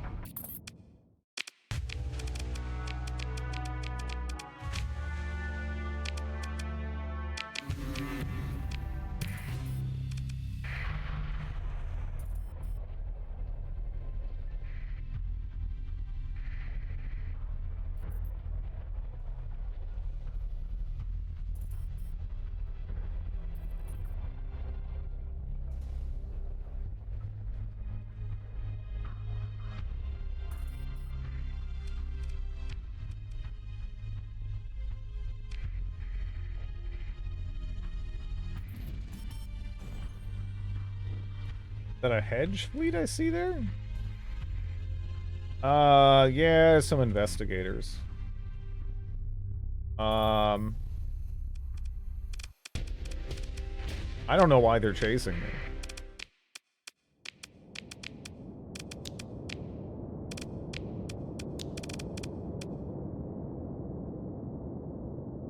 They're gonna get shredded.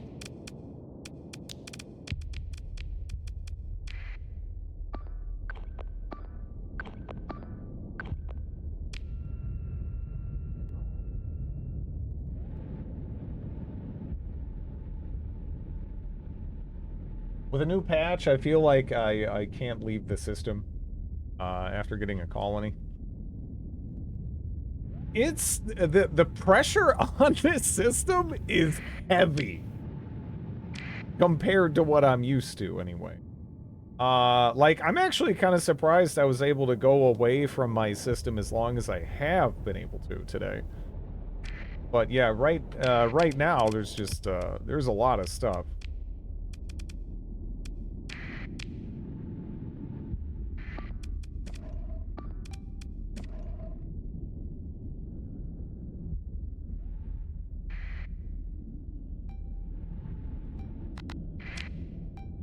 Okay, the main fleet's coming in from...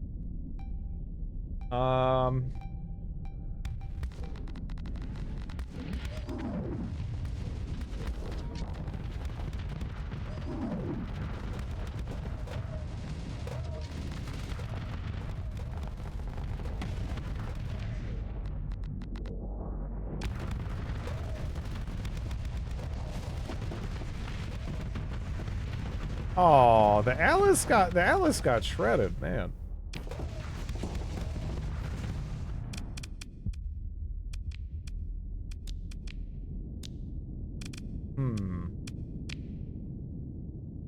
What do I want to bring in?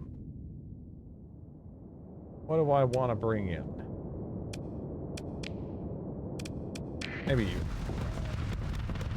And new missions for the Persean League and Space IRS. They'll lessen the pressure and the crisis buildup, but yeah, unless you're prepared, they'll turn into a slog, and yeah, commission. You can also pay tribute to one of the major factions and keep the others away.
I usually do enough for any commission, then I explore a lot, then I settle, then I consider what to join properly.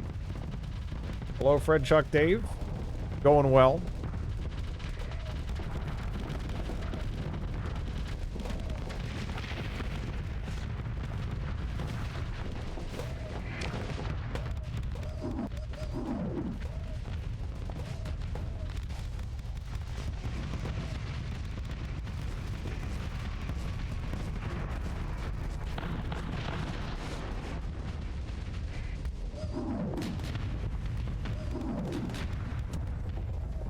I mean, right now, I'm just trying to defend my system. Then I'm trying to link things up. Then we'll see. I mean, honestly, for me, Starsector is less about, like, here's, like, some concrete goal and more like, is that a fun ship to play around with? I'm gonna play with it. I don't know.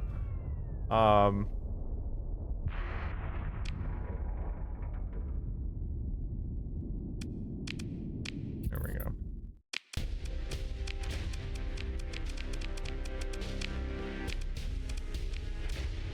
Yeah, that thing got kind of annihilated. But, we'll grab it back.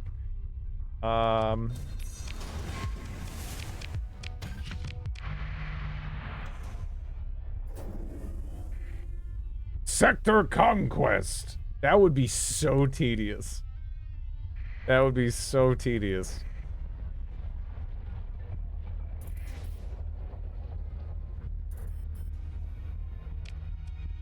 Right now, I'm kind of thinking, like, do I try to...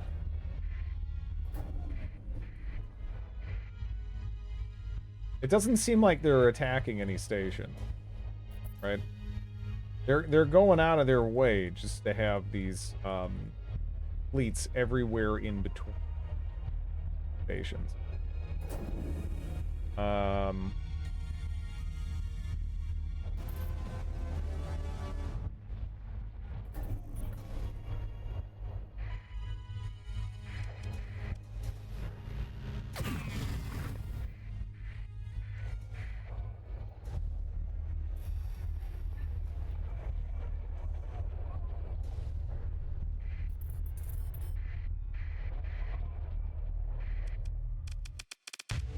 Oh my gosh.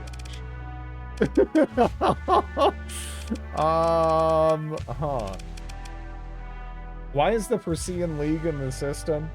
They got nothing better to do. You know, they're just like, might as well mess with them. I guess.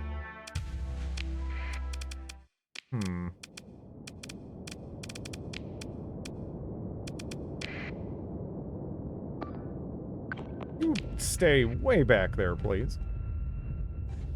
He didn't pay his democracy payments. Yeah. Rogue Trader on Game Pass, February 20th.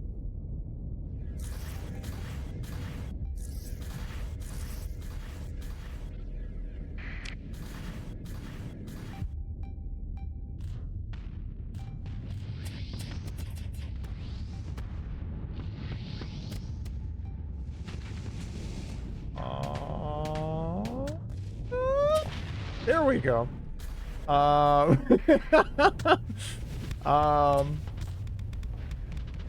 Infinite new classes league. Yeah, that seems ridiculous, right? Like, I don't know. It's like, how the hell can you add in all of those things without? We'll see. Time to bring them in our hegemonic fold. Yeah.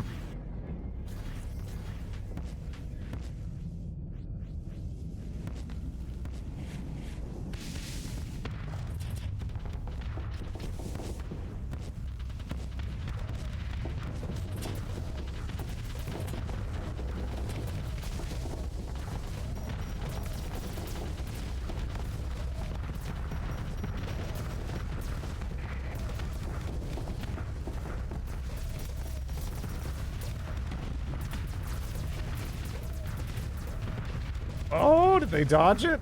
Or is that gonna hit them? Okay.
I don't think anyone is outright ethno-nationalist. Members of the Persean League probably are, right? Because it is a rather disparate, you know. I mean, there's all kinds of there's all kinds of members. It'd be almost shocking if one of them wasn't, but I don't think any of the major factions have that as like a explicit, you know, policy. Thank you for the follow.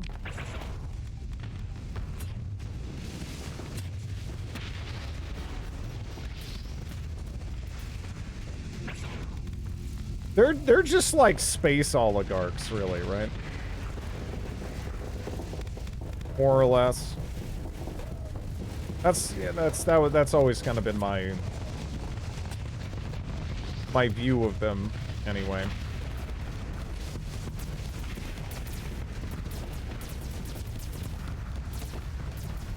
So I want to fire a missile in there. I want to fire a missile in there so bad, but I think I think I might blow up my stick. It really does a lot of damage.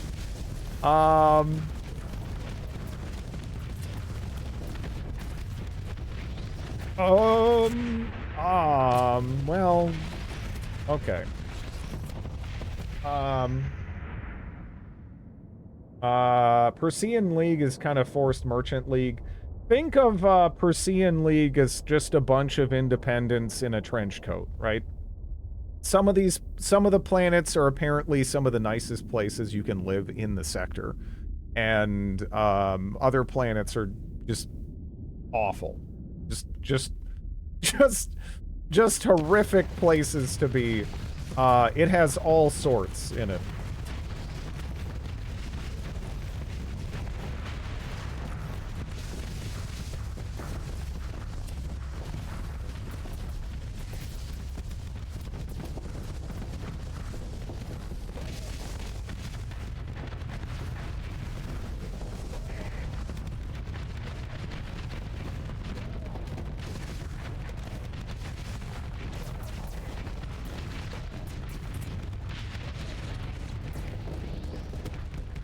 Persean League is all about the best kind.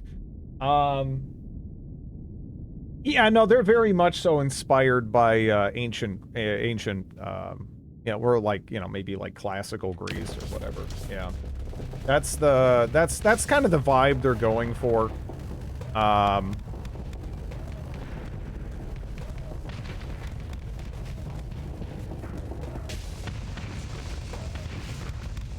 I bet if Rock crashed in a Drid's ship, it'd blow up though. Oh no, we'd be fucked. Yeah, no, I don't know what you'd need to kill a rock, like a high metal content rock. Yeah, this isn't enough. This is just like your run-of-the-mill broken ship. You know, like the rock is like insane.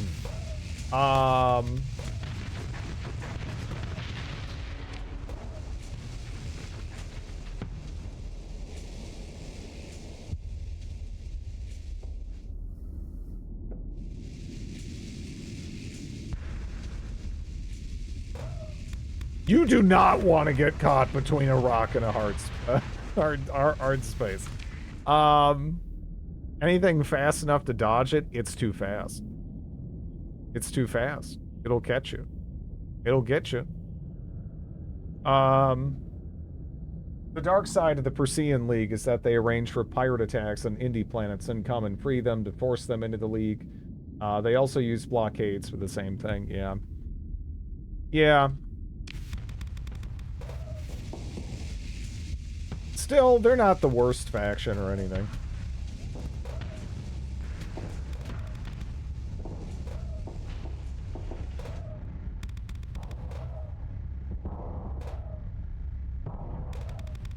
Yeah.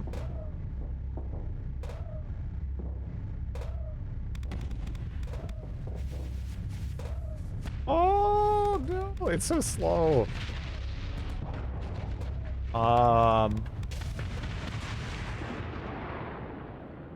spaceships, it wouldn't matter. It wouldn't matter. Like, you're not beating the Rock, okay? Like, you're not beating the Rock. It's just not happening. The Rock is, like, indestructible. You know, you get it fast. And all it needs to do is hit you. And then you're screwed. You know? Like, you can't stop it.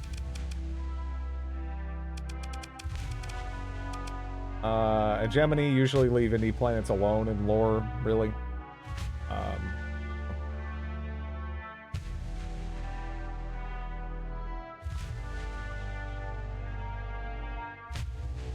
Would you say the path is the worst? I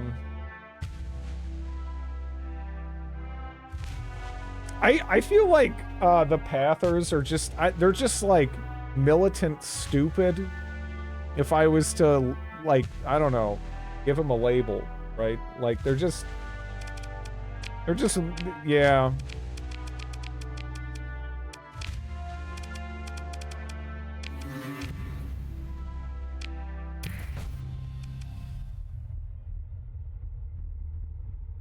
Militant Luddites. Yeah.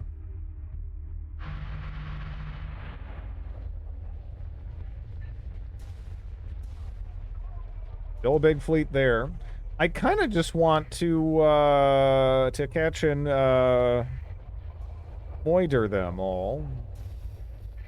But you know what? The shitty thing is they're not like they're not going for me on the station. You know.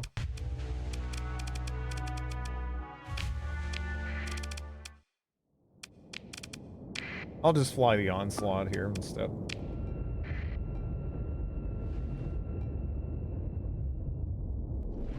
Militant Luddites in space.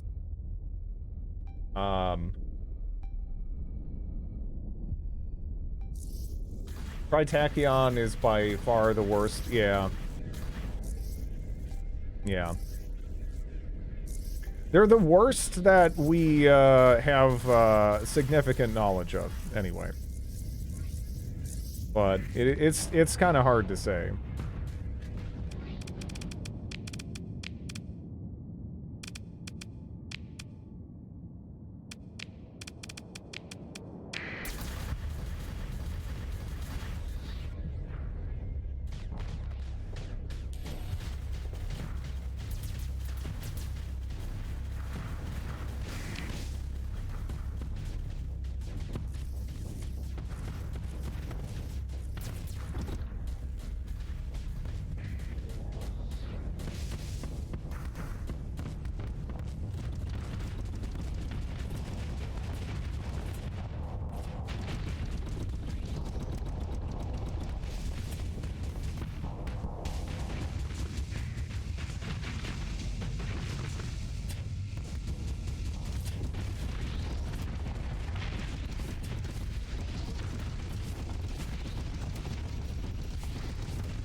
Gotta love Onslaught. Gotta love Onslaught. I'd pay to it's a pretty good setting. It's a pretty good setting, right? Like, that's why sometimes I almost feel bad comparing it to Mount and Blade, because I feel like almost all the personality in that setting is just like, it's like just jank or like community like forced. But this is genuinely kind of an interesting setting, right? I mean, whereas with Mount and Blade, it's like, what comes to mind? You know, that what, they didn't want to make another model for like a pot, so they decided to just reuse the pot of butter they made, and they just put like grass in it and like one of the buildings, like, you know, I mean, they did stuff like that. Have you checked out Avowed yet? I have not. There's a start you may like. I used to find the feasting so funny, but it kind of makes sense, I guess. You're just trying to ball the, you know, AIs up together before they invade. Mountain Blade. Everyone but pirates and Luddites hate you. I mean, my favorite playthrough I think I've done is just Pather, which I did play with Luddic Enhancement, but it was pretty minimal. It was just like Nex Luddic Enhancement. That was a blast.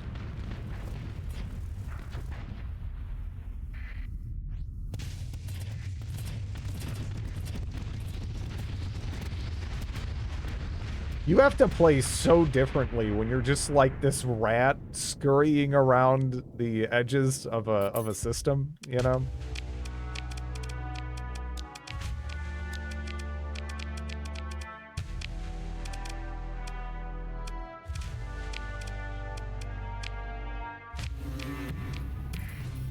I kind of want them to go hostile. Can I tell them their band sucks or something so that way they feel like attacking me? Because they're just like, they're being obnoxious.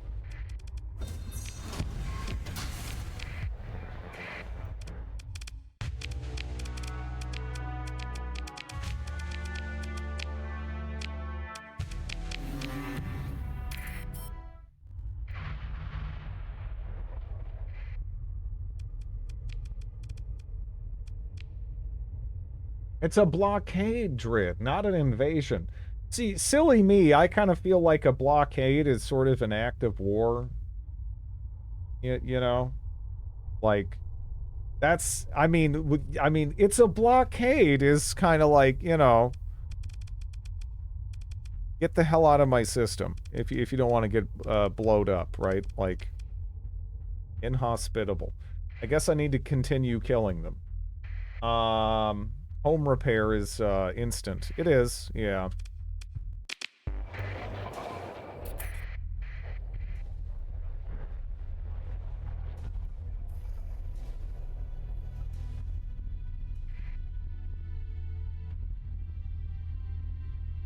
Indies stirred up a global war.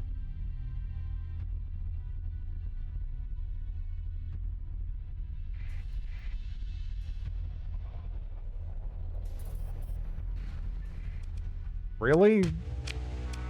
Dude, I got a station. I got a station. And it's like a good station? Like, what are you gonna do?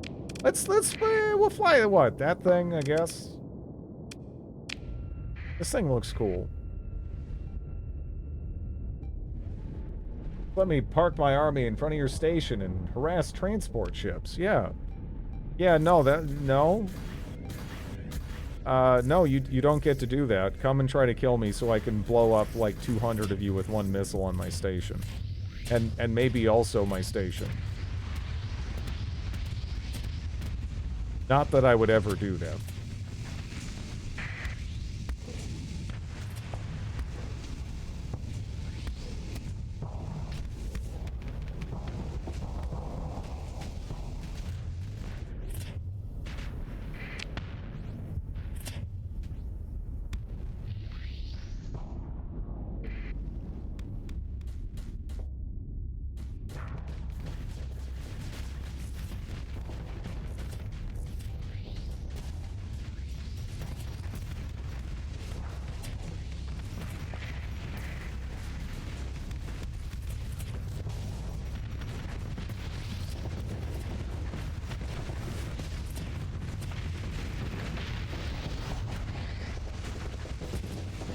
The Champion is such a good ship.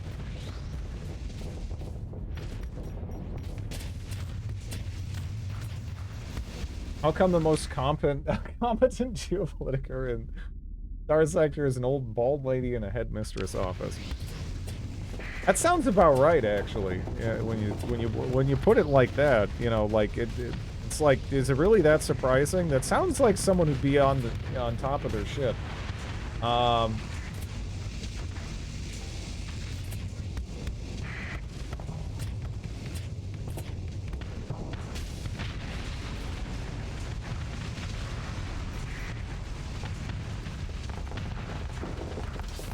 This thing is super maneuverable.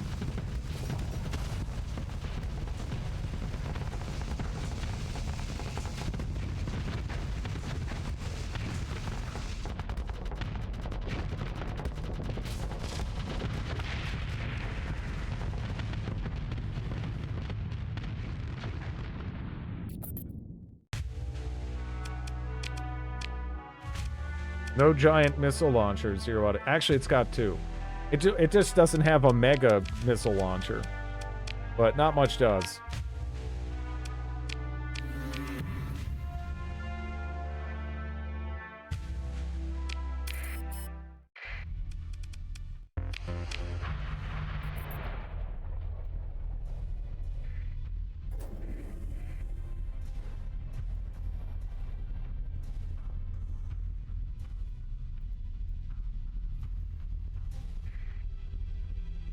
Supply fleet. Should I just start hitting all the supply fleets? This one I'll just kill.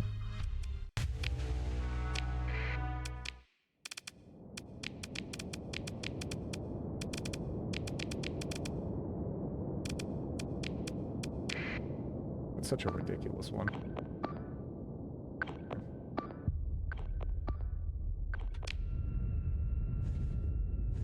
Emperor of Fuel Boy. Pretty sure he's had an education. And decided he wanted to be a feudalistic moron by choice.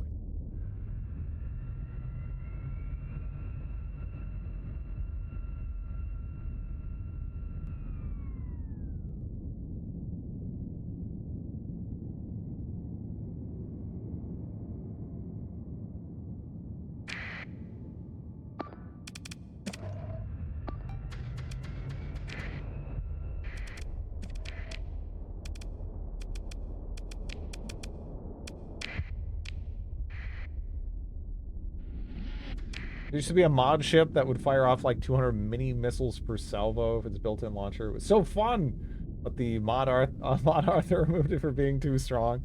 Yeah.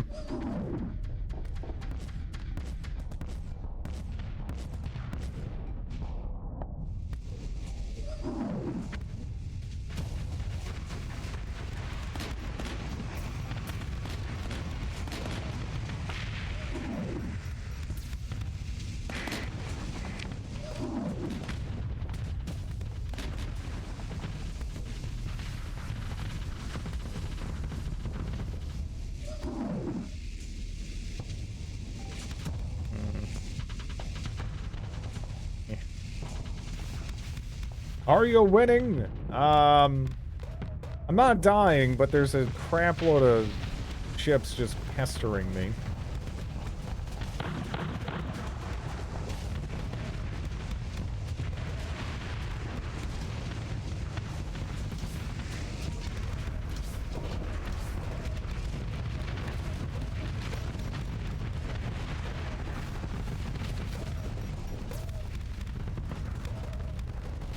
Guess who's coughing at me?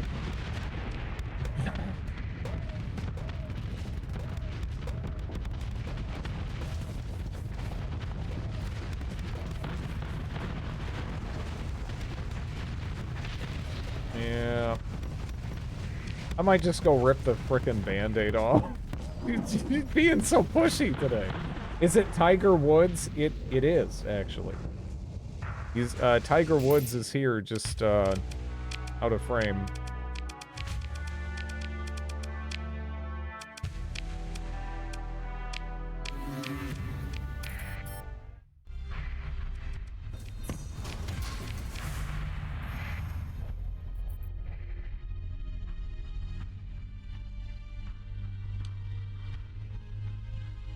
Be driving drunk.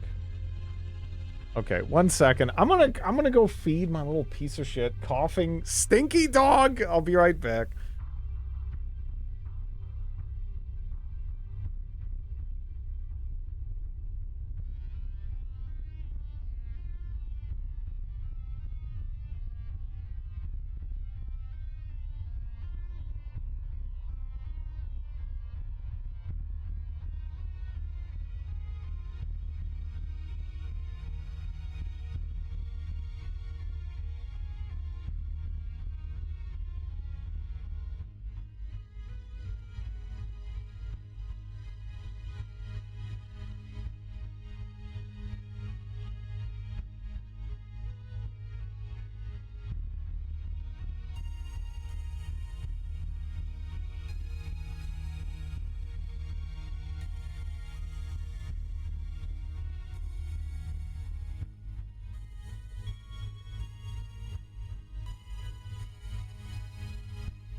Remnants are for Reaper Torpin.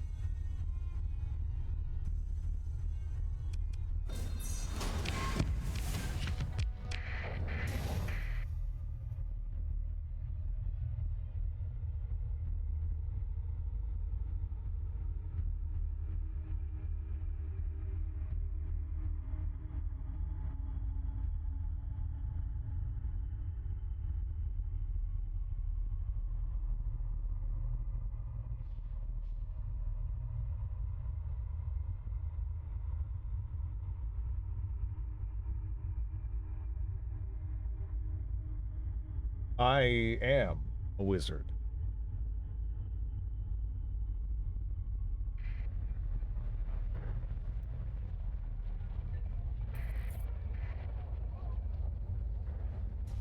I have a very needy little dog.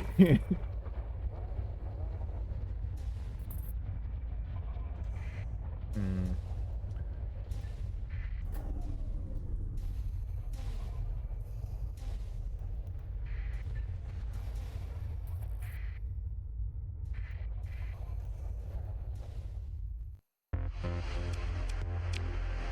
Halt, Captain. This system is the site of an ongoing investigation by the Department of Narcotics, Armaments, and Technology. I'm just gonna kill you. Cargo scan, this is my territory. Commander Right of Earth tries to match you in a staring competition. Given the disparity in fleet strength, the outcome is a foregone conclusion. You'll regret your obstinacy, she spits out after a while. Sector Pole remembers those who obstruct its justice. I'm gonna blow you up, though. Anyway. Or, I mean, really, can't I just, like, chill and, like, watch my station blow you up? I don't even have to. I'll just watch my station kill you.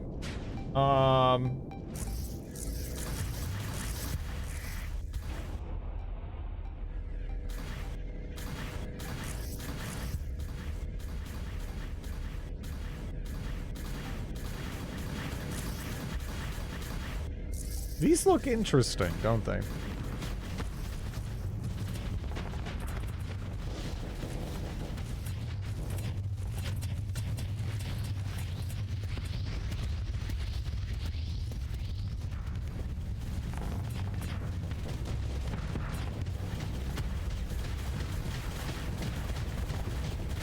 What is the loadout on this, by the way?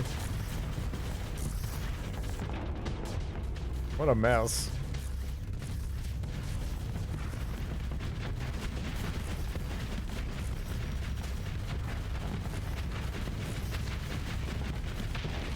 There's many lasers. There's lasers everywhere. The amazing Captain Joe Josh Sparrow has lured the fleet into the range of the station.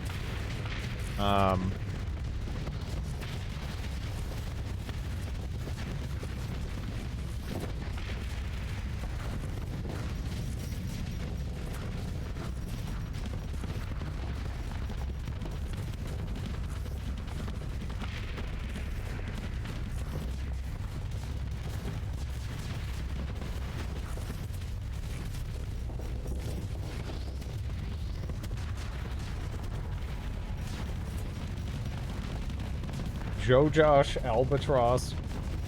Yeah.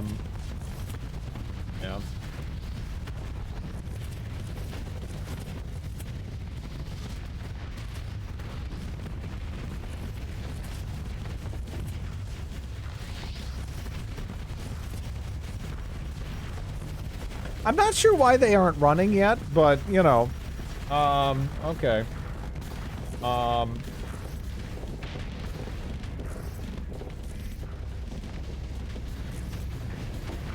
I don't remember the content. I feel like that might be, I don't know. Go fishing. Turn, oh no. Lie to the kids about where you are.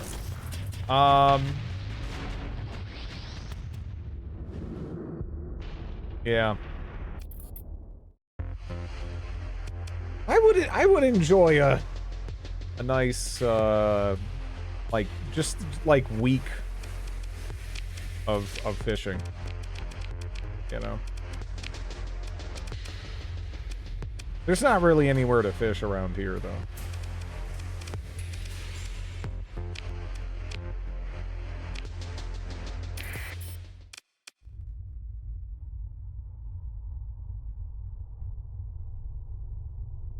Yeah. Going fishing up in Minnesota this September. Nice.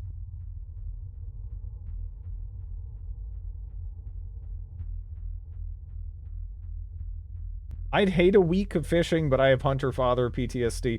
I understand that perspective too, because as a result of maybe something adjacent to that, I kind of grew up thinking that I hated it.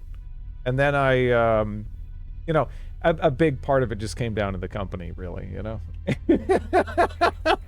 You know, like, not the shit talk, you know, my dad or anything too much, but he's not an enjoyable person to go fishing with. I'll tell you that. Lake Vermilion. Never been there, but my dad has.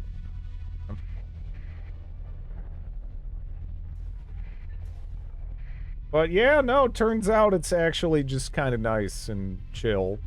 I don't know. Yeah, if you do it alone or with people, who kind of aren't, you know, overly, don't really know how to phrase it, but yeah. Okay. Yeah, so we have this station here. I'll take that. My dad tried to get me into hunting. Shooting stuff was fun. Yeah. I don't know if I see, for me, hunting is something, like, I'm sure if it was, like, you know, more like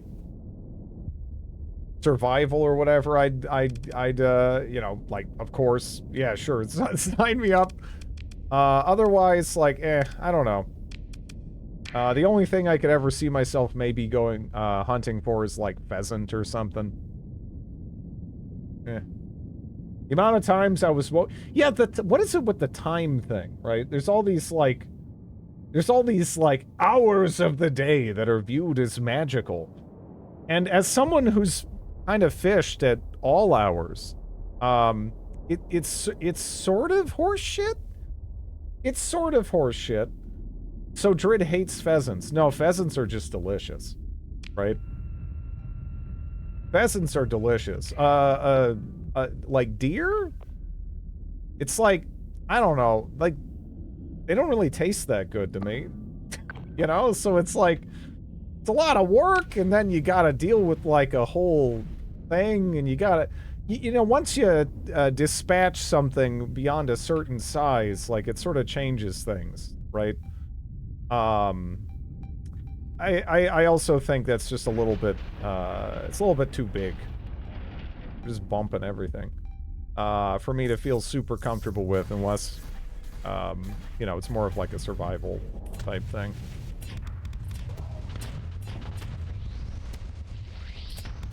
But pheasant are delicious. That's like, yeah, it's kind of worth it.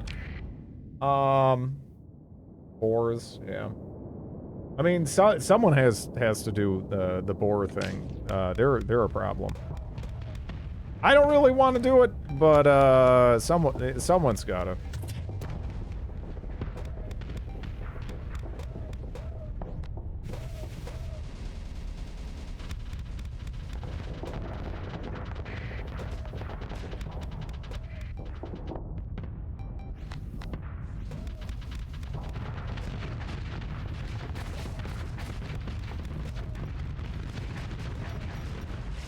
Boars in Texas are crazy. Boars are just, they're, you know, they're pretty disruptive. They're pretty disruptive. Kind of same thing with the deer population in certain parts of the states anyway. Again, they're so plentiful that, you know, it's like, I don't really want to be going out there and doing it. I just probably, I don't know. It's not for me. But they don't have any natural predators Kind of someone has to. I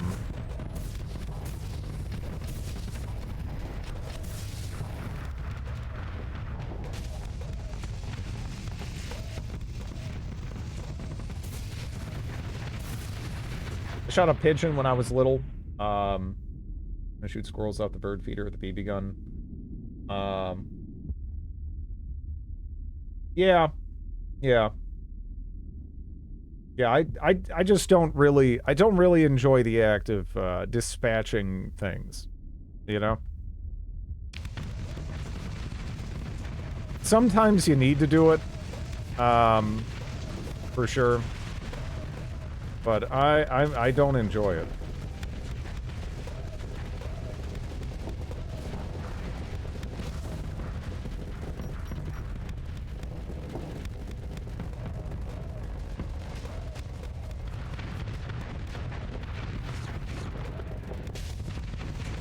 Yeah.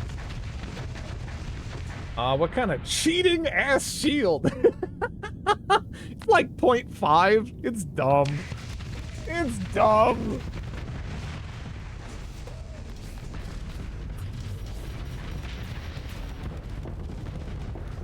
I should probably shelve this ship after I clear out the system here. This is like, again, it's not rock good, but it's too good.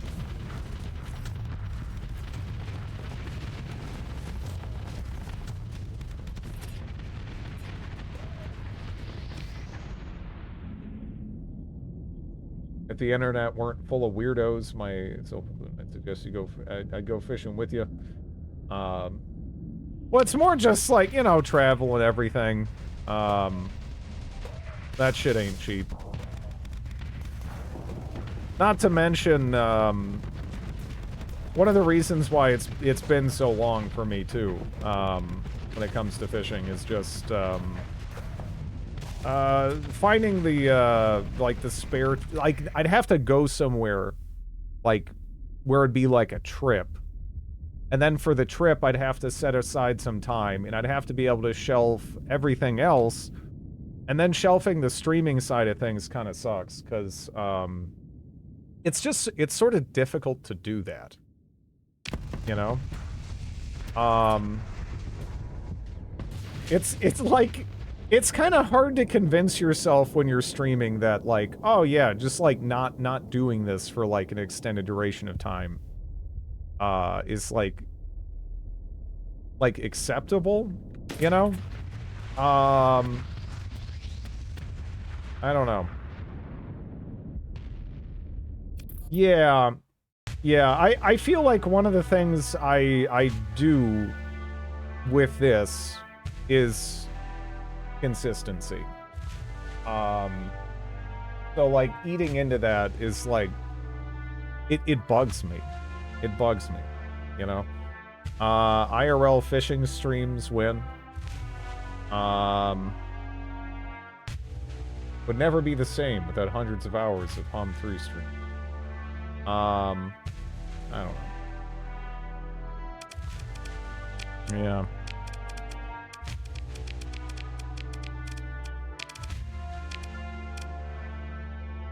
Lovey stream. Data intensive.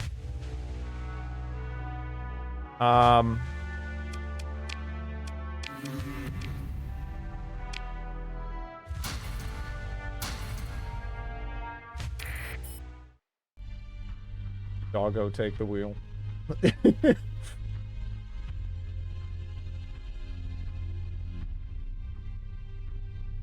This mod ship is bullshit. It's okay, so here are the stats. We have quite a lot of we got quite a lot of shield. Quite a lot of shield here. Yeah.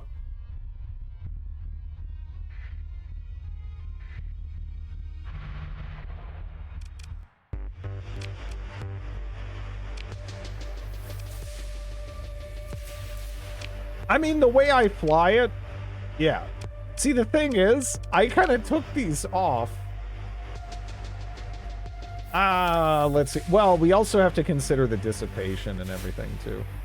20... Yeah, no, it's dumb. It's dumb. Oh, those famous orc shields. You know, the weird thing is, in the setting, kind of actually. It offers streamers paid vacation. I mean, you know, I don't know. Having, you know, like, control to some extent is part of the appeal, I think, but yeah, it I don't know. Again, sometimes it can feel weird as to like when you should consider, yeah, or like when you can get away with doing something like, you know, just like, you know, going on like an actual fishing trip or something. It would be nice though. It's been a long time. They're BS in 40K as well. Fishing is nice. Honestly, I mostly just like being around water. You know, it's just it's just relaxing. Unless there's a shitload of mosquitoes. Which sometimes in like Minnesota and Wisconsin, there is definitely a shitload of mosquitoes. It's nice. I don't know, would this be... The way I fly this is like a caveman, so I guess maybe I should just outfit it like a caveman.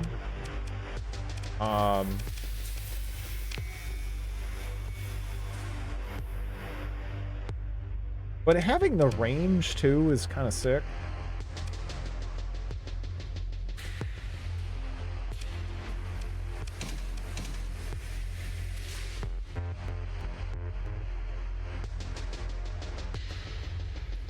Yeah.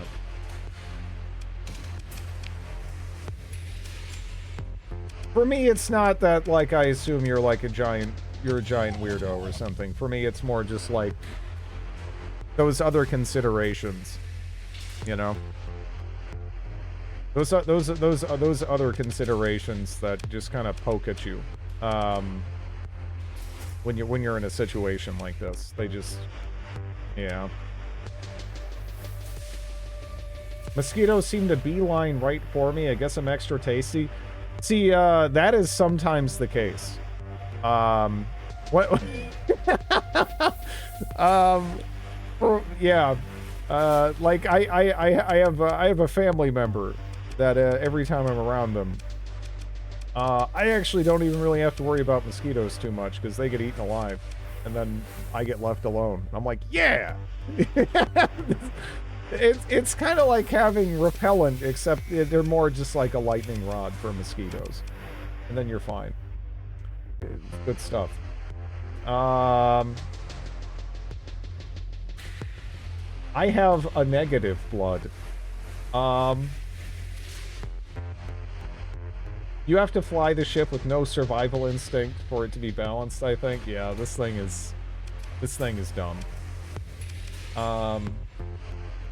Mosquitoes don't bother me much unless... See, I get swarmed unless there's apparently like a tastier target around.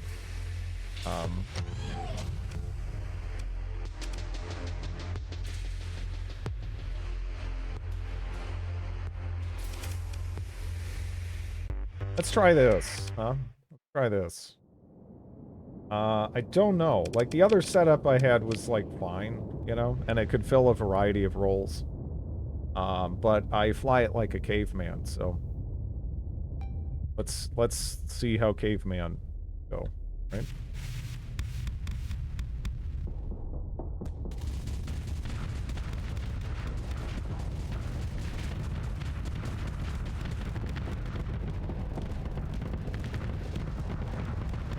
Is it still not in range? Or wait, oh, it got grouped up in the back. Man, that was even with them fucking... Jesus.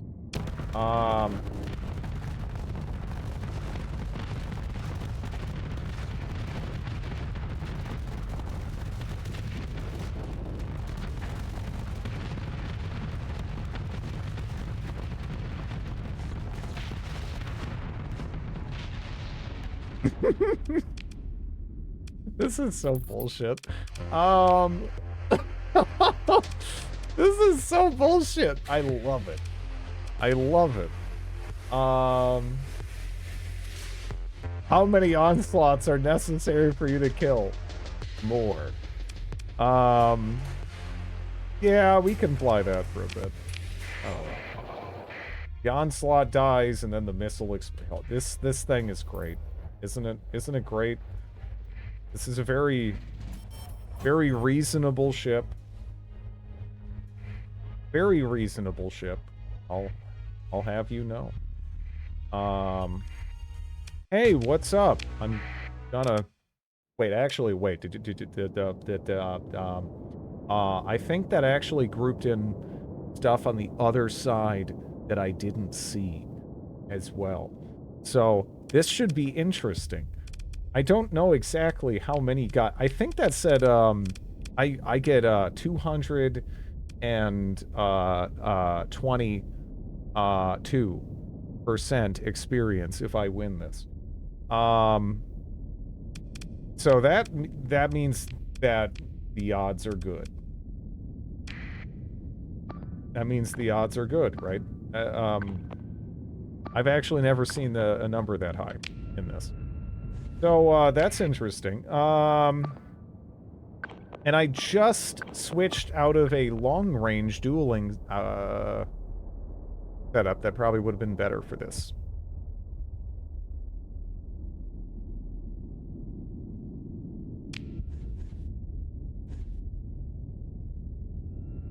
This might scratch your paint job. Yeah, no, I've never even seen it that high. If I had the Rock, we'd be fine. But the Rock can just do whatever the hell it wants. This is not quite that busted. It's just regular overpowered, not like the most literal broken thing I've seen, pretty much.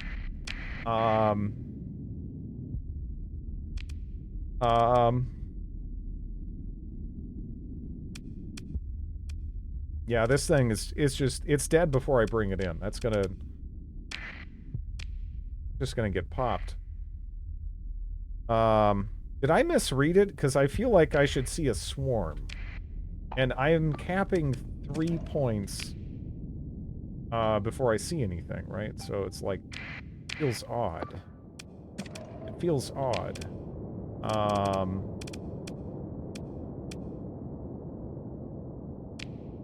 It's afraid. Okay.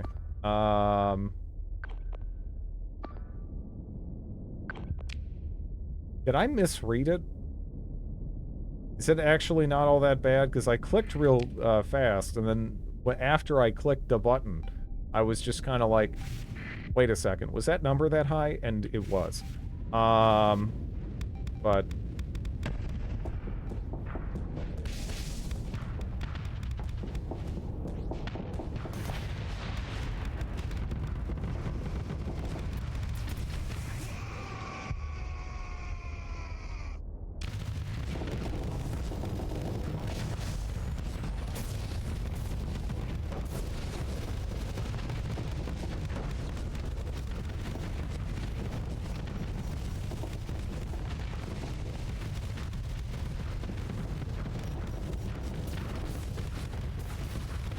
Uh-oh.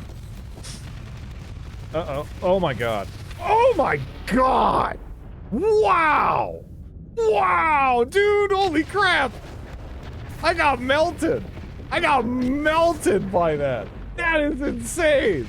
I am... What? Wow! That was actually insane.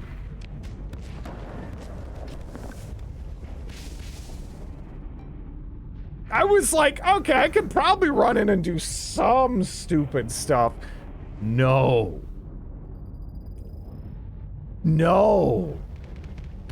As it turns out, no. Just a flesh wound for Joe Josh. The hell kind of weapon was that? I don't know.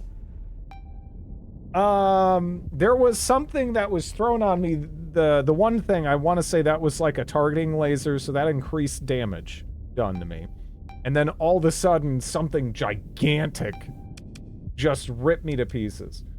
There's Pegasus on your... Yeah. Even still, I'm like, just... That's... Yeah, I don't know what the stats are on this, I guess. I don't know. That is insane. I was planning on switching away from that ship anyway, but I kind of didn't expect anything would blow it up. I don't know if, I don't know, maybe I should even just have them retreat, because, I think they had, like, a disgusting amount of stuff. Right? Oh! No? That is a lot. Yeah, that's what got me, huh? Yeah. Yeah. That's kind of crazy, actually. These Pegasus ships? Damn. That's nuts. Yeah, there's just, like, too much. That is a lot, yeah. We'll just pull out. I don't think this makes any sense.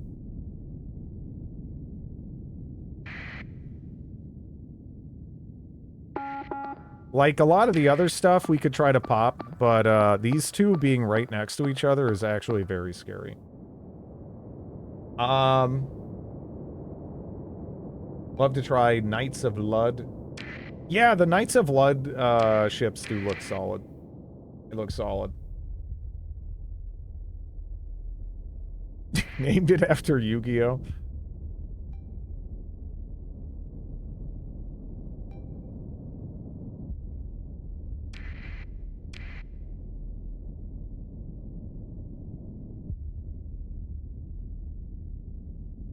Okay. We just gotta get out of there. So there's this, but yeah, I don't know. Is there stuff on the other side, too, that I didn't see? I don't know. That was, that felt like an escalation. Do we have anything in storage? No.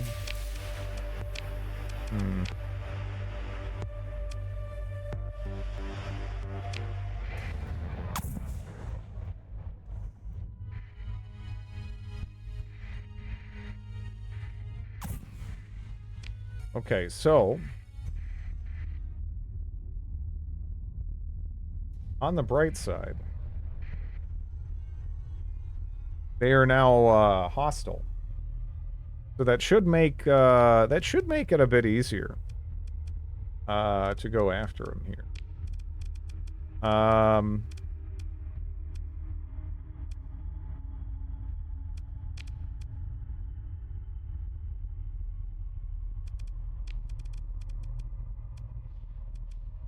Some, armor-focused mods, yeah. I still have no idea how they shredded that ship so quick. I don't know either. I think it was a couple of factors that happened to just, like, come together at that particular moment in time. To wreck my shit. But...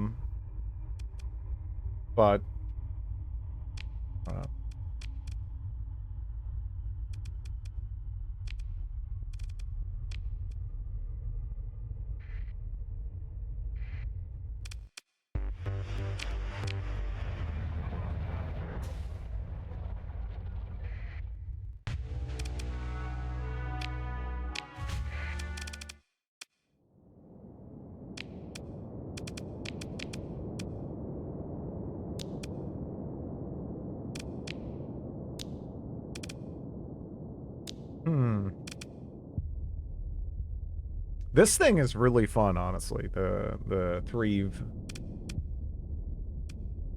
I really like the Thrieve.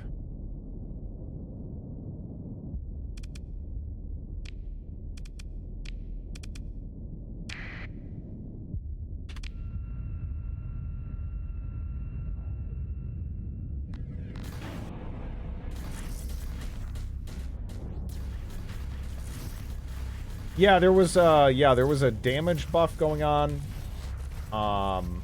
Yeah. There was a couple of factors there, I think, that enabled it. I should have backed off. I could have just backed off instead of committing and trying to blow up the fucking conquest there, but I kind of thought I could get away with it anyway. I couldn't, but that is the first time I couldn't. So, sorry. Sorry for the nudge.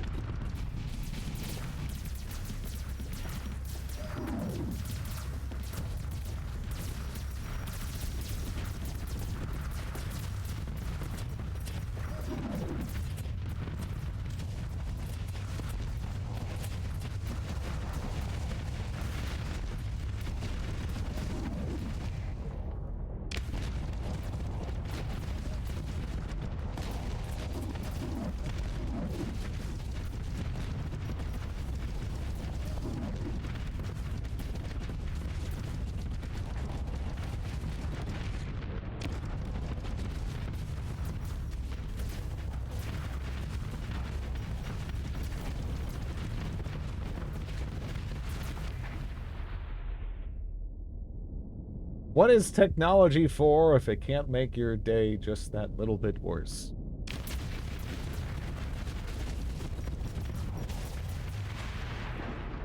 Two missile ships loaded with the heaviest DEM missiles, both vomiting their entire complement whilst the orc is walking with no shields. Yes. That's what it finally ultimately took to bring it down. Still kind of shocked it happened. But, fair enough. Fair enough, you know. Kind of hard to take issue with that, right? I mean, that's seems reasonable.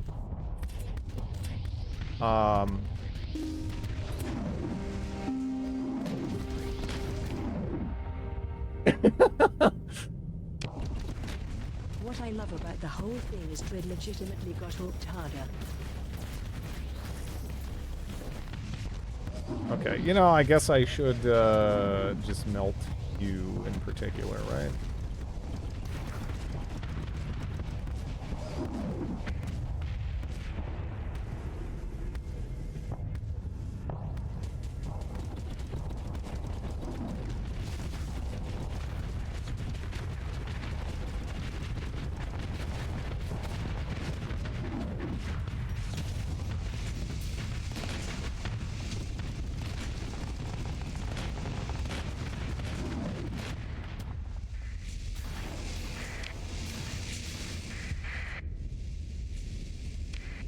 Your save game got corrupted? Ouch.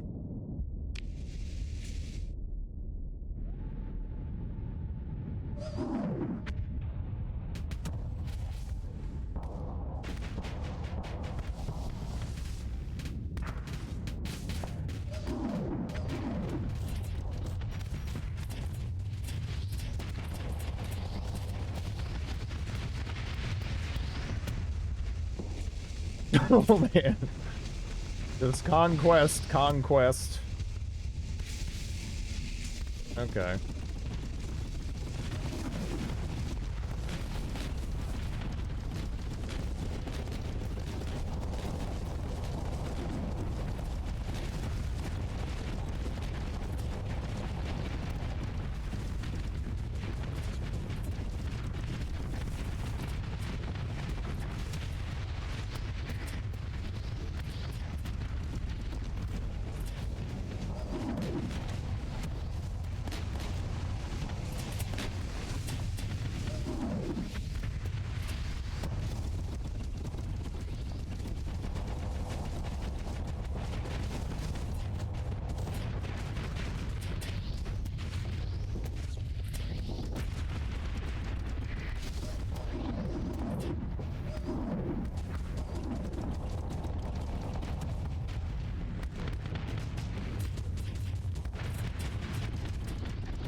Wonder if we can grab one of these. That might be interesting.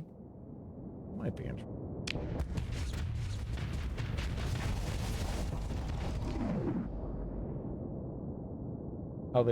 How to refit a conquest.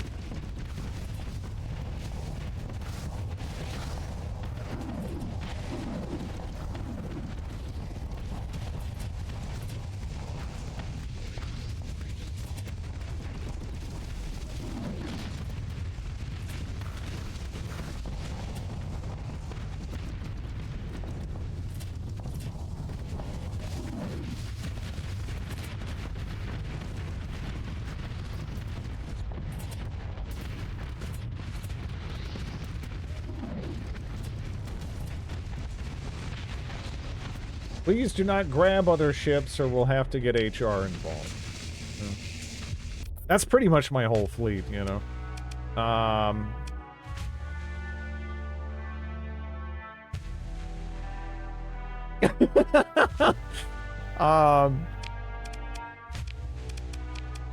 Let's see. And you got popped. Sniper mobile armor. Huh.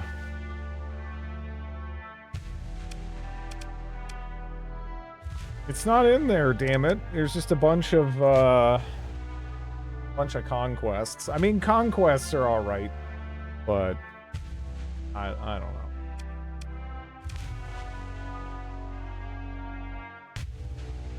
I don't know.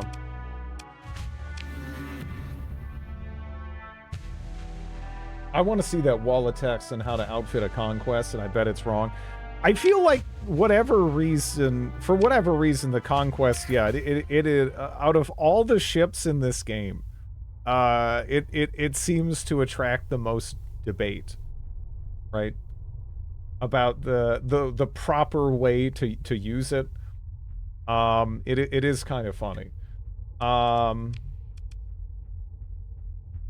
Shouting his charge tactics. Yeah,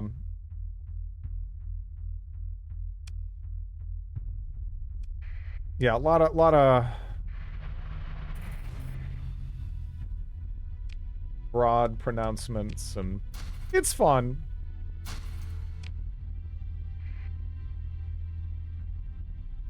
The rumination on proper conquest application does go a long way indeed.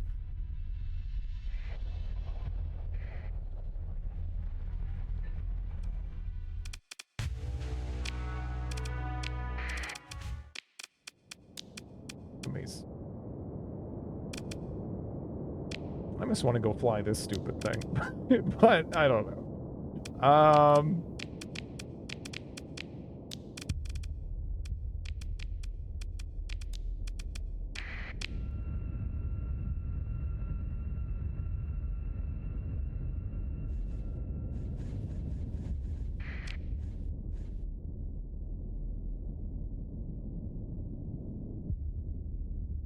The combat is really fun. You know, that's, for Avowed. Oh, that's kind of funny. Because that is actually a point of criticism that I've heard. Is that the combat is, like, repetitive? Playing on Game Pass, yeah. I usually don't bother with Game Pass. I just, like, if I like the game, or if I'm interested enough to buy it, I'll just buy it. I like kind of, like, I like feeling like I have more ownership, I guess. Also, I don't trust Microsoft at all. But yeah.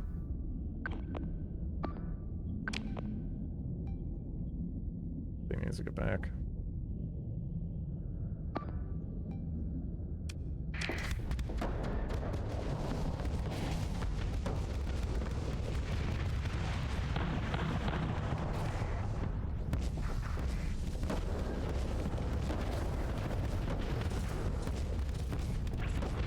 Yeah, that's a really solid ship there.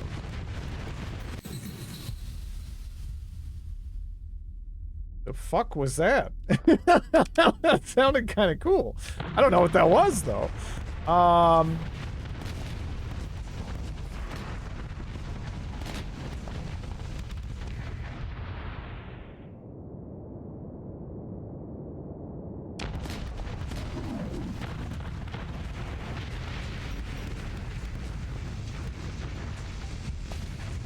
For Brazilians, Game Pass saves a lot of... For everybody, it saves a lot of money.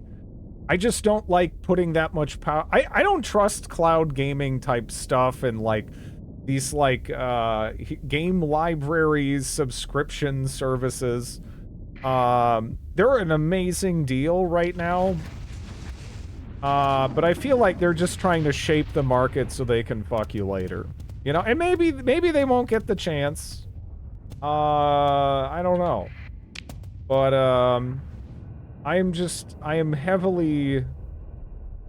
I'm a little wary, to adopt something like that.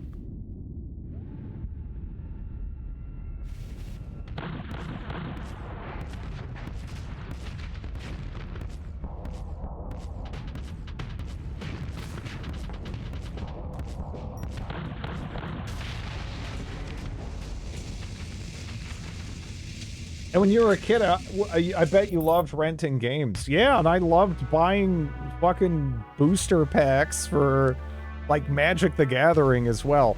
That shit was still a giant ripoff, you know? I don't know. I don't, you know, don't do it anymore. I get it, for free. No adoption necessary. I did a lot of stupid stuff as a kid. Yeah.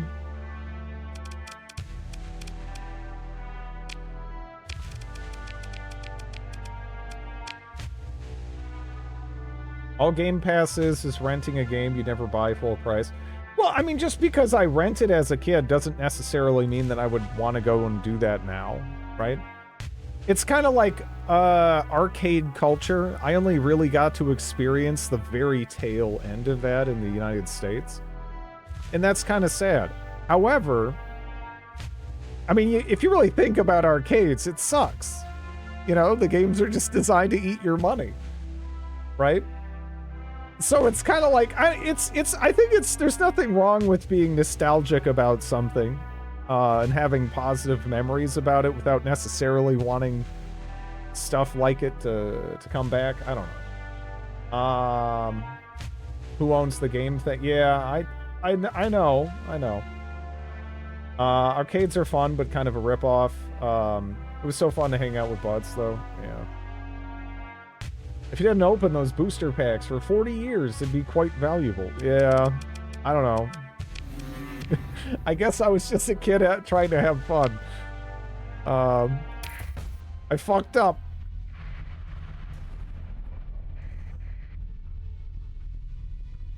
I imagine new arcades are garbage with a few exceptions. So actually, a lot of arcades now are just like, look, we know all of the youngs don't give a shit about this.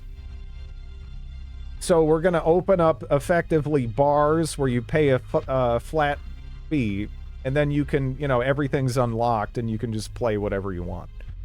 At least that's kind of what I've seen. That seems to be the norm around here, which that's not too bad. I kind of like it because I can try stuff I wouldn't want to spend money on. Then if I like it, really want to go buy it. I'm not saying that it isn't an amazing deal right now. I'm not, it's not like, oh, don't you dare use that. I don't, you know, it makes sense. I just really don't trust Microsoft. So, I mean, I guess there's nothing wrong with enjoying it while it lasts, you know, worst case scenario. I'm just wary. You know?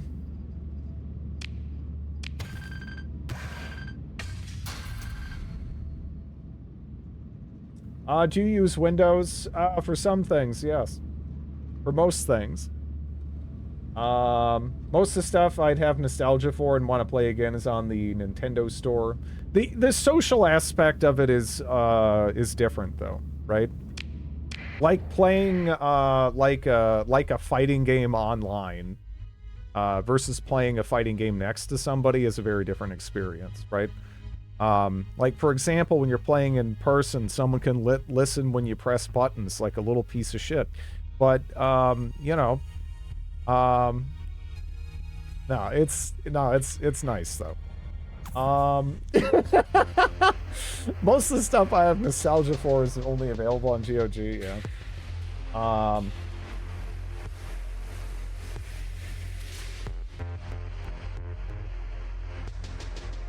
Keeps going back to the things he really loves. I mean, to some extent, yeah. But I think everybody does that, right? It doesn't prevent you from buying it outright. I just don't, I don't know. I've never done that. You have never gone back to a game that you previously enjoyed. You don't have like a handful of comfort games, like ever. Why are we hyper defending anyways? It's a blockade. Doesn't that negatively affect me?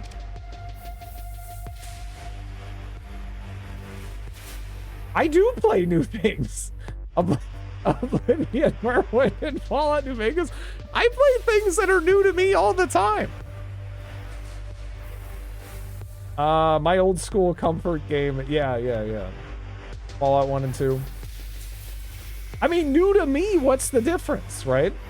Does it matter? Oh, I have to play something because it just came out? No. If it's new to me, it's new to me, right? Yeah. I only like playing games that I want to replay. I wish that more games were that well designed. But it's, I mean, but that's the truth, though. I do play games that are new to me.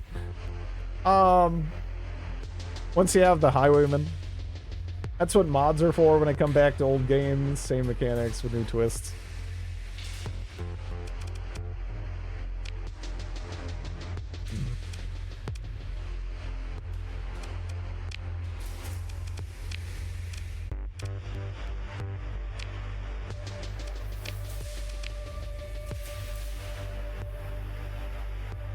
The blockading forces have been defeated and any remaining ships are retreating in disarray. Okay.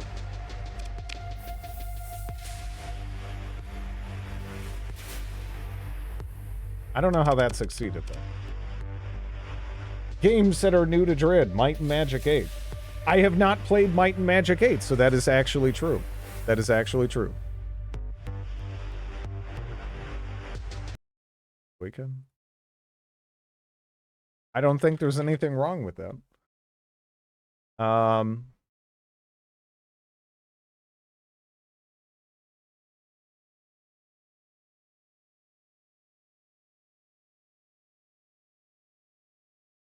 Japanese puzzle game? No way you haven't played Might and Magic 8.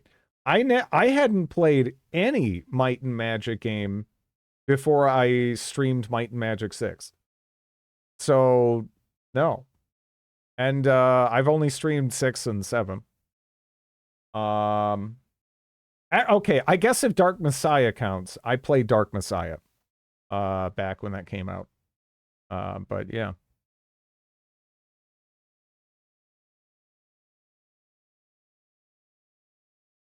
Ownership really only exists. I feel like, look, if you're selling something that's DRM free, like you see on GOG, you see on itch, right?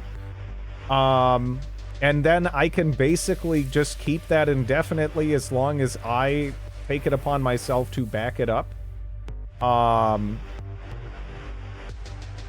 That's good enough for me. I don't really care about getting into the weeds of ownership beyond that point. Kind of feels like I can do pretty much whatever the hell I want with it, and I'm satisfied. That's kind of what I'm after, you know.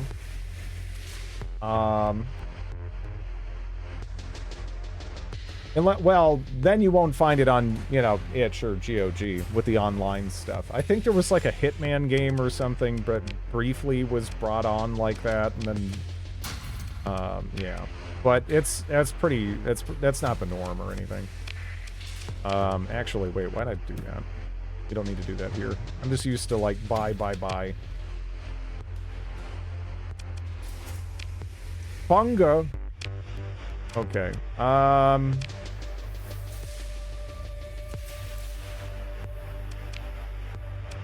make this my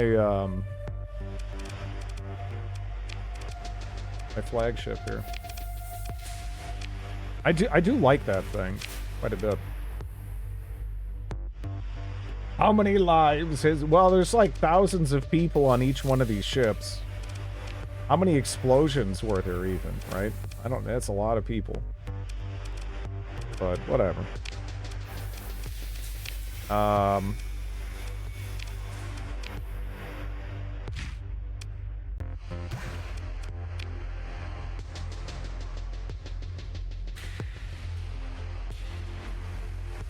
Dark Messiah was pretty neat with its physics engine. The graphics suck. I feel like the graphics were fine for the era.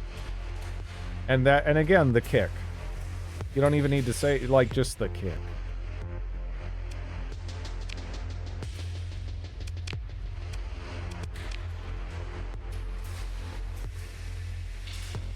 Did I put this on out of necessity? I don't think so.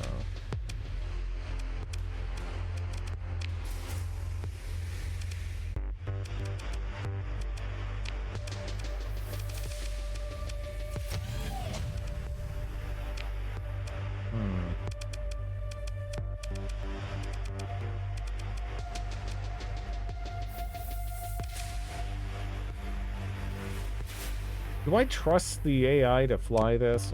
I don't know.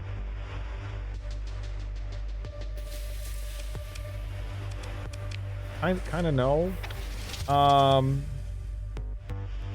The kick was fun. I feel like it was mediocre in most other respects, but it did have that kick, and that's all it needed. that's all it needed. Those are 2 tugs. Hey, you. Thank you for the follow.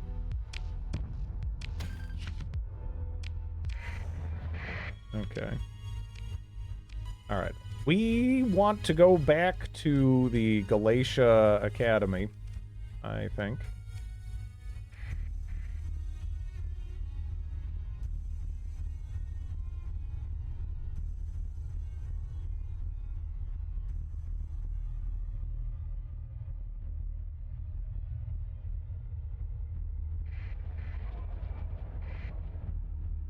Yeah, I don't really see much of a reason these days to engage in piracy, because honestly, there's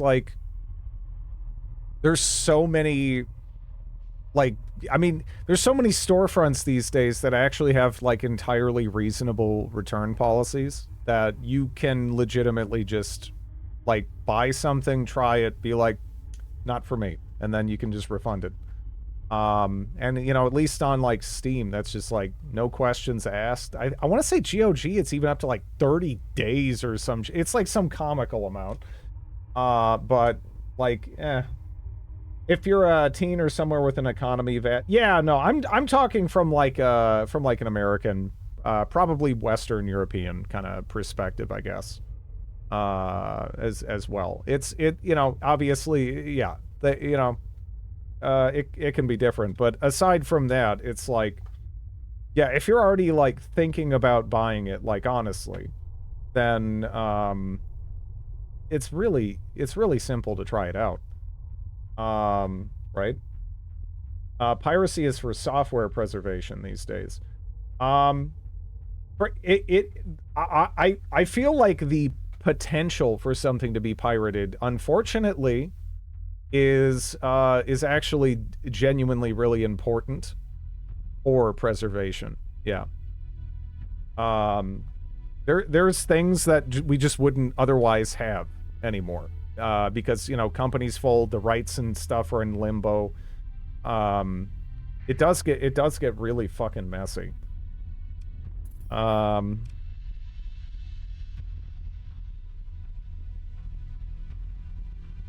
It's vitally important we preserve the Crew 2 for future posterity. They will feel its lack. I mean, all right. Just because it isn't important to you doesn't mean it's not important to somebody, right? I mean, there's, for like some people growing up, maybe that was their game, right? I mean, I legitimately don't even know what that would be like, because for me, all the games I grew up with, they're there if I want to play them. I can go find them, right? But a lot of the stuff now is just going to be gone. And I feel like that is a problem. That isn't... I don't know. I was completely serious. Okay.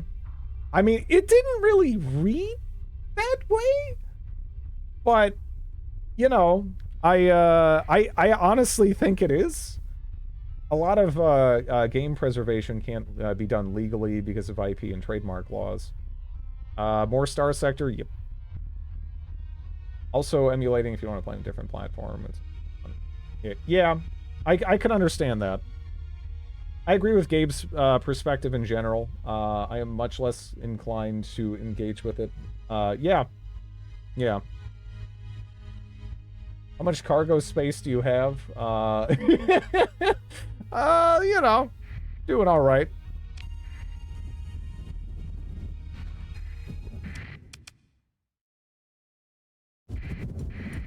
Yeah, no, there's a lot of bullshit there. And I say this as someone who's, you know, I'm not against common sense laws on that front, but that's not what we have.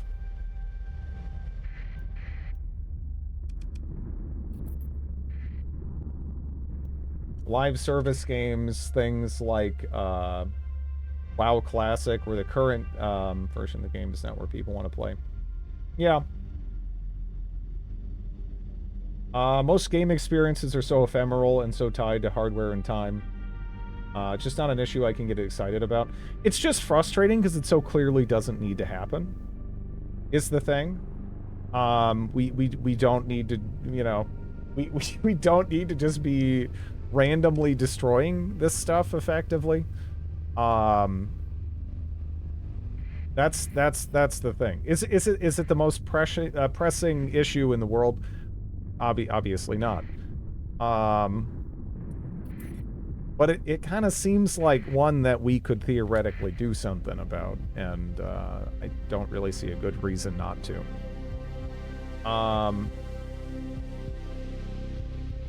Can you even get the old Warcraft games like okay, so you can get like BattleNet edition, like Warcraft 2. I think you can buy that off of the BattleNet thing, and you don't have to get like the Warcraft 2 remaster. You used to be able to buy it off of GOG, but they removed it. As far as Warcraft 3, as far as I'm aware, like for my original copy that I bought back in the day just got converted into being like kind of a downgraded, air quotes downgraded version of Reforged, which who gives a shit about Reforged? So like it's like, oh no, I don't get worse graphics and performance issues? Oh shit, what a tragedy. Oh jeez. I have to play with the graphics that actually, like, look back. Oh, man, this is terrible. But, yeah, original Warcraft 3, I don't think you can get that, which... Yeah. Yeah.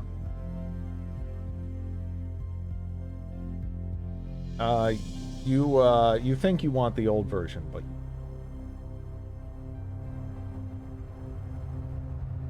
Yeah.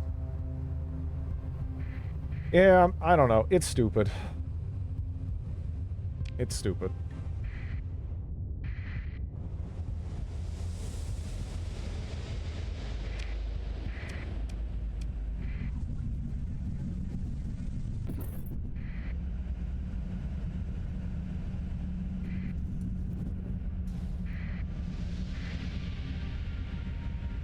Can't you switch to an older version of Warcraft 3 if you have it on Steam? Warcraft 3 is not on Steam, and it never has been, as far as I'm aware.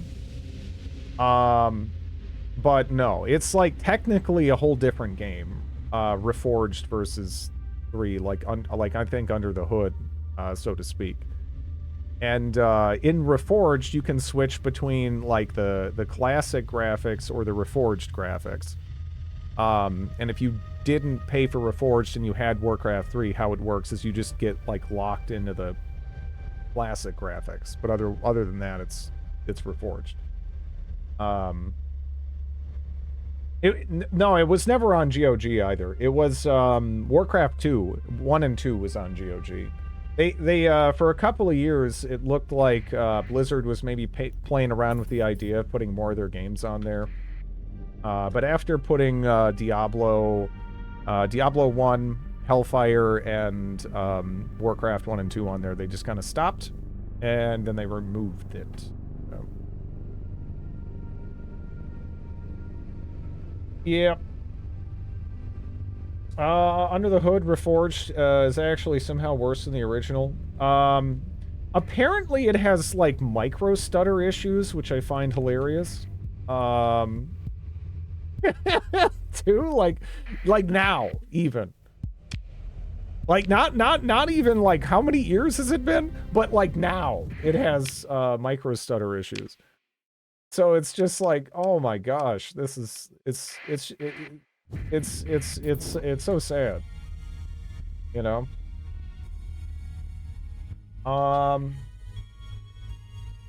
Blizz has, well, Reforged wasn't even, like, made by them. They, like, outsourced it. As far as I'm aware. But, yeah. No, even, didn't they remove is Diablo on GOG still? Because, I think they got rid of Warcraft 2. Like, Warcraft 2, is gone. It looks like they still have Diablo 1 on, GOG, but man, I wouldn't, assume that's staying.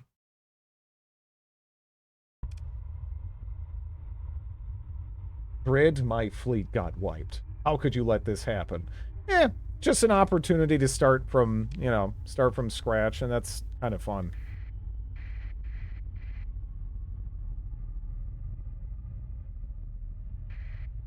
Kept crashing on one mission, then gave up. Yeah. Diablo. Diablo.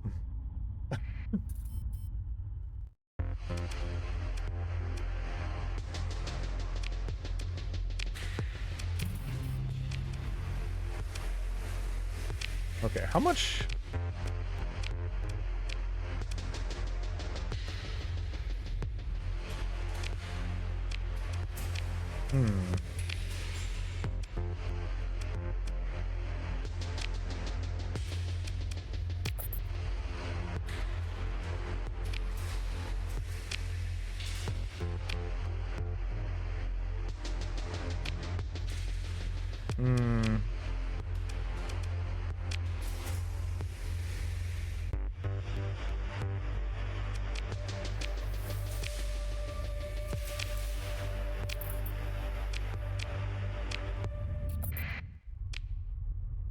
Put fruit in his Roderick cube and try to invent new and unholy fruits.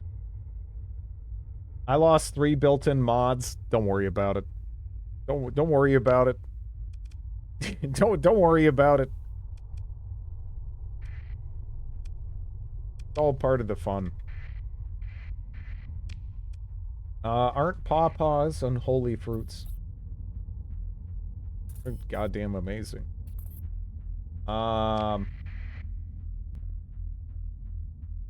Story point mods, additional hall mods. It sucks, but it's also, you know, it's fine. It's fine. You get a lot of story points ultimately. More than you can reasonably spend. I wouldn't lose sleep over it. You know. Next time, be rock. Yeah, if you don't want to ever lose anything, go get yourself a rock. You won't anymore. It won't happen. It can't happen, I think.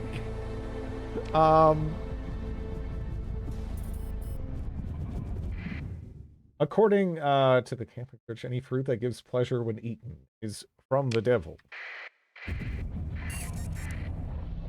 How do you do, fellow pirate?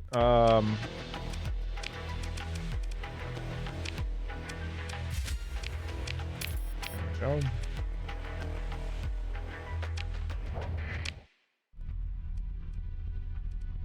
Okay, we gotta return there.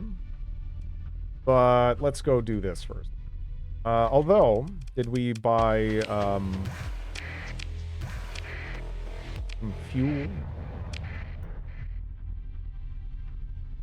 Why the fuck are you chasing me?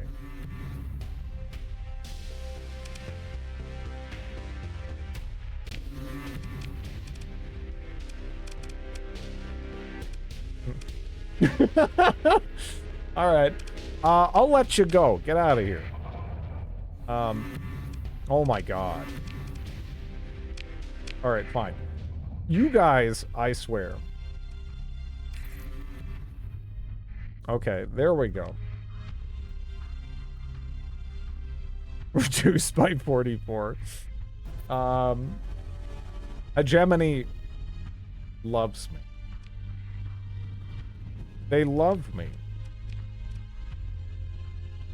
Not too many people do love us, though. Independents do. That's good. And the forces of chaos do. So that's nice. Just got a new router.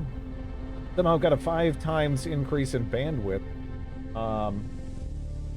It might have just been a really poopy router, too.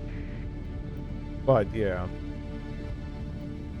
It's pretty much always worth, getting your own, router, at least. Sometimes modem, too. Just because they also like to, like, charge you monthly for the privilege of using theirs. And, it becomes a losing, proposition really, quite quickly. You know, unless you just plan on having an internet service for like a handful of months. Your ISP doesn't allow different routers?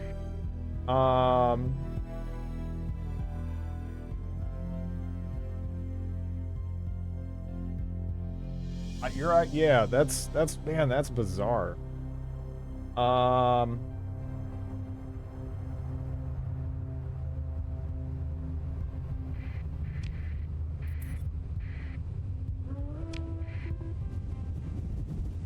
It's against EU laws, but they don't give a shit. Uh-oh. Uh-oh. Ooh, no, no, no, no, no, no, no, no, no, no. No, no, no, no, no, no, no, no, no. Can I actually just burn away? You're not that fast.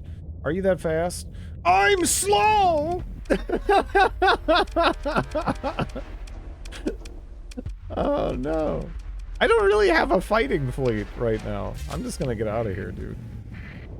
I'm not trying to fight you, okay? I'm not trying to do the Hiver, stuff. I'm currently, just trying to do the Galatia Academy missions. Thank you very much. And there's another pirate in here, but you're a shitty pirate. I'll just kill this pirate. Accept the comm request. Hey there, Captain. Good work finding the target. We all admire your cleverness. He turns over his shoulder to address his crew. Don't we, you vac hogs? Vac hogs?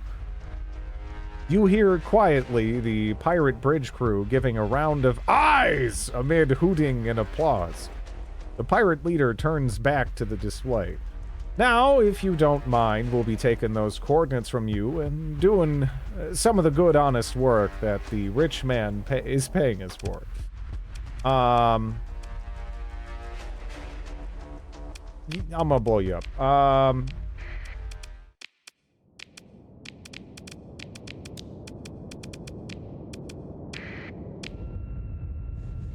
Did you end up defeating those 16 fleets? I did, yeah.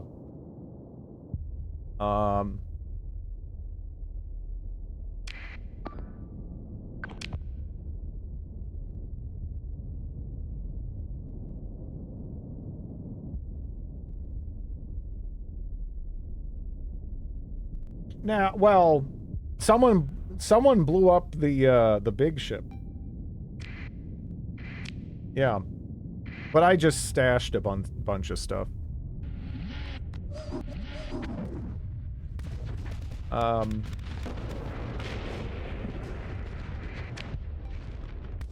Let's see.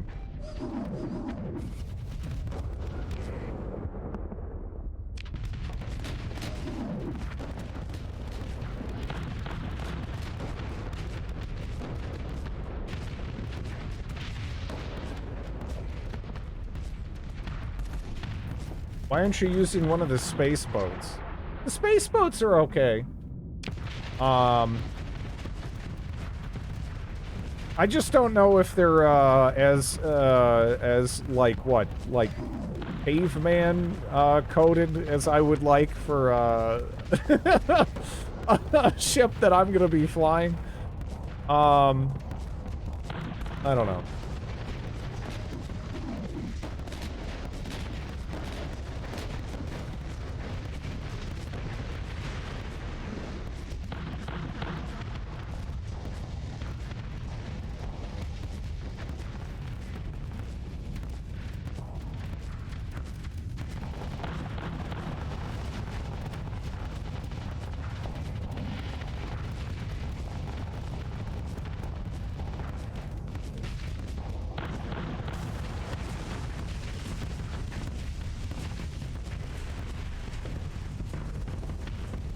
Caveman coded ship. Well, you know,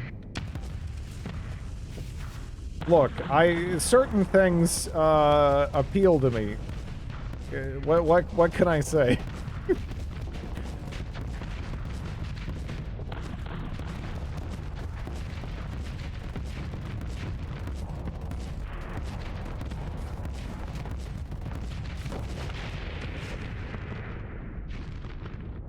Doesn't get well. My favorite mod faction I ever played with was Kingdom of Terra, which was literally cavemen in space, and one of their ships was a giant T-Rex skull that would actually chomp things. It was fucking amazing. I'm really sad it isn't updated anymore.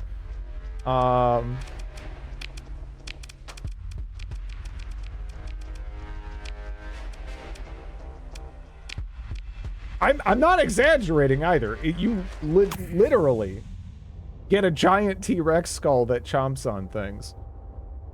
It's beautiful. And that's not even my favorite ship from the faction. The Drildo is my favorite ship from the faction.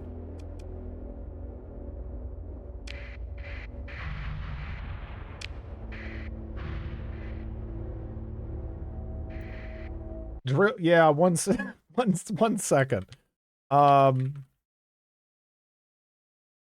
Again, this is like the greatest...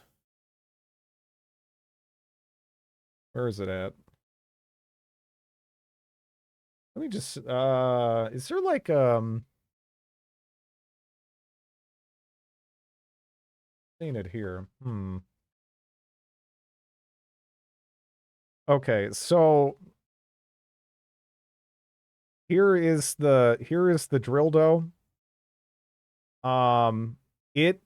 This part right here is a tractor beam that will stick onto enemy ships, and then you drill them with both of the and you also get guns, and it's beautiful. There's also a there's also like a, you know, like a single version, but you know, why one win two? Right? The Drildo was classic high art. That would have been great with plasma flamers. It was. It was. This thing is beautiful. But as far as the let me see. As far as the other ship, look, this, it actually, the mouth opens and closes.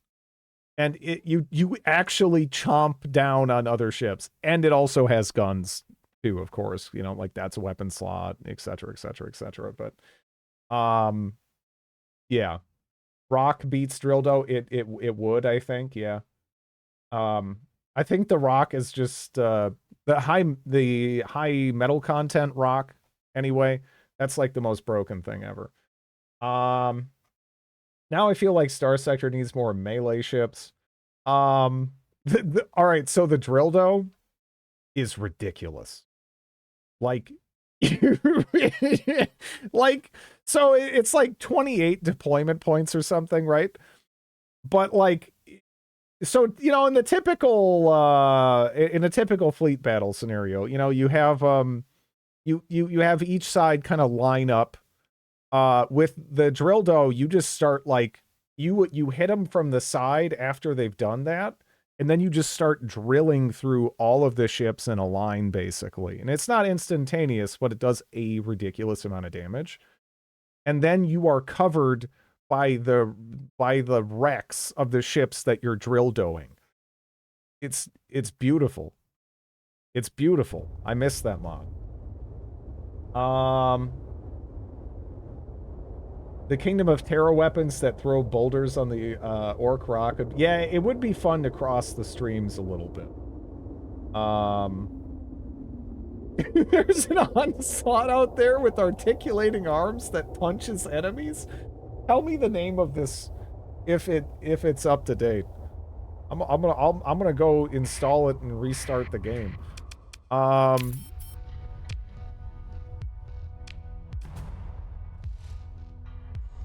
This is a good planet, actually.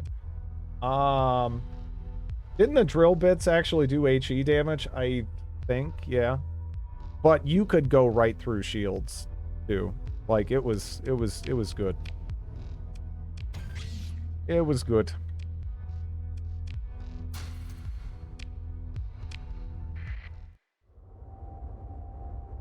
I've only ever seen the GIFs. What should I put in? Onslaught? Fist? Starsector? How do I even search for this if I was gonna do it? I feel like you know,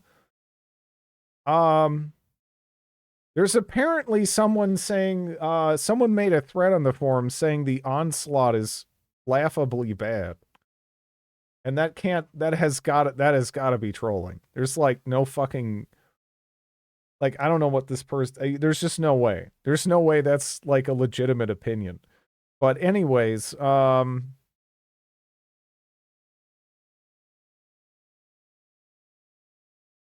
when I put in Onslaught Fist, I'm not getting anything.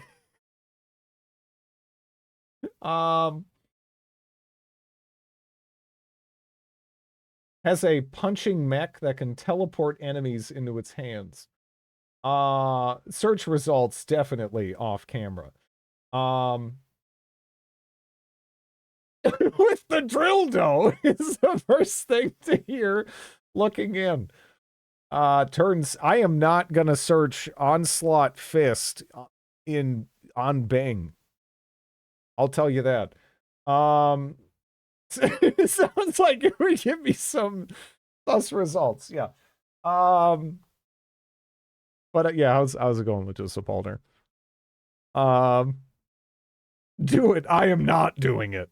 I have searched some very benign things on Bing before and received wild results. So, no. In the mod ED Shipyards, there's a special bounty ship that is a portable ship deconstructor. It has a tractor beam like the Drildo, but it sucks the ship into the crane area. And you have a bunch of deconstruction beams. That's cool. I saw an Onslaught that has a giant hammer. Okay, you guys need to find these mods for me. Because, yeah, if you know any, like, Unga Bunga, caveman, ship mods, I mean, I am so down. just point me in the right direction. I will be playing them shortly thereafter.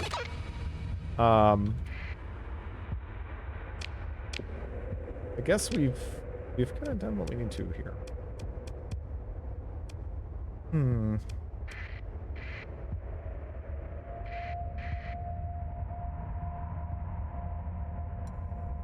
This seems like a bedge angle.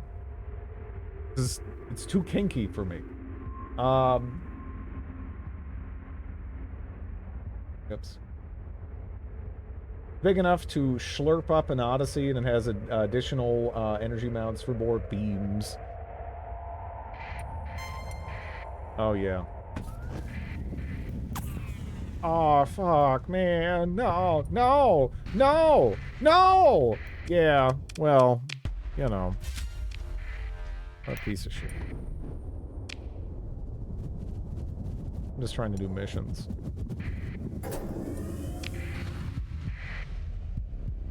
And there's some pathers. Okay.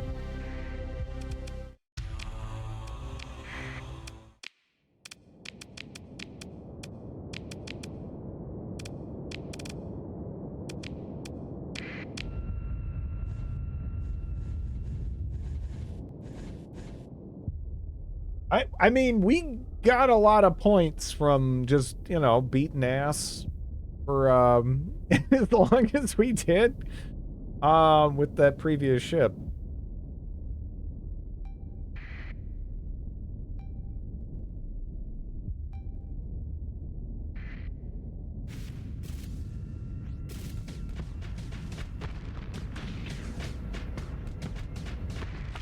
I ended up using the tractor beam on a station and pulled an extinction level event on my fleet. Yeah, you always gotta be careful if you're using some wonky mod bullshit on a station. It generally, I don't know. It's cause for concern, I guess. Is this a new run again? Nah, I just stashed my stuff. I'm not saying, I mean... Well, it's not so much Joe Josh. I don't even... What was I playing? Wilford Brimley? Then? I don't remember what fucked up stupid character I was playing. It's something like that. It was something like that. Alex didn't design stations against ramming, yeah.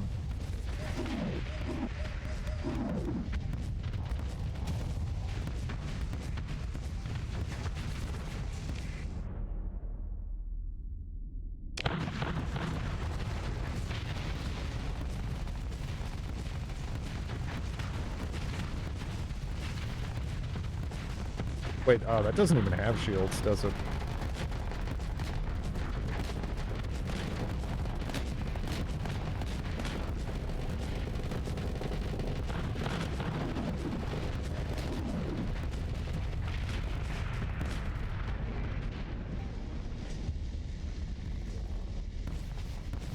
They fixed it, but I moved the station at like Mach 20 into my fleet.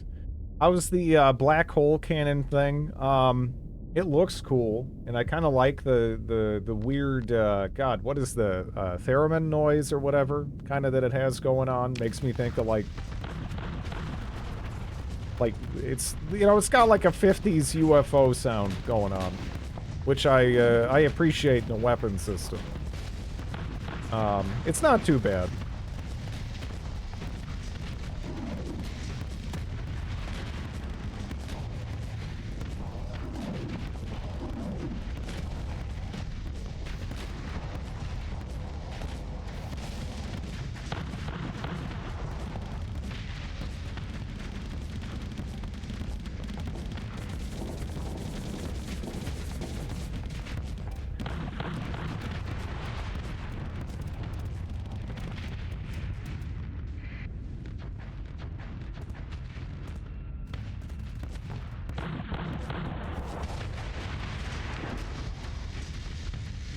Okay.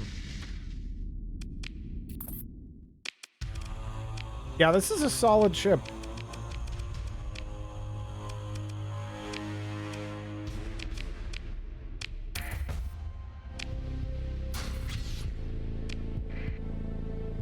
I'll spice it.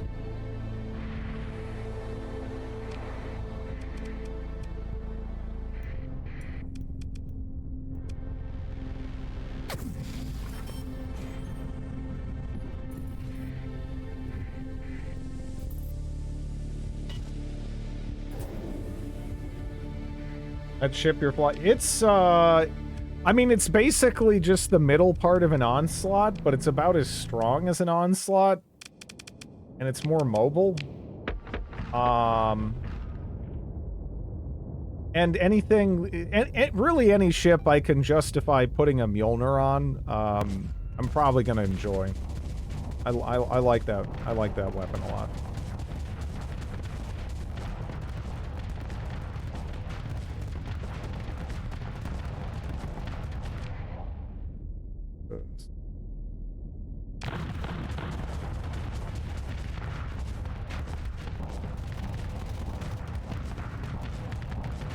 I found a mod that adds a ship with fists. I'm gonna get you a permit immediately. There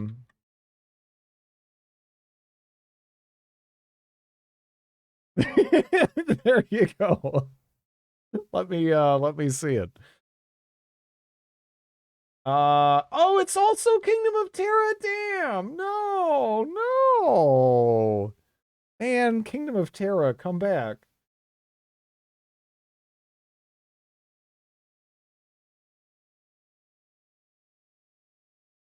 What the hell?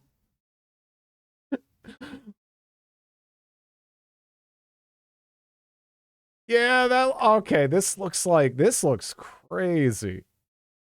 For the rest of the class,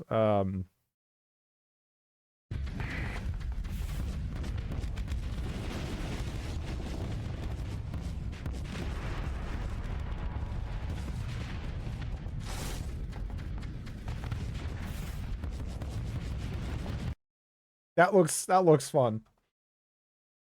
That looks fun. Are we Gundam now? What the hell? Yeah, that looks fun.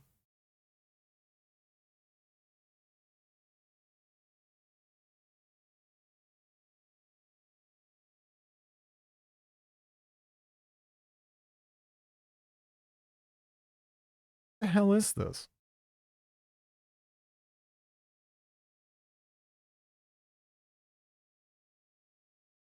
Unarmed in space. One sec.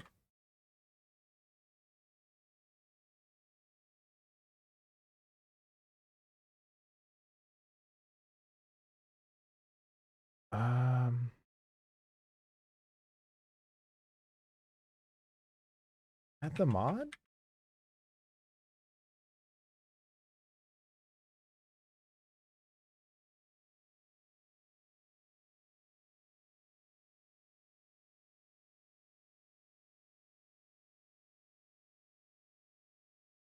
Oh,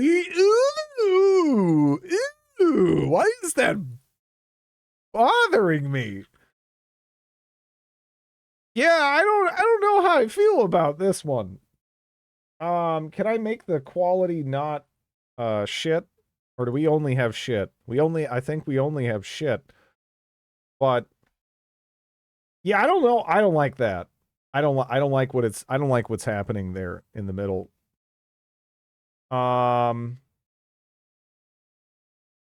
This is you know what, that's the no, again, I don't like the movement and the extension, and this is I don't enjoy this. That's art. It's a demon creature. I don't know.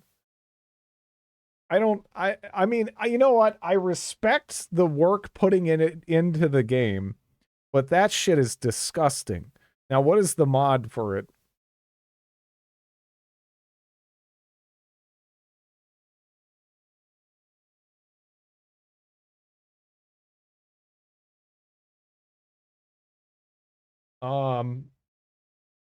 It's the Kingdom of Terra. Oh man, that's also from Kingdom of Terra. Jeez, dude, man, why does Kingdom of Terra guy? That really doesn't work anymore, right? I thought it, yeah, because that says 0.95, which that's it's too far back, isn't it? I don't think it works anymore. Damn. Yeah, I'd have to go back to 0.95. That's disgusting. Where do I get it? Well, I would love to weird out every, you know, unsuspecting viewer that came in here. Because look, if I have to be grossed out, I want to gross out others too. I think it's only natural.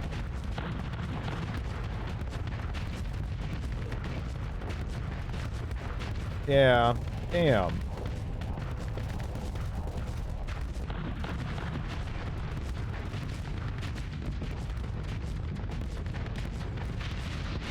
But yeah, this thing is pretty good.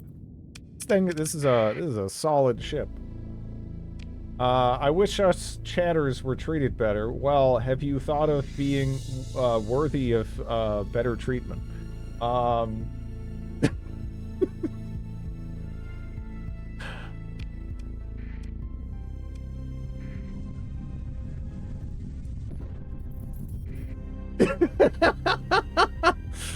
Just kidding.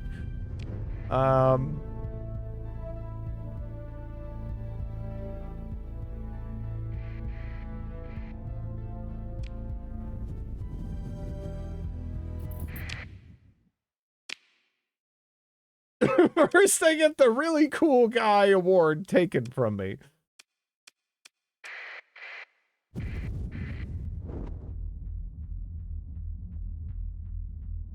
Chat abuse.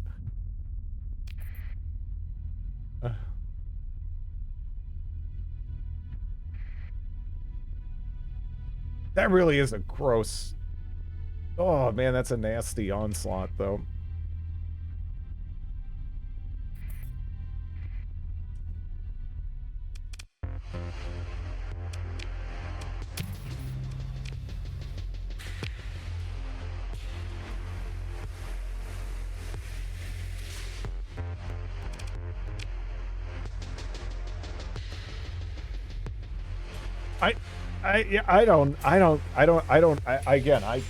I don't care for what's going on with the middle there.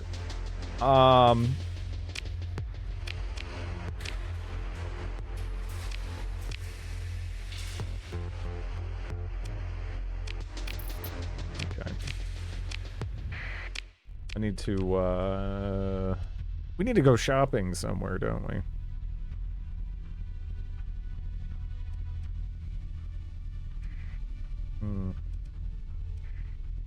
That would be a good place. Oh, well. On the other hand, you just kind of brought me a bunch of fuel. All right.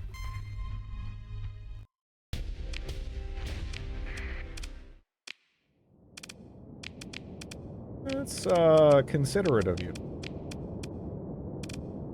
I thank you.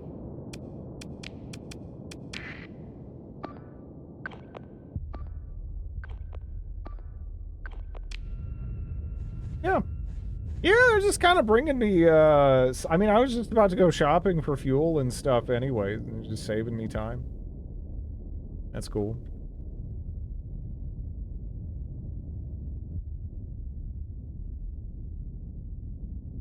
I still can't believe those like missile boats like managed to pop that stupid orc ship. That is crazy. The Rock would have been okay. It would have been though. Legitimately, it went through 240 deployment points solo like nothing. Like there was no struggle. I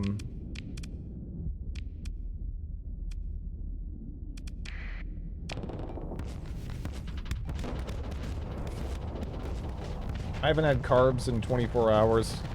I wish carbs weren't like the source of joy in life, you know?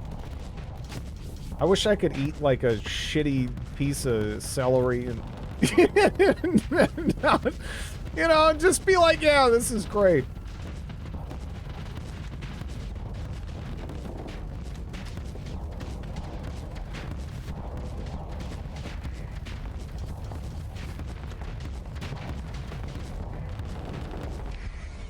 Really, we need our, that's right, we need our thing to move on. I should go eat some shitty celery, BRB.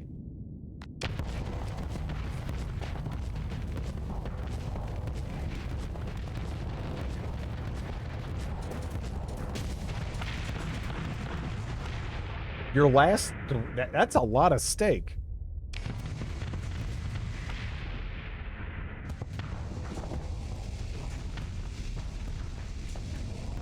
Pan-fried, oh, chili crisp. Chili crisp is like, look, if I was gonna marry a condiment, it would probably be chili crisp. Like it's so good. Oh man. I should just have that guy's face on the package just be my background.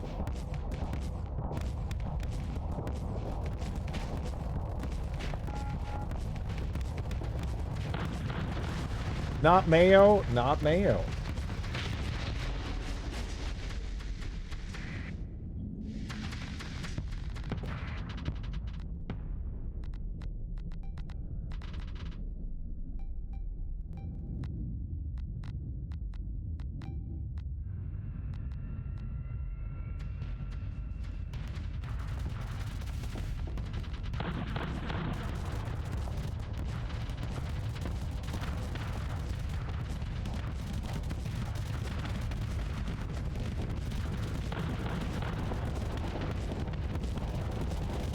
You know, I think I legitimately like the Onslaught a little bit less just because of just from seeing that one clip. I mean, it's unsettling. But anyways, this ship is pretty nice.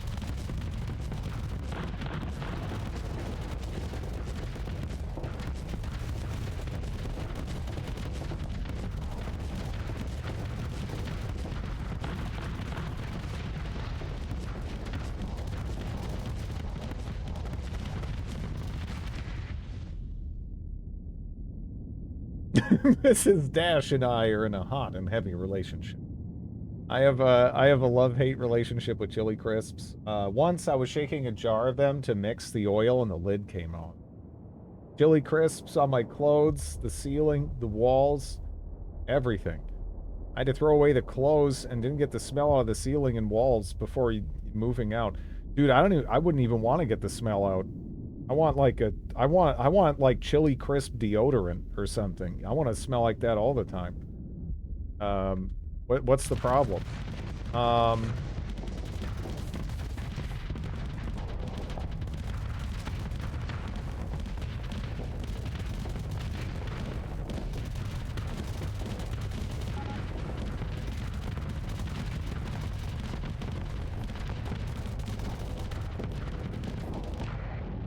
Garlic salt.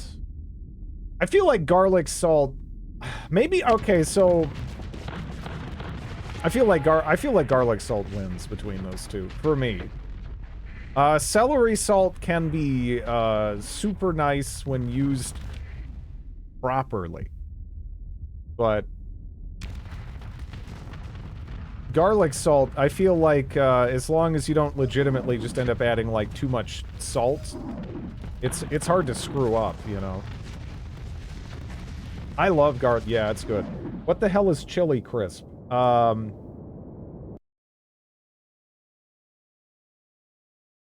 me just... You maybe have seen it at the store or whatever. But it's this right here. This shit is wonderful, right? And you know it's good because this guy looks like, again, he was just ambushed or something. He's like, why are you taking my photo? And now it's just ended up on the you know, the side of the thing. This is great. This is great. There are about like 50 different kinds of this, and they're all some kind of special. You know, they're wonderful. I have that exact bottle. Yeah, I do too. Yeah, Lao Genma. I'm probably murdering the pronunciation. I'm just gonna translate it as delicious.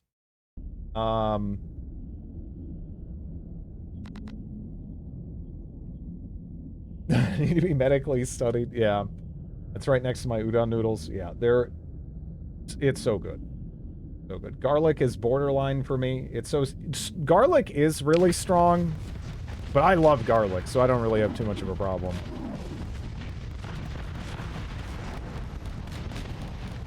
Like, you know, I can definitely be like, yeah, there's too much celery salt in this, it's too strong. There's too much there's, you know, maybe there's like too much raw onion in something that can bother me.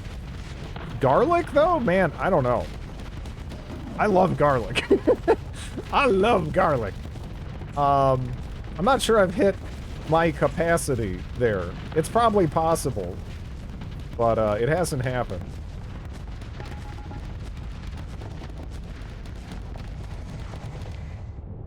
Fly by Jing, but I'll eat any of them. Yeah.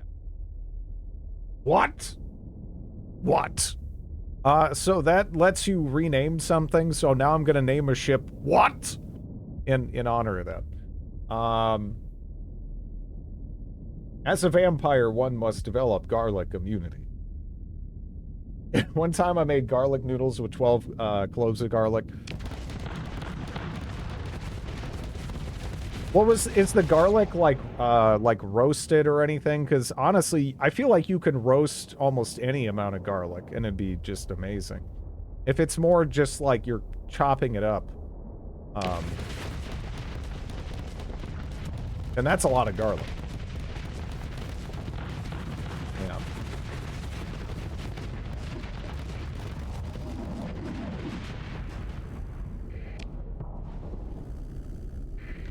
I'd probably be fine with it, though. Garlic roasted mushrooms, yeah.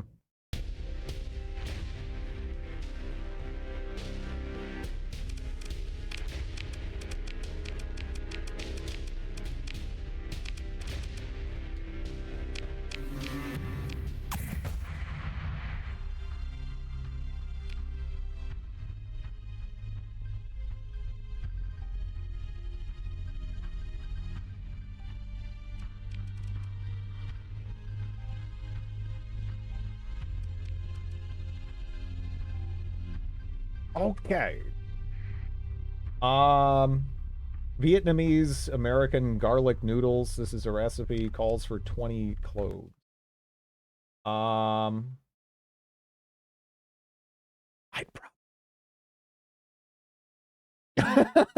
I'd probably love it. I've actually made stuff that's kind of like that. I don't know how I feel about the Vietnamese. Okay, so Vietnamese American garlic noodles. Okay. Because I was about to say Vietnamese with Parmesan. Pecorino Romano. That's an interesting Vietnamese name. But yeah. Thanks for the names. No problem. But yeah. Honestly, that's probably amazing. Probably amazing. I mean, Parmesan is one of the best cheeses, in my opinion. It's like a seasoning and a cheese. I love it. I love it. Asiago is probably my favorite. Yeah. Like, it's not as diverse in its usability as Parmesan is. You could put Parmesan on anything. But Asiago, when you use it right, is just it's just a treat. Seasoning? It is, I guess. I guess it's a cheesening.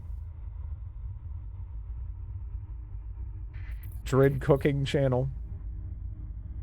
I don't know if I'd go full-blown cooking, but it might be fun to do a little bit of that at some point. I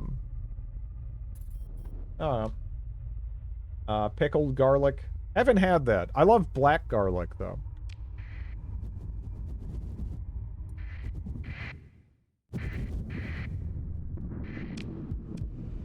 But that's almost more like caramelized garlic, because it's the what Maillard reaction that gives it the whole color and everything. Nice.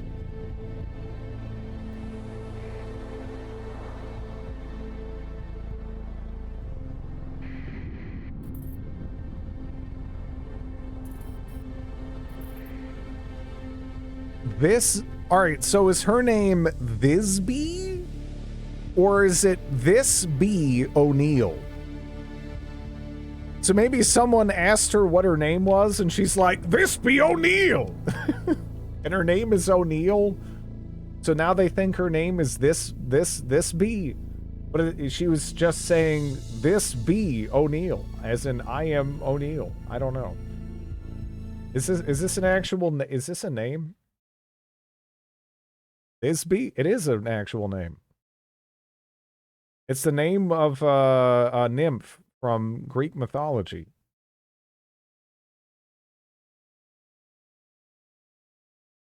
Okay. Thisbe O'Neill.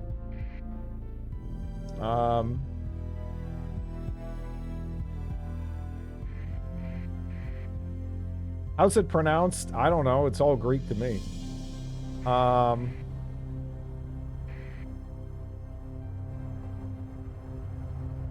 We should probably go up there.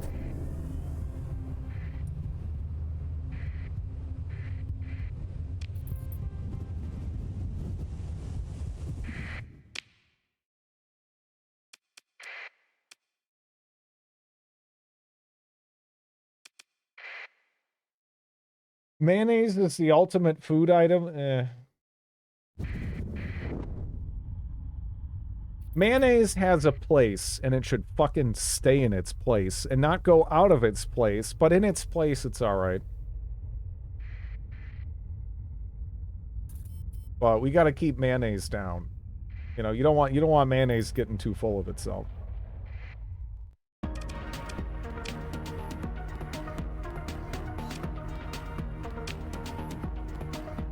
Supercharged pulse beam. Well, I mean, I gotta buy it with a name like that. Holy shit.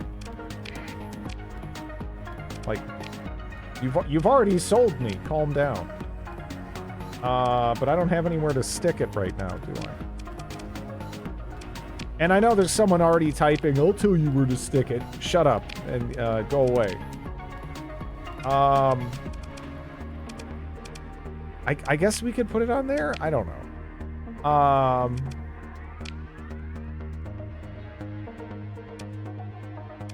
Yeah, I guess we can put it on here. We'll see how that is.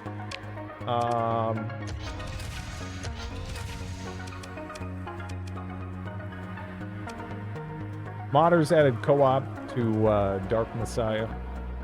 Why? Ruin our fun! Why don't you?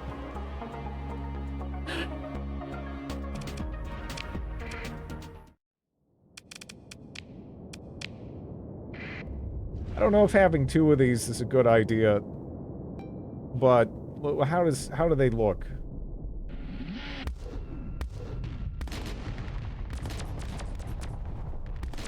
I mean, it's pewing hard.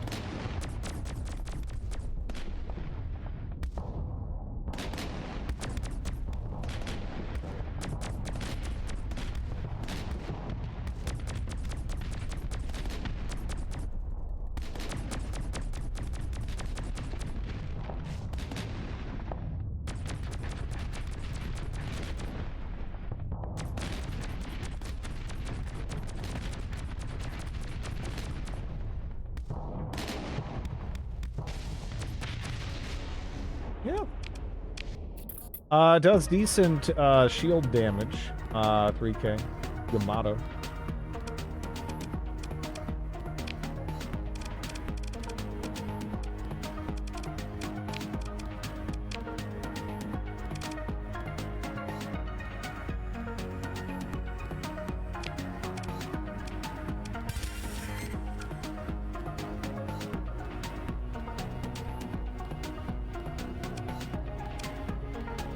These have decent range. Actually, damn, yeah.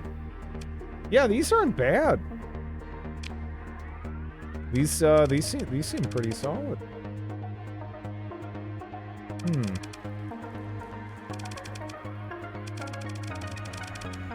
What else would I want to put on this, though?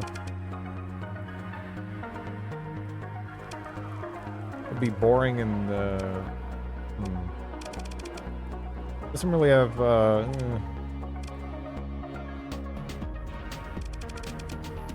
B-bridge can't explode.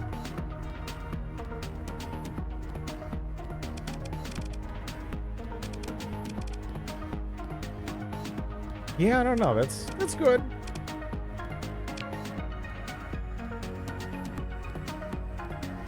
I wish I could enjoy fries again. It's like a part of my brain got poked at some point, and I just can't enjoy French fries anymore. They all suck now. I don't know what happened. I remember I used to like them, and then at some point they just stopped being remotely appealing. I miss them.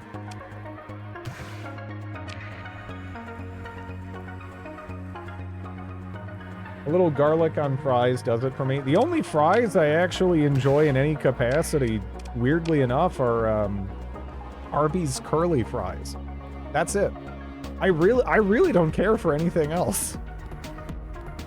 You haven't had my garlic parmesan fries with truffle mayo.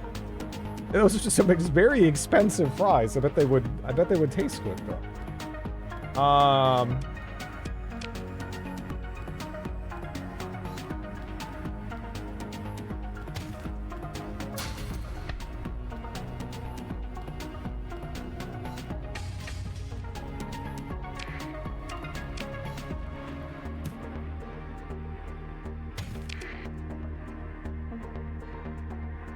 Synthetic truffle oil isn't too expensive. Lasts you a while. Most fries suck.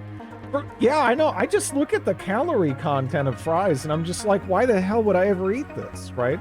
Because, I mean, in almost any meal where you get fries, the overwhelming majority of the calories is actually in the fries. And it's like, am I really enjoying these fries more than everything else? The answer is probably hell no. Not even close. They're just kind of like filler. I don't know.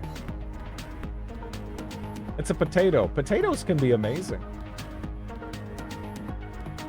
I don't know.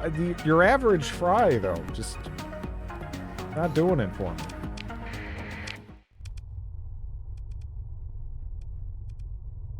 Fries are oil sponges with salt. Yeah. Take that the fuck back. Yeah, I don't. You belong on a list.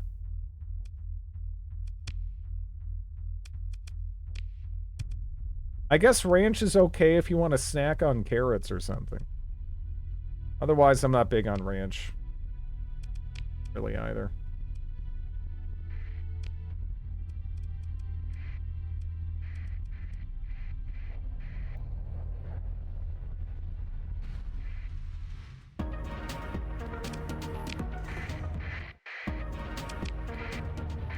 I go there. Why am I in trouble? Leave me alone. I'm not doing anything. You jerk. What have I done? Aside from trade on the black market, but who hasn't done a little bit of that here and there?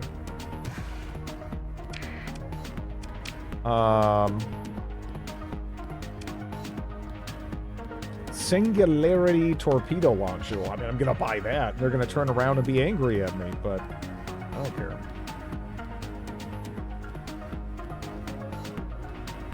I'd rather get 2 burgers and still save on the calories. That's exactly how I feel.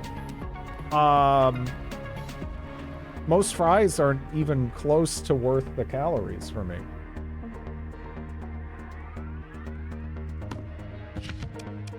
It just doesn't make sense.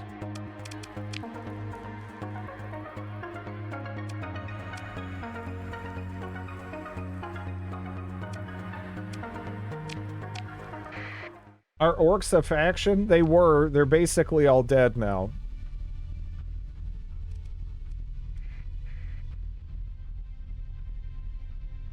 Everyone has character flaws. Again, I used to like him. I remember liking him. I just don't really anymore. Not really sure what happened. Hey, what's up? No contraband.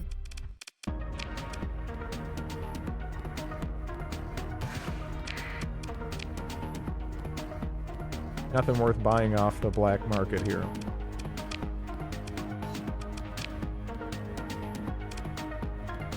It's the same with chips. Well, with chips, it's like, I don't like most chips, but, you know, certain kinds of kettle chips, yeah, I'll have some. You know, it's kind of nice to have some with, like, a sandwich or whatever. I don't really eat them too often. But some chips are nice. You can find them. You know, there's enough variety and everything. You know, it's okay. Your average chip, though, yeah. Just like a Lay's or something, I'll pass. Just like a regular, I'll just not bother. But kettle chips are good.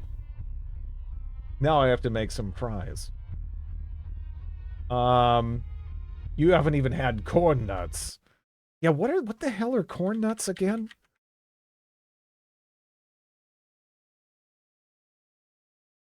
There's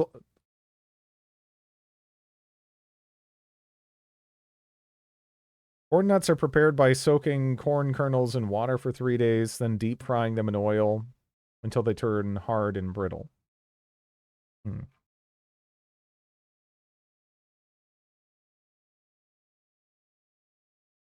Okay.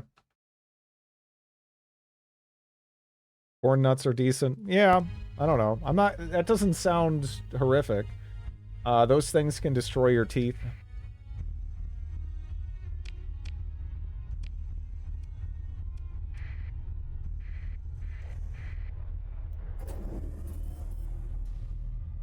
I don't like kettle chips. Their texture is annoying. Why? I don't know. I can't stand it. I tend to like, it's like I'm eating little slate tablets. I feel like you have to eat it a little bit more deliberately, which is appealing to me in food. If something kind of like forces me to slow down and really like take my time, I usually just end up appreciating it more. You know? Whether it's through like just, you know, maybe having a texture that's really chewy or being really spicy or whatever. I tend to value that in food.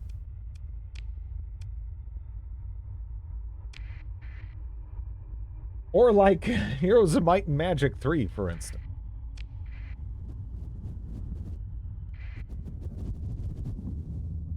Snyder's honey mustard and onion pretzel bites. Apparently someone's passionate about it. Used to have a Thai chili that was amazing. Yeah.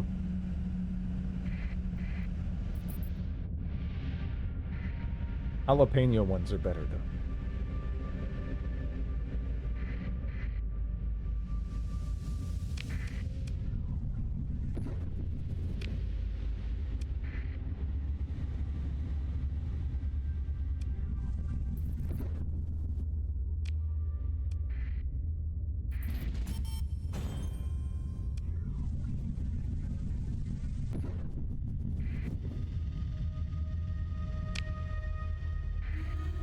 So,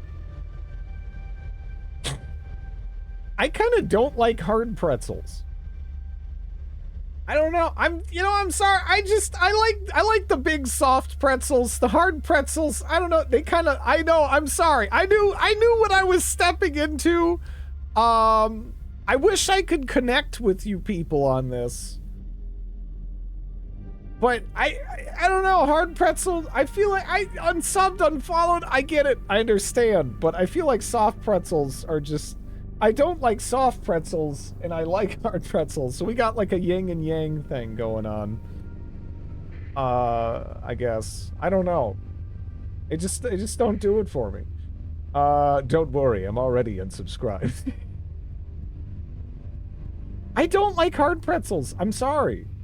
But soft are better. Yeah, see, I love soft. Like a good soft pretzel, that's one of the best things. Hard pretzels, I don't know. They could fall off the back of Earth, and I wouldn't care. It wouldn't affect me at all. You know. Hard pretzels are a mid snack. I appreciate the show of support. I think we're it, by the way.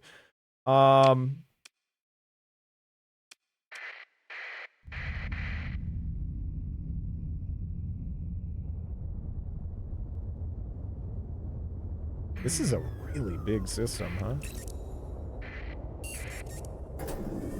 Yeah. Granola's good. Who's gonna shit talk granola? Although there's a lot of things that fall within the granola kingdom, and some of them are just better than others. But, you know, it's all good. I don't know. Does anyone in here dislike granola? It's kind of inoffensive, I think. Granola with good Greek yogurt. Oh, yeah. Oh, yeah. Granola has too many calories to eat as a snack, though. That might be true. Granola is below mid. Hard pretzels feel like the pretzel scraps fell into a vat of hot oil and then were scooped out at the end of the day and sold. Yeah, give me a soft pretzel. Never had pretzels at all. What the hell kind of country are they running up there in Norway, man?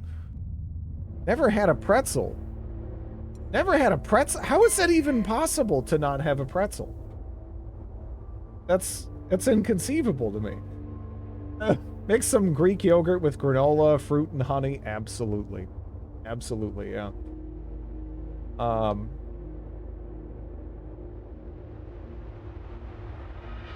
Just sugar-coated oats on steroids. Also never had a pretzel. How do you not have pretzels? Where are you pretzelless people out there? Like, get a good soft pretzel with some cheese. It's wonderful. It's wonderful.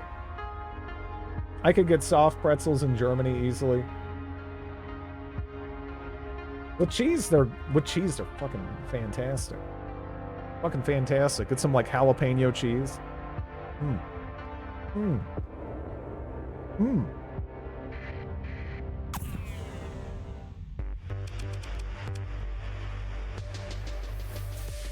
Never had a soft pretzel, but they sound good. I would recommend.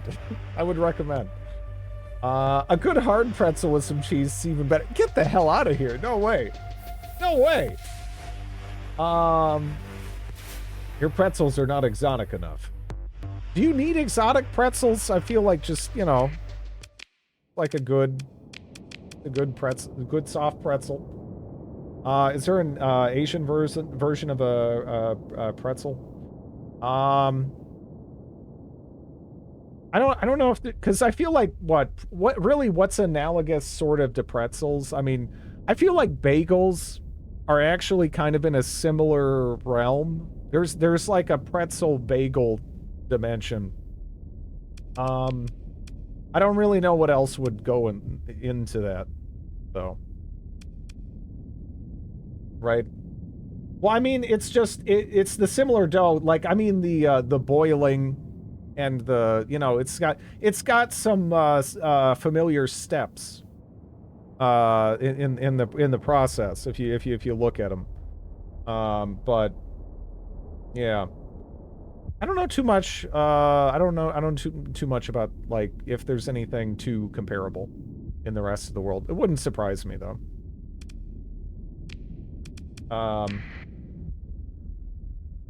I doubt boiling dough and baking soda is very common.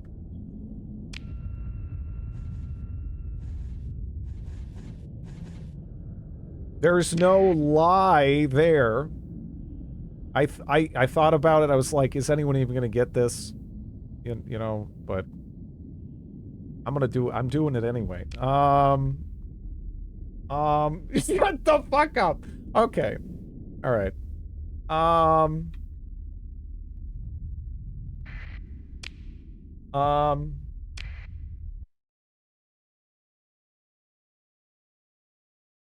That actually does look kind of bagely or pretzel adjacent. Never heard of it though. But yeah, it doesn't surprise me. It's apparently big in Panama. That's interesting. Hmm. I'd be down to try it.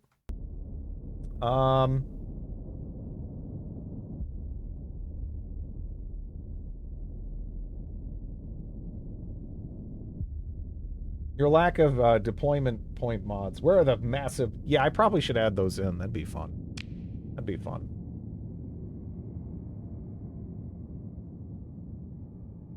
Maple bagel right now. That's to die for. I love bagels, really.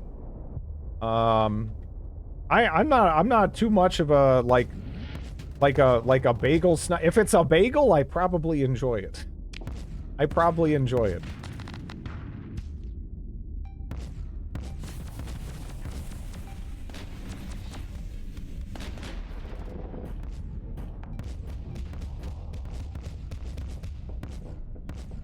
The sheen texture.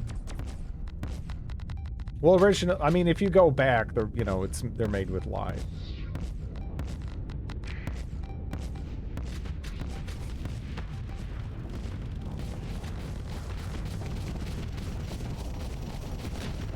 So my butt broke. Can I run?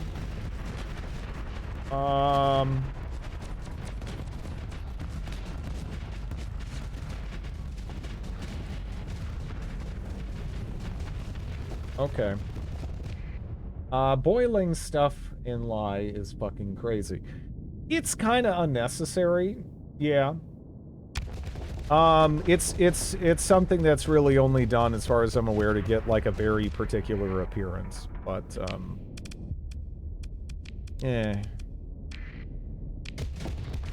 debugged the mod list. Good luck.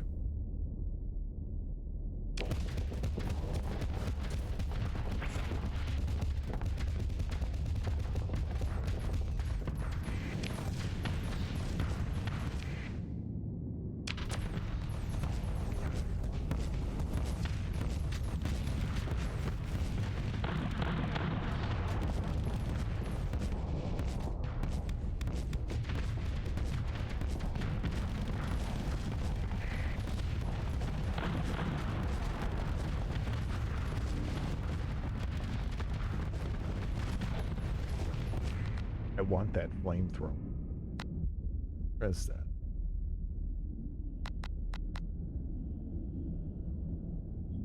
I bet you're still gonna have a memory leak. I haven't even really bothered modding Bannerlord yet. I don't know how good or bad it is on average.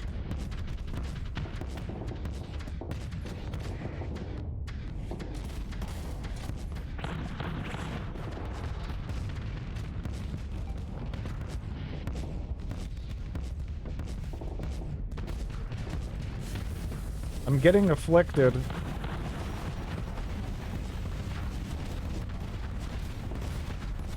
That looks cool. That looks cool.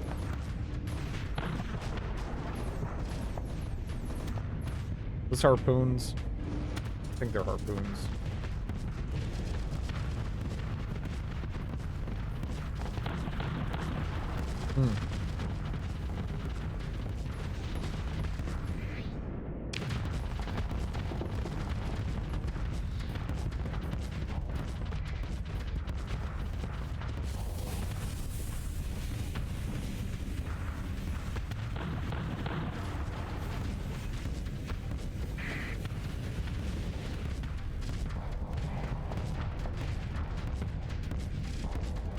I don't remember Squall's tracking quite this well.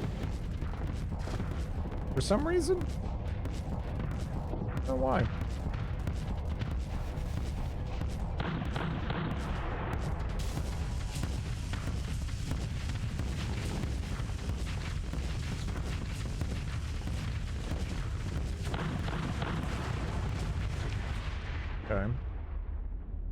finally getting some stuff off the field there. We kind of got stuck in some unfortunate little dueling. When I used to do game giveaways, I do them every now and again. I've done it a couple of times. I just tend not to do it as like a... So, the reason why most people do giveaways is because then they can put, like, giveaway in the title and everything and do all that and kind of benefit from that. But I just kind of will throw them out there. Every now and again. Because I feel like you get giveaway people, and then you don't want giveaway people, right? You don't want... you don't want giveaway people. I don't need giveaway people. I'm fine. I'll live without giveaway people. Still can't believe Drid isn't old and bald. Hello to you too.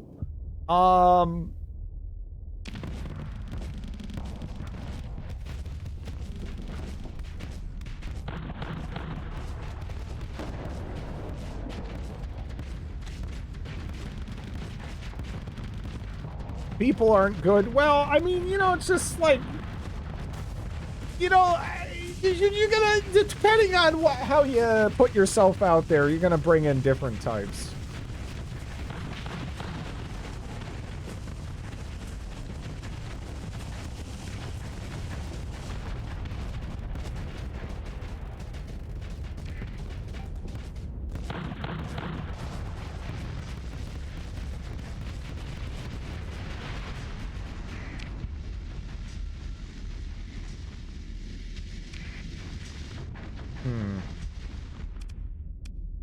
So, a bunch of stuff in our back line is kind of currently being popped, while me and this other ship are sort of rampaging around their rear.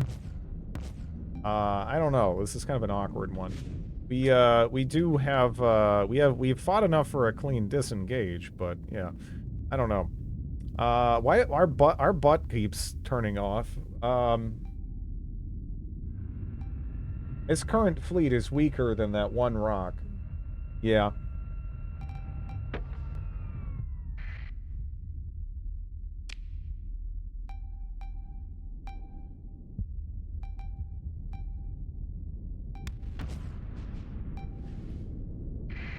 Yeah, if I do something like that, I usually just kind of, I'm like, hey, here's a game I'm excited about.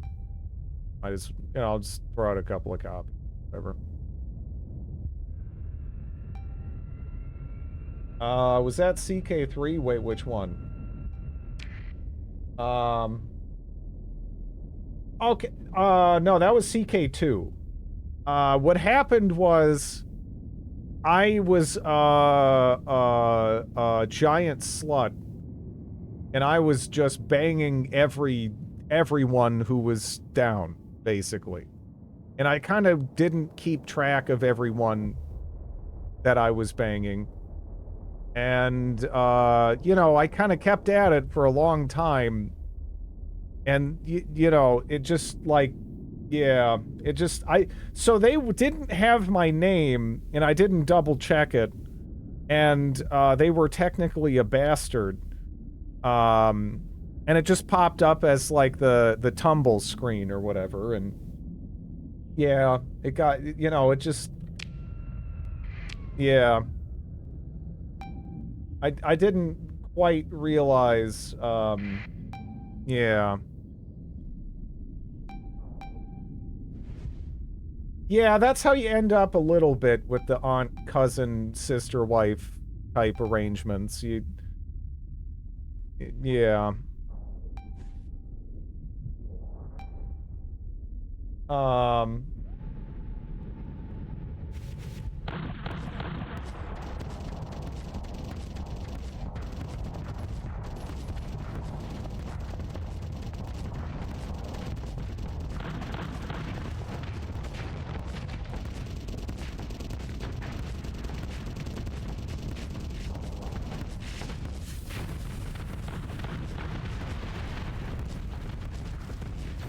Like an afflictor.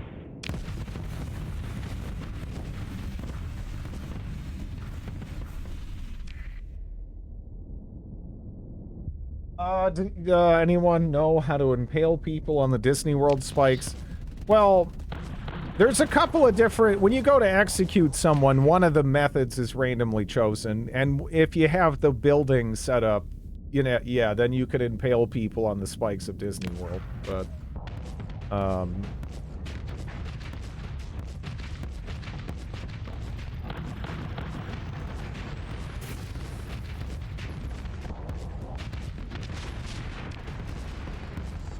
It just kind of happens.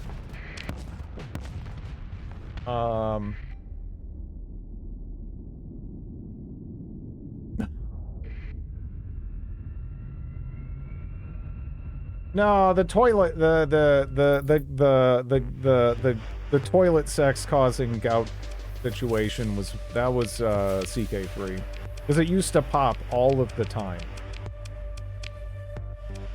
That event, it felt like there was 5 events in the game, and that was one of them. You know? Standard Siege Destroyer. Well, I mean, I gotta see this. That looks kind of snazzy. Has some decent mods at this point. Yeah.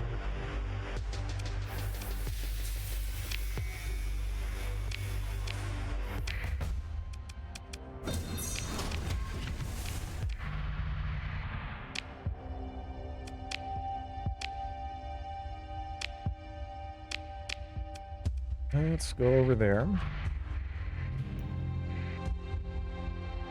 Domain era probe.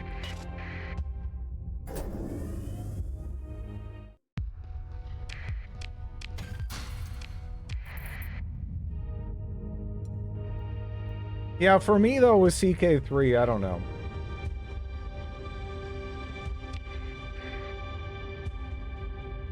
The parts I care about, I just think are kind of done better in 2.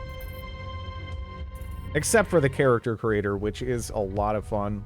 And I can spend a disgusting amount of time in the character creator, but, yeah.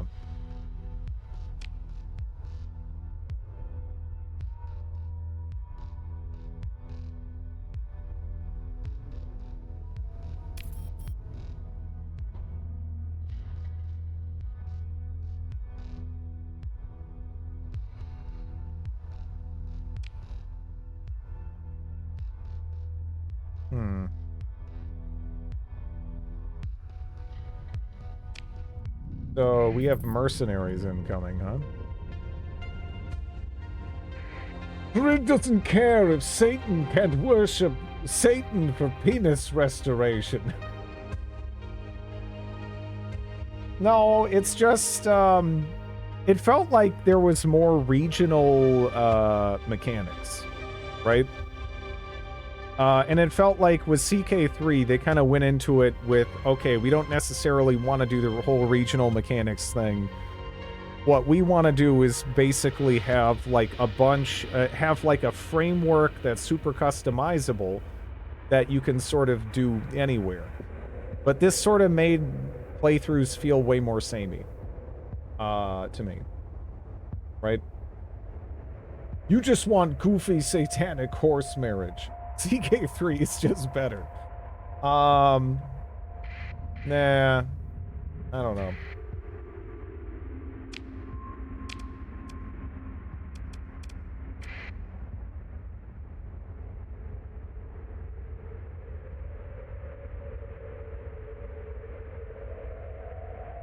Definitely not all the flavor. They've just kind of focused on different things. They've had a different philosophy for it, and again, I think it has a place as being the de facto grand strategy game to recommend to someone who's new. I wouldn't recommend any other grand strategy game anywhere near as much as I would recommend CK3. I feel like it's like perfect for that. What am I looking at? I guess I'm gonna go blow it up.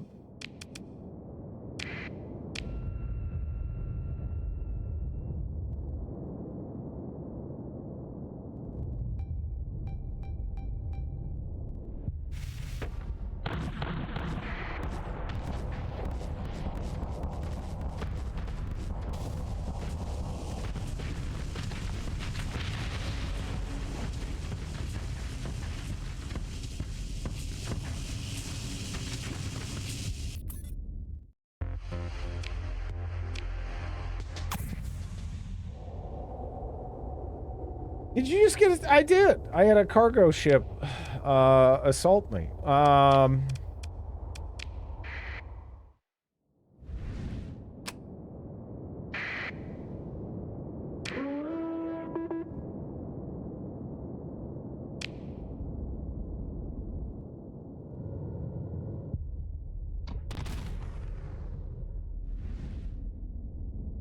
That's a cool weapon.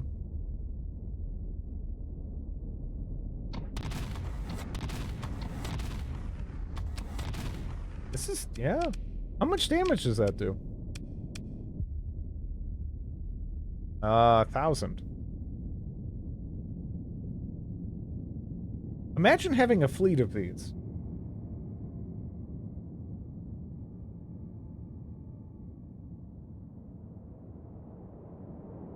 Yeah. I don't know. I don't know.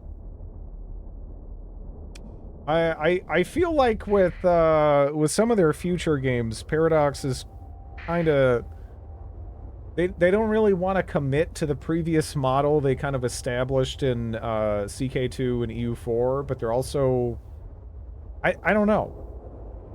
Are they happy with with what they got going on right now with that? I don't really. It's hard to say.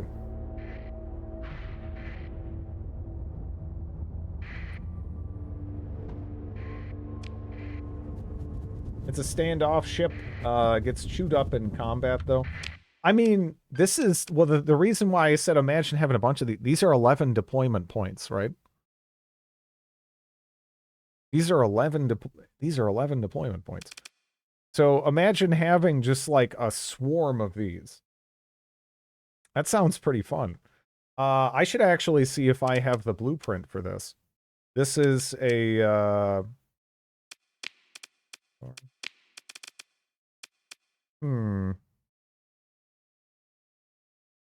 Did we already build some of the HMGs and stuff?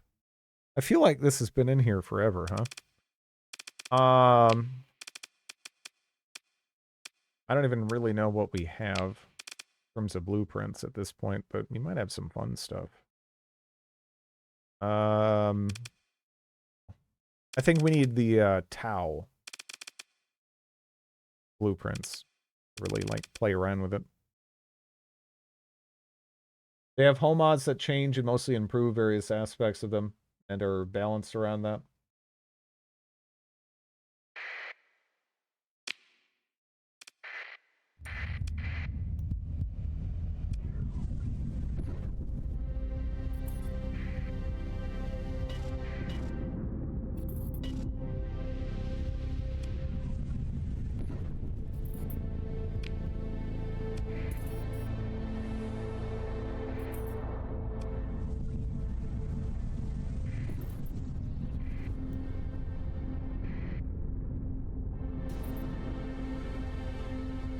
They gave you this Imperial fighter that's 4 ordnance points, and it's like a tiny siege platform with 2 guns.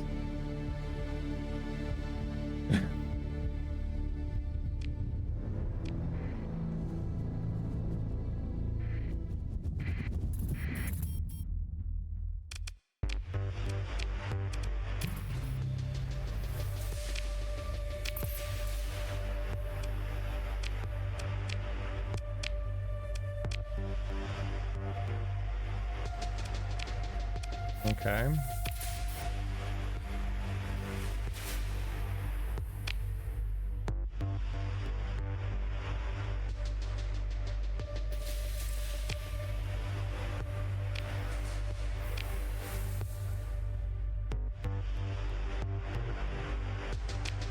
Okay.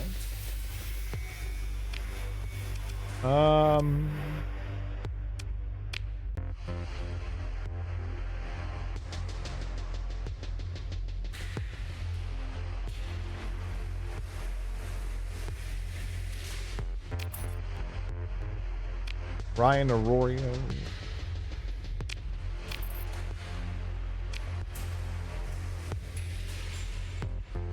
Take the diplomatic path.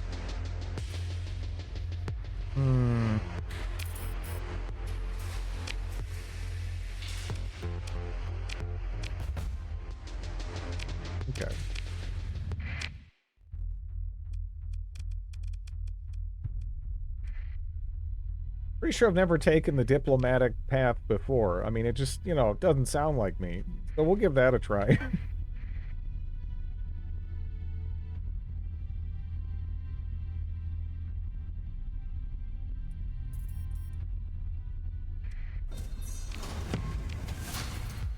That is the remains of a significant event here. Huh?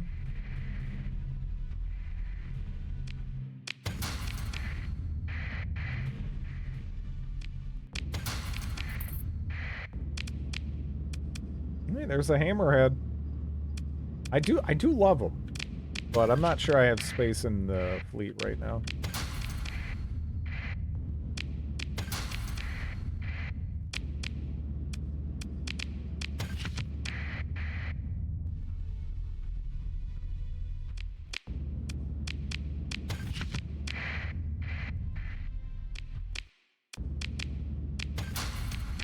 Surprised so many of these are actually recoverable. I'm used to just tapping one through this, you know?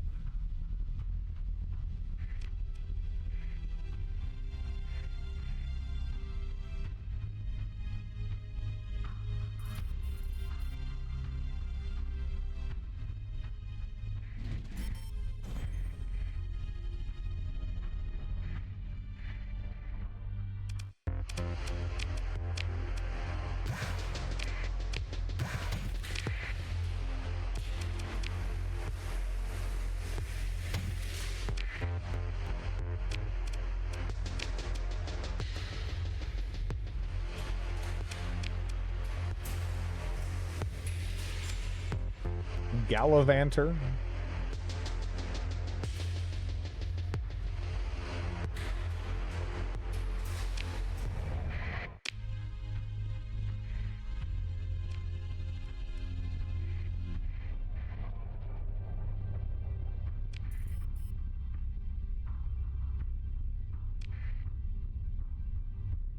This is going to be really nice when we re-enable the gates.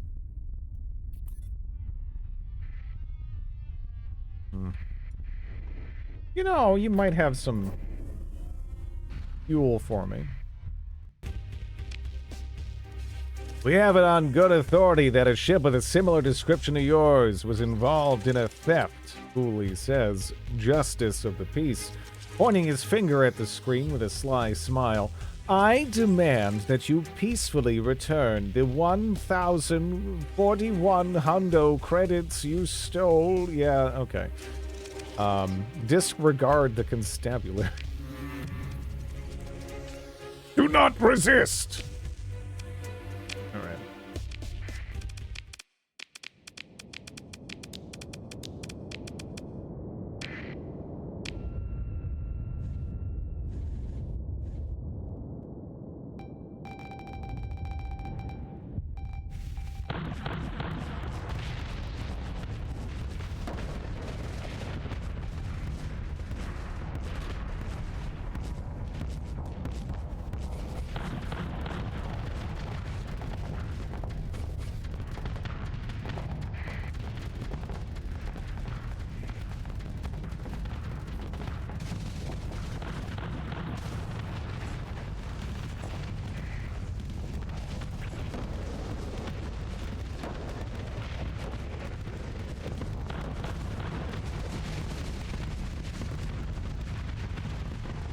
Yeah, the squalls on this are kind of nice.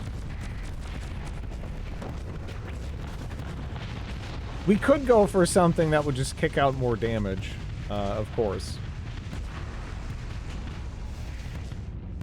But, yeah, I don't know.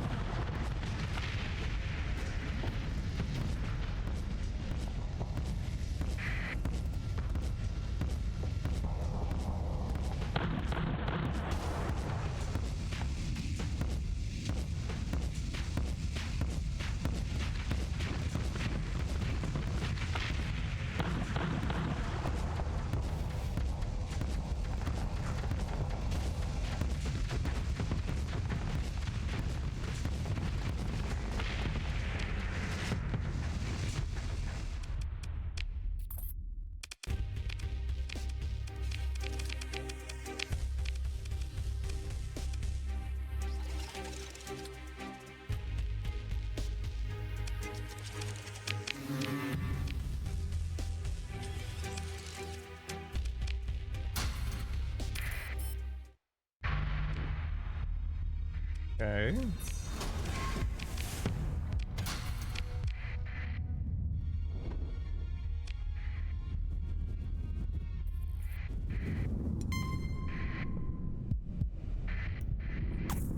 Little shitty Pather fleet just like trying to slow me down.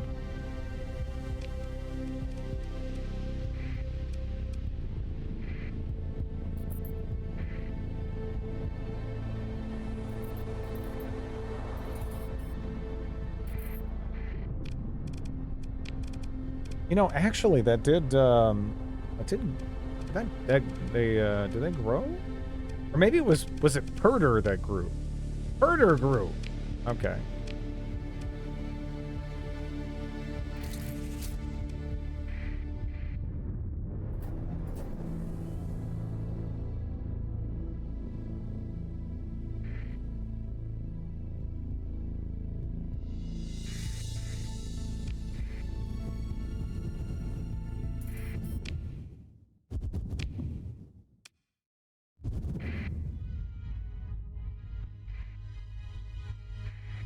Ship hulls, heavy armaments, and heavy machinery.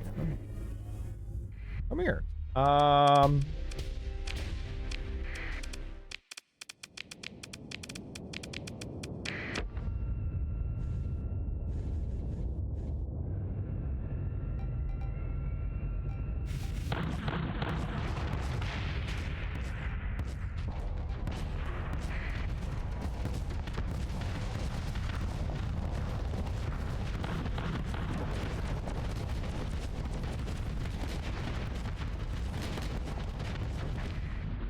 Didn't it say Hades? Why is it informing you of a pirate colony's growth? I don't know. I don't know.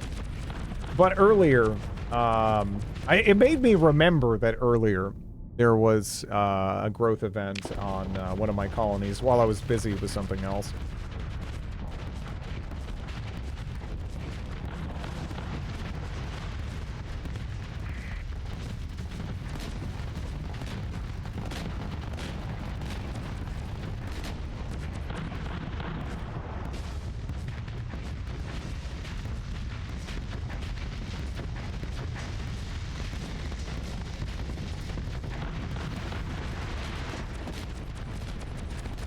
Yeah.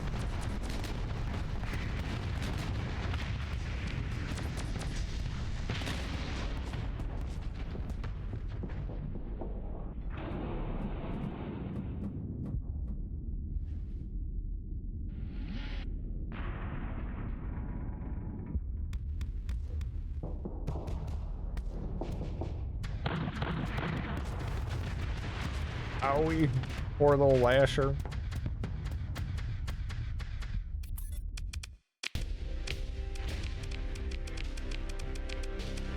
Thanks for the stuff. What did we get? Honestly, not too much. It was barely worth the murder. Alright,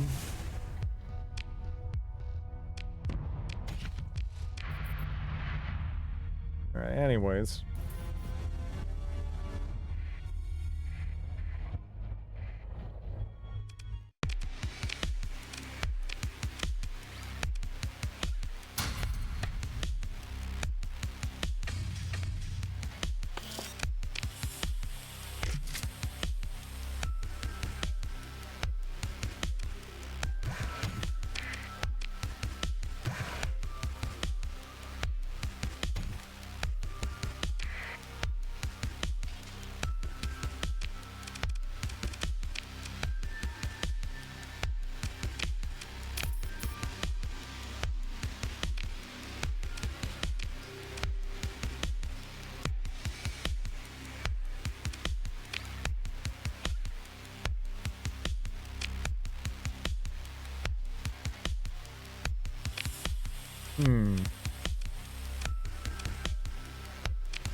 No, I'm good on the drink.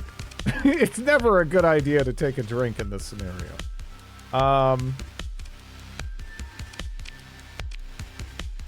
Okay.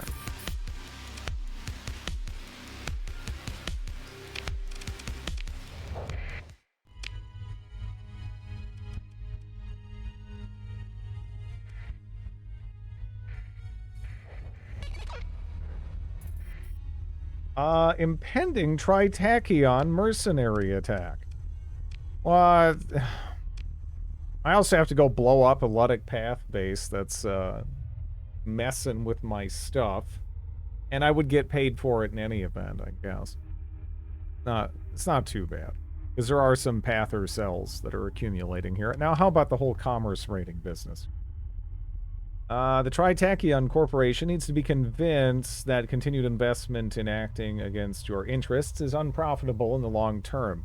If you're able to send this message without becoming openly hostile or smooth any ruffled feathers afterwards, this may even mark you as someone whose understanding of business realities makes them worth working with. We gotta make them think we have the lobes for business, in other words.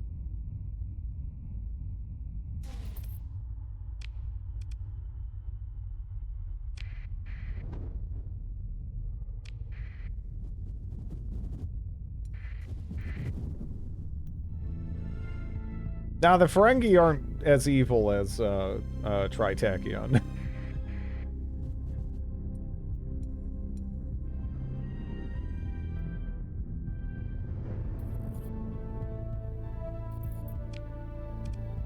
At least by the end of Deep Space Nine. You need to enact tariffs on Tritach.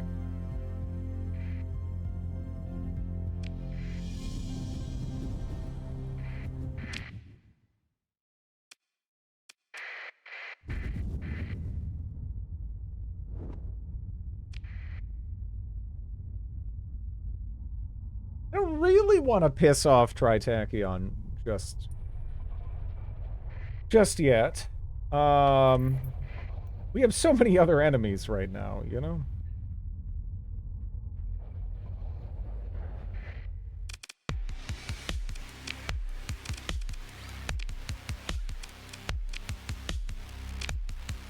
I was told you're the best. This is fun though. I really enjoyed going through this time, especially.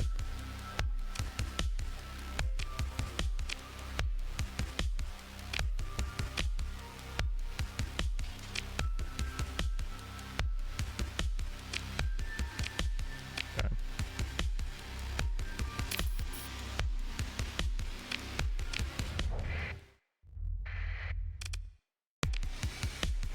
You want some spoilers for that crisis? Sure.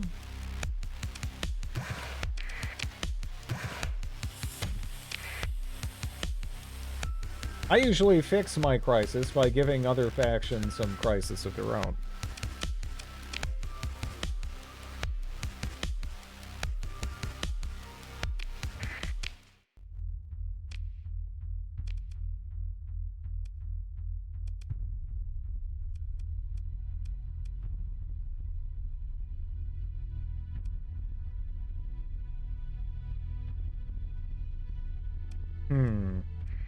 I guess we should stick with this one. The solution to the Tritach one is to legit turn off your transponders, go raid their planets, and trade ships.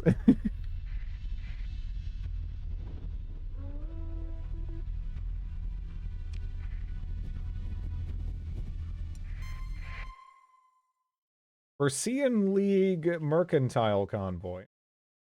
And, okay. We're getting attacked by the, like, what, dubstep faction or whatever. Is that it? Oh, you're not even trying to rush me. You were trying to go for the convoy. I would like to go for the convoy too, actually, if you don't want to. I mean, if you can wait for me to kill you in a moment. Yeah, I'd rather kill them now. Oh, they're not just running? What are you thinking? Okay, well, I guess I can violence you real quick and whatnot.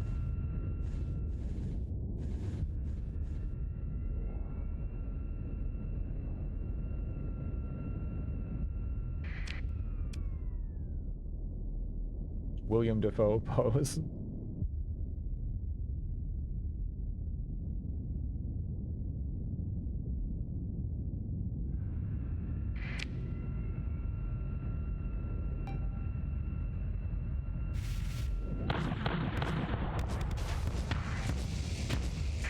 Poor little feller.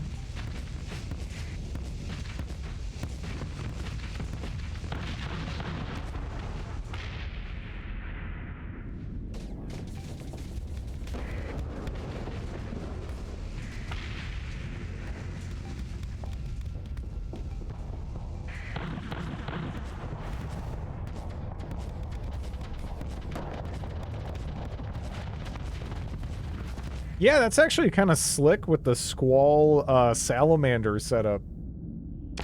I like that.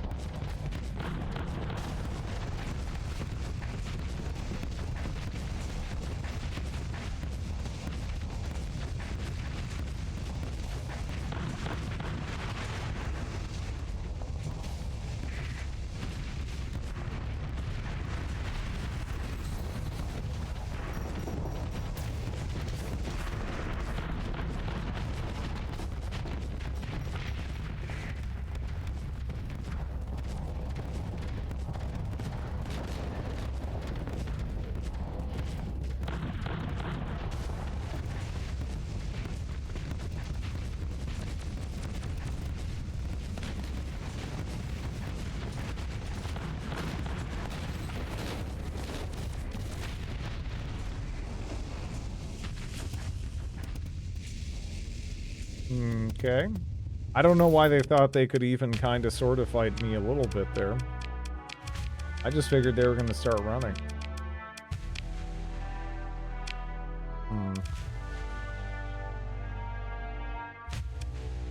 What the hell is that?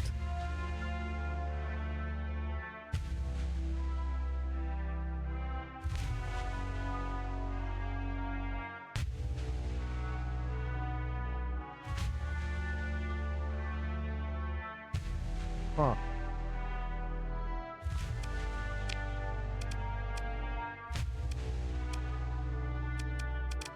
I could grab some tramps just to have them cap points and stuff. A fair amount of heavy armaments there. More than I have space for.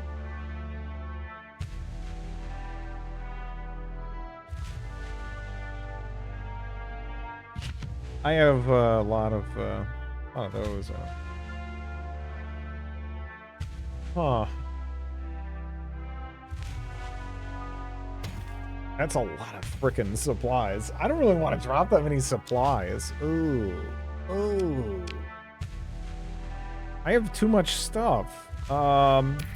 Okay, maybe I can really quick turn around, beat the shit out of these guys, and then take their ship. I kind of want that purple Odyssey anyway. It's been a minute since I've flown an Odyssey. Kind of looking forward to it. If I can salvage it, I'll definitely use that. I don't know about... What is this? Succubus?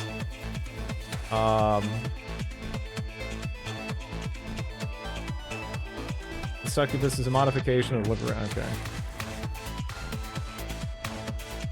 Propels the ship forward and greatly increases maneuverability. Ship cannot decelerate or stop. Boosts dissipation and energy weapon performance if flux is high. Okay. Pretty solid ship. Yeah, that might be fun too. I'd grab both of those.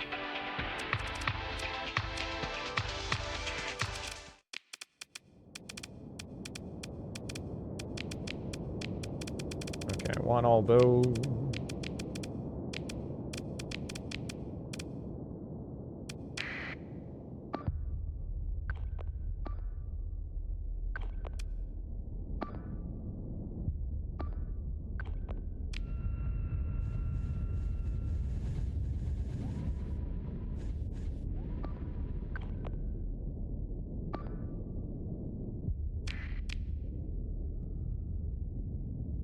Purplicious. Purple is a damn fine color. I don't hate purple.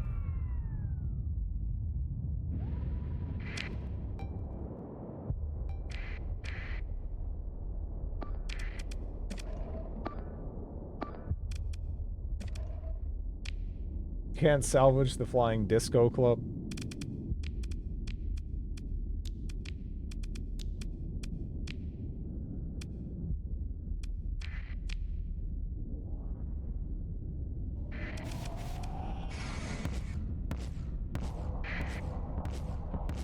pretty mobile, so hopefully we can hit this and then pivot over real quick. This ship is really good, though. It's kind of like a... It feels like a 14th Legion mixed with like a little bit of Onslaught or something. Like, this thing is crazy.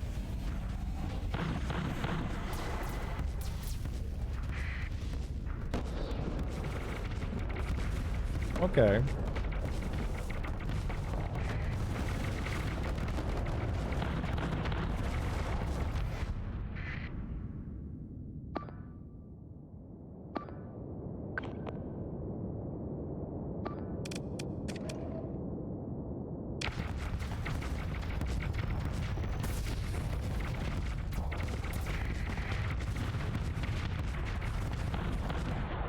Ooh.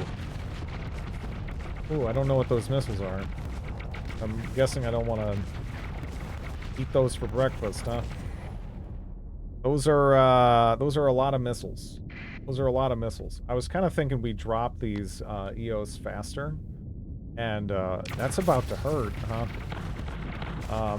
Dude, how are you not out of missiles yet? Holy crap. This thing is it's scaring the shit out of me.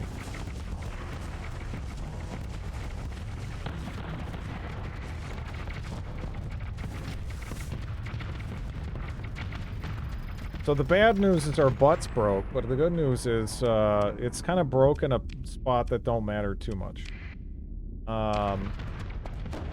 It flies like a fast, light cruiser. Yeah, this thing is kind of nuts. But not an Onslaught with the strange jack-in-the-box. Yeah, that was not a fist.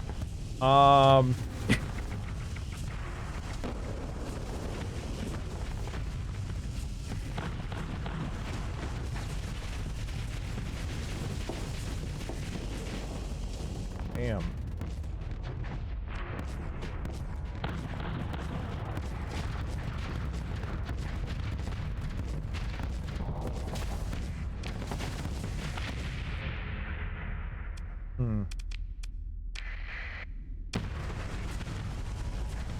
We got kind of a fight.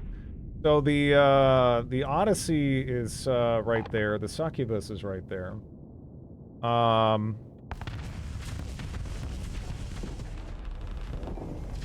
Which one do I want to go for more, I guess?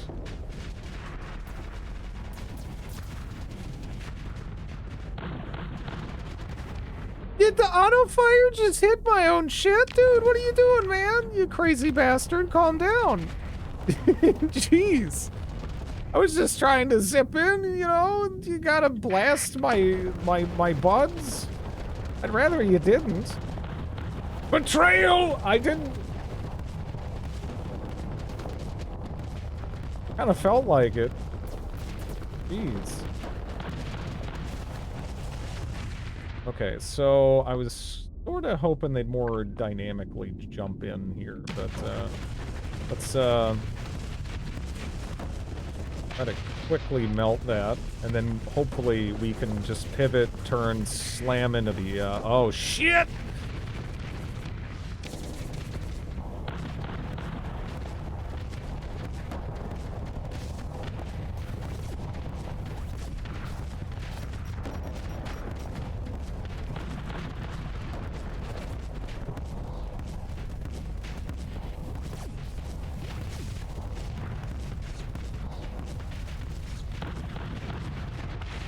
Alright.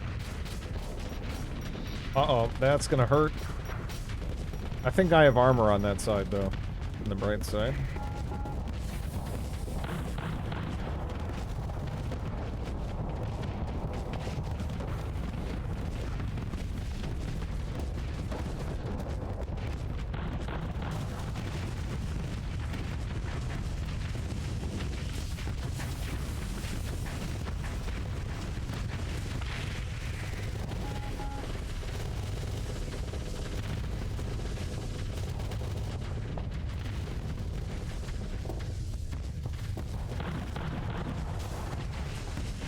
Yeah, the squall setup on this is pretty nice. It really lasts, like, I fairly decent duration into the fight here, right? I mean, my CR is dropping, and we just now ran out of squalls, and I could have conserved those a lot better than I did here. Of course, I was kind of just flinging them out.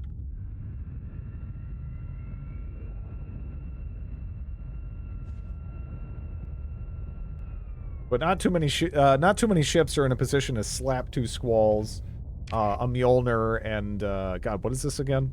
Tengu rifle battery.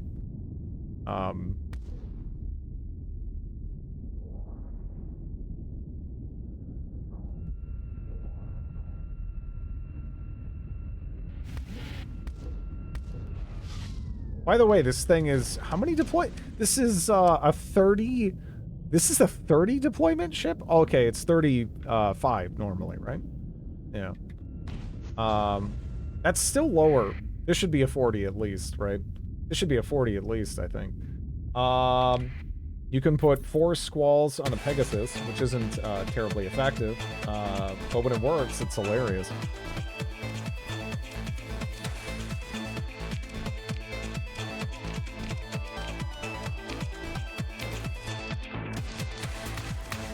Okay.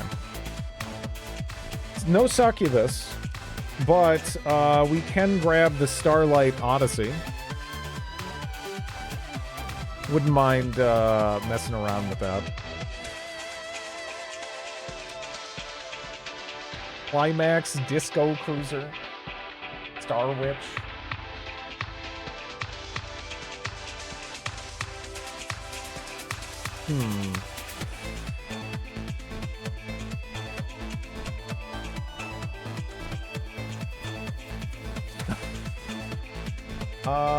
Let's see. The climax description is great. Yeah. It's intense music. Yeah, the funny thing is, you also hear it in the background when they're just flying by. So sometimes you'll just hear it off in the distance, like the Jaws music, like coming in louder as they get closer. I don't know. It's pretty funny. I might grab that too. Why not? The Cabal destroyers are pretty neat if you invest in them. Yeah, their ships all in all look pretty fun. I'm pretty light on space at the moment though. Damn. You hear it in hyperspace and it gets quieter. So yeah.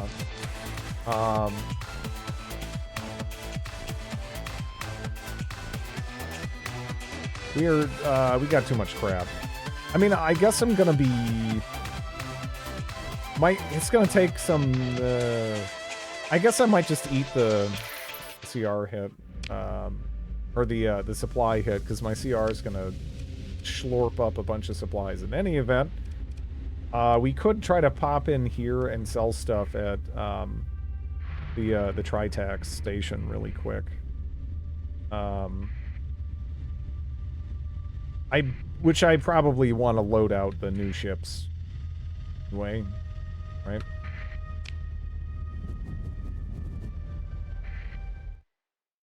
Yeah, we're right on top of the station. That's nice.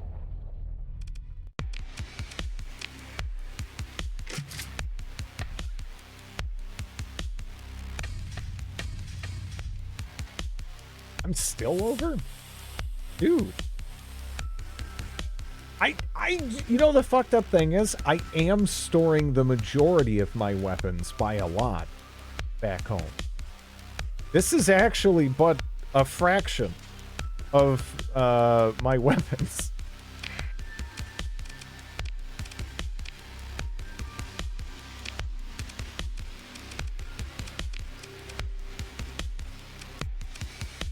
Medium synergy hard point up front there.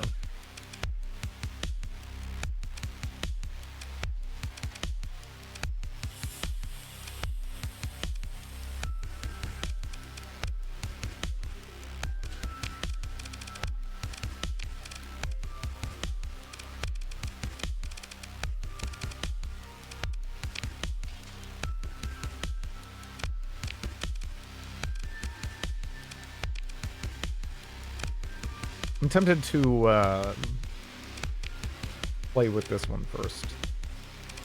Giga Cannon. Okay, we gotta see the Giga Cannon. I mean, you can't have a name like Giga Cannon and have it be a crappy weapon, right? I mean, I feel like if you're gonna have Giga Cannon,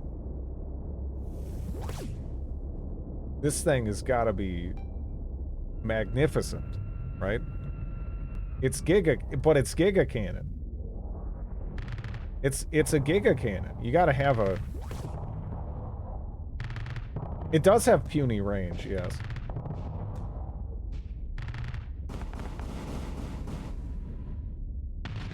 Oh, my butt! Let's get tracking! Alright. It has very low DPS because the fire rate is so low, yeah.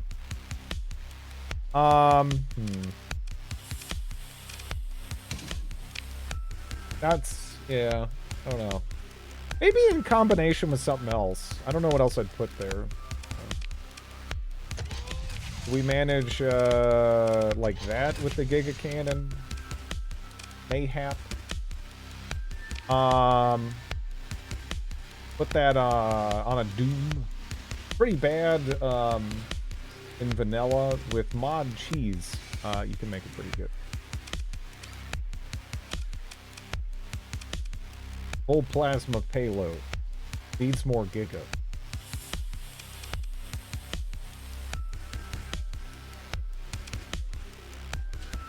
Yeah, it's been a long time since... You know, I've been kind of liking the Squall. It's almost like I don't know. I like Locusts on here. I like Torps on here, even. I'd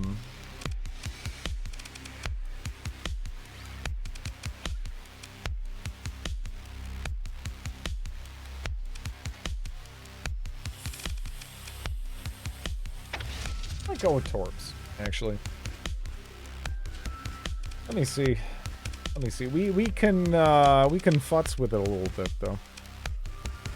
See what we like. Multi-purpose missile. I don't know if we can swing that. But like everything is wrong with it, too. Important to keep in mind.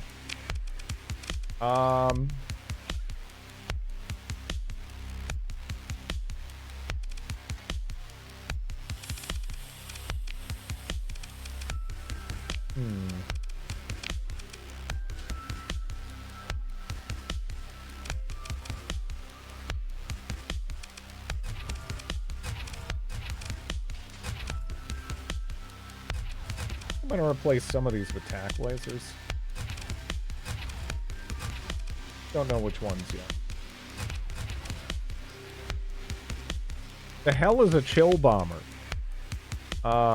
Forged in battle, quenched in cold blood. These fighters are designed for a simple and pure purpose, with the only weapons mounted on the hull being specially designed silence missiles. In a way, it would not be an exaggeration to call it a flying launcher than a fighter. Fighter design with simple structure were not exactly a rarity, but when they appeared in groups in battlefield, the result is pure firepower. I still don't know, but we'll give them a try. See what happens. Do I have another bomber that isn't like crap? Maybe. Dagger.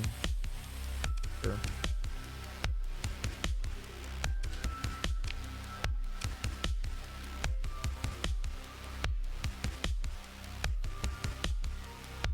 That's the pew-pewer here.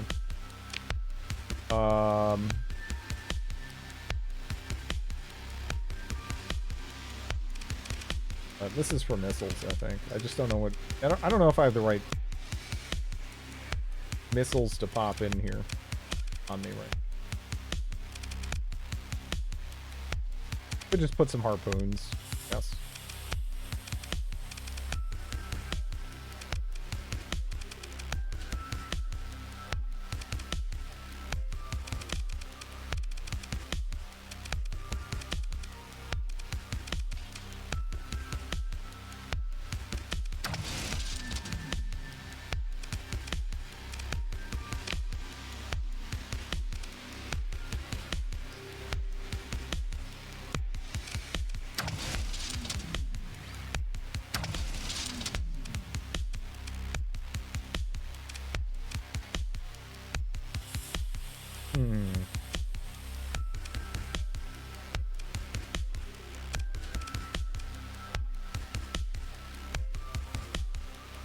all missile hardpoints with Reapers?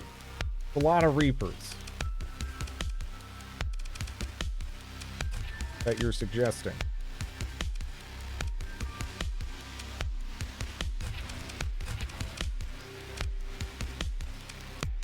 Kind of just trying to pop these in here. I don't know if I can get away with them back here. You want the butt coverage. You want the butt coverage. I want the butt coverage anyway. That thing looks disgusting. Ooh. Okay.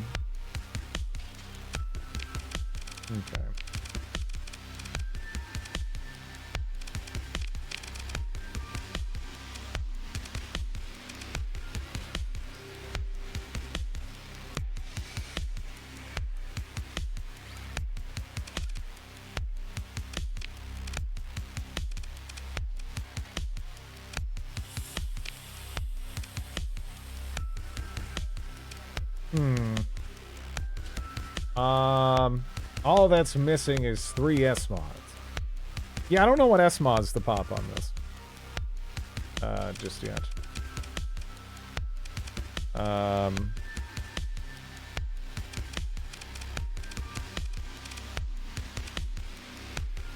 Yeah, I don't know about having all these on the same...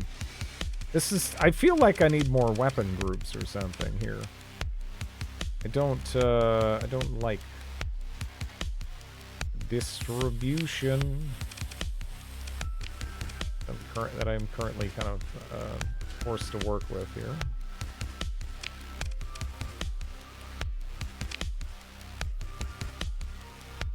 But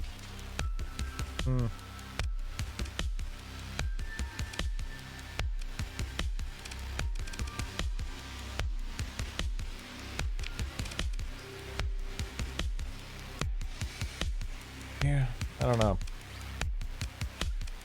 Yeah.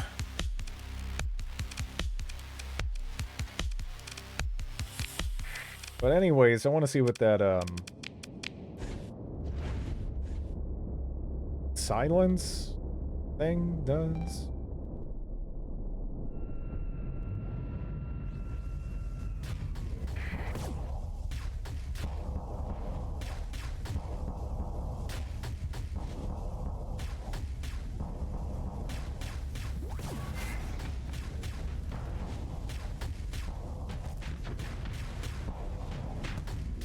Now, are those the silence missiles? There. The shields on this are kind of awful, but it's what it has, kind of, you know?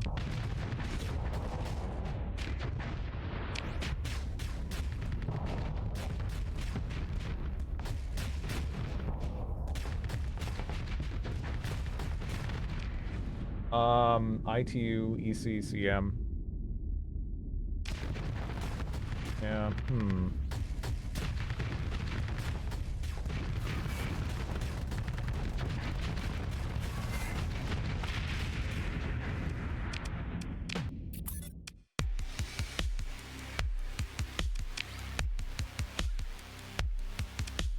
Yeah, this is, it's up there. It has ECCM inherently. But if you S-mod the inherents,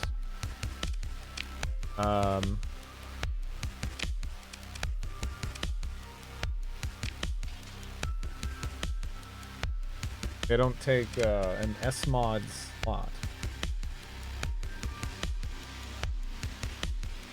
Really?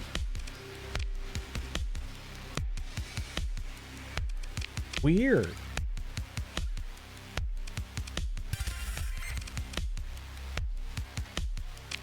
Might want to give it heavy armor if you're going to fist fight people.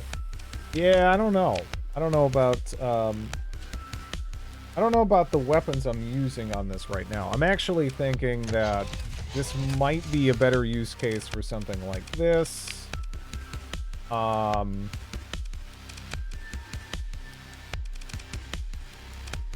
I was kind of impressed by the tracking here.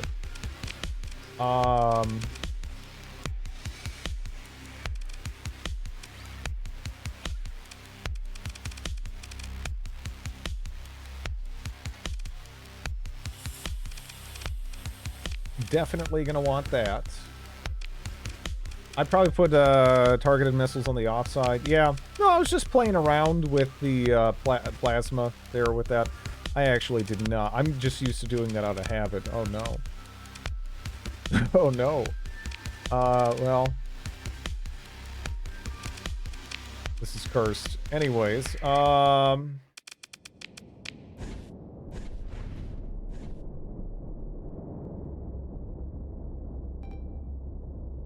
do I even have, ECCM on the other ship? I'm trying to remember.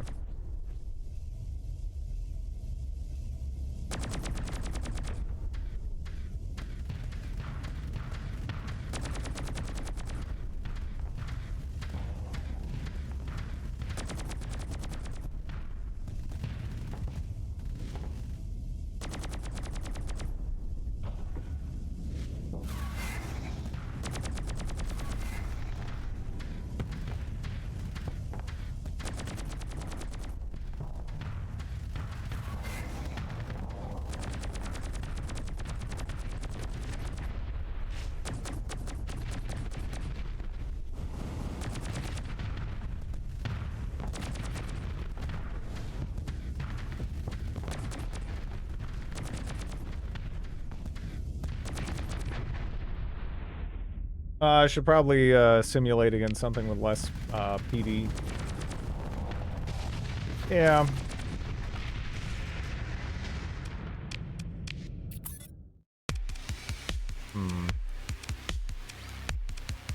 Let me take off the daggers just to make it, like, super obvious. What is a good pinata? What is a good pinata? It's available as an option here. Just a fucking Buffalo Mark II? I don't.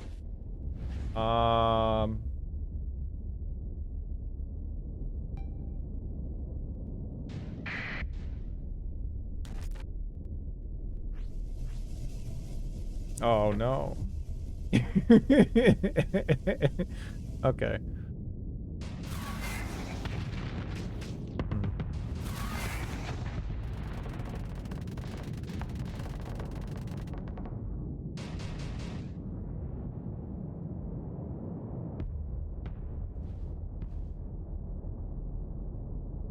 Some kinetic bombers, yeah.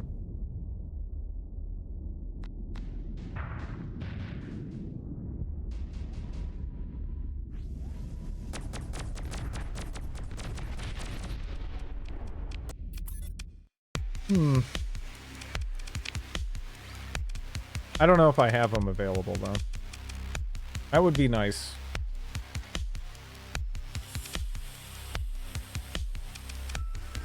Yeah. I don't think I do. I'm trying to think if I have them maybe on another ship that doesn't, like, see much use. These kind of do, though, and yeah, I don't know. Because, yeah, something like longbows would be fantastic. I kind of only have the one, though. Broadswords wouldn't be terrible for kinetic pressure. I would love the longbows, but again, I only have one, and I'm currently using it. So yeah, I guess we'll throw that on for now.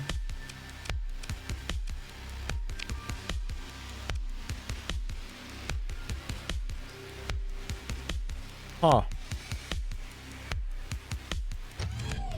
You know, honestly, something like this on this ship? I bet that could be really good, right?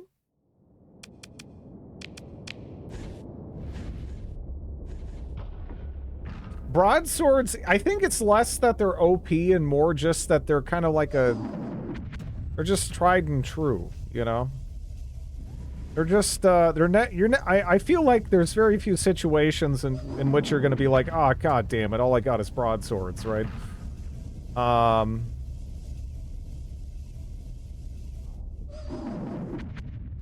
They're just kind of like the generalist fighter.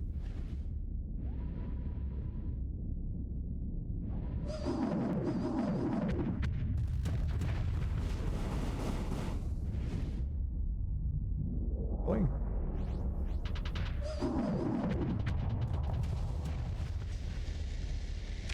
This might actually be kind of sick, huh?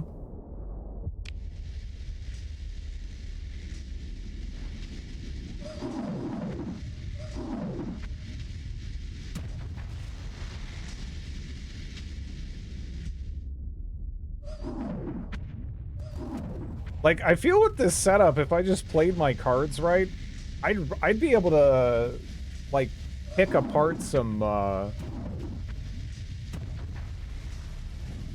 really beefy fleets.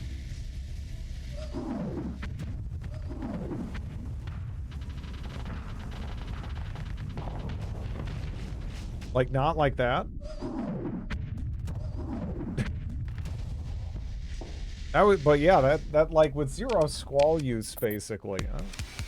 It's easily the best vanilla fighter. Some mods might have even more OP ones. Doesn't mean the broadsword isn't OP as well. I like the armature mechs. They're pretty versatile.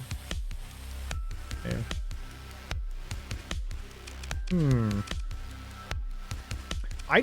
I don't hate that. Obviously, if we're gonna keep that, we need to, you know, move some stuff around here and there.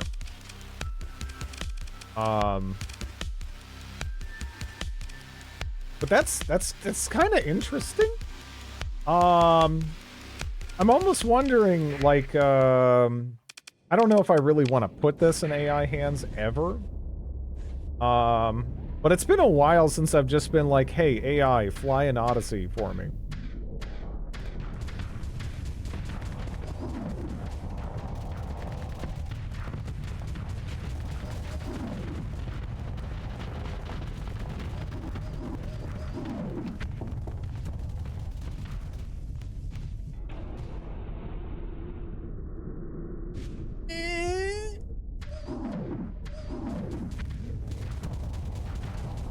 Yeah, it still doesn't really get the whole plasma burn thing. It usually... It's still kind of doing that thing where it burns, like, in, and then it's like, oh shit, I'm in! And then it goes out, and then it burns back in. But, yeah. I don't know. Hello, Cliché. Goodbye, Cliché. But, yeah, no, I'm looking forward to futzing around with that some more tomorrow. Need Flux S mod if you're gonna go that heavy on energy. Well, if I feel like I'm not gonna leave it in the hands of the AI. Great stream, thank you.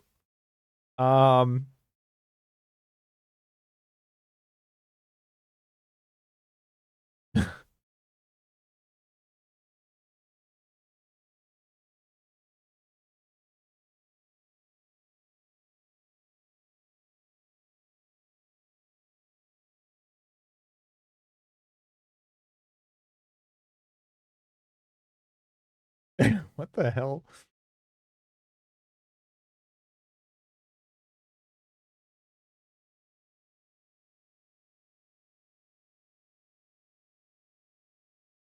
What the hell is this? All right. Thanks for watching, everybody. Have a good one.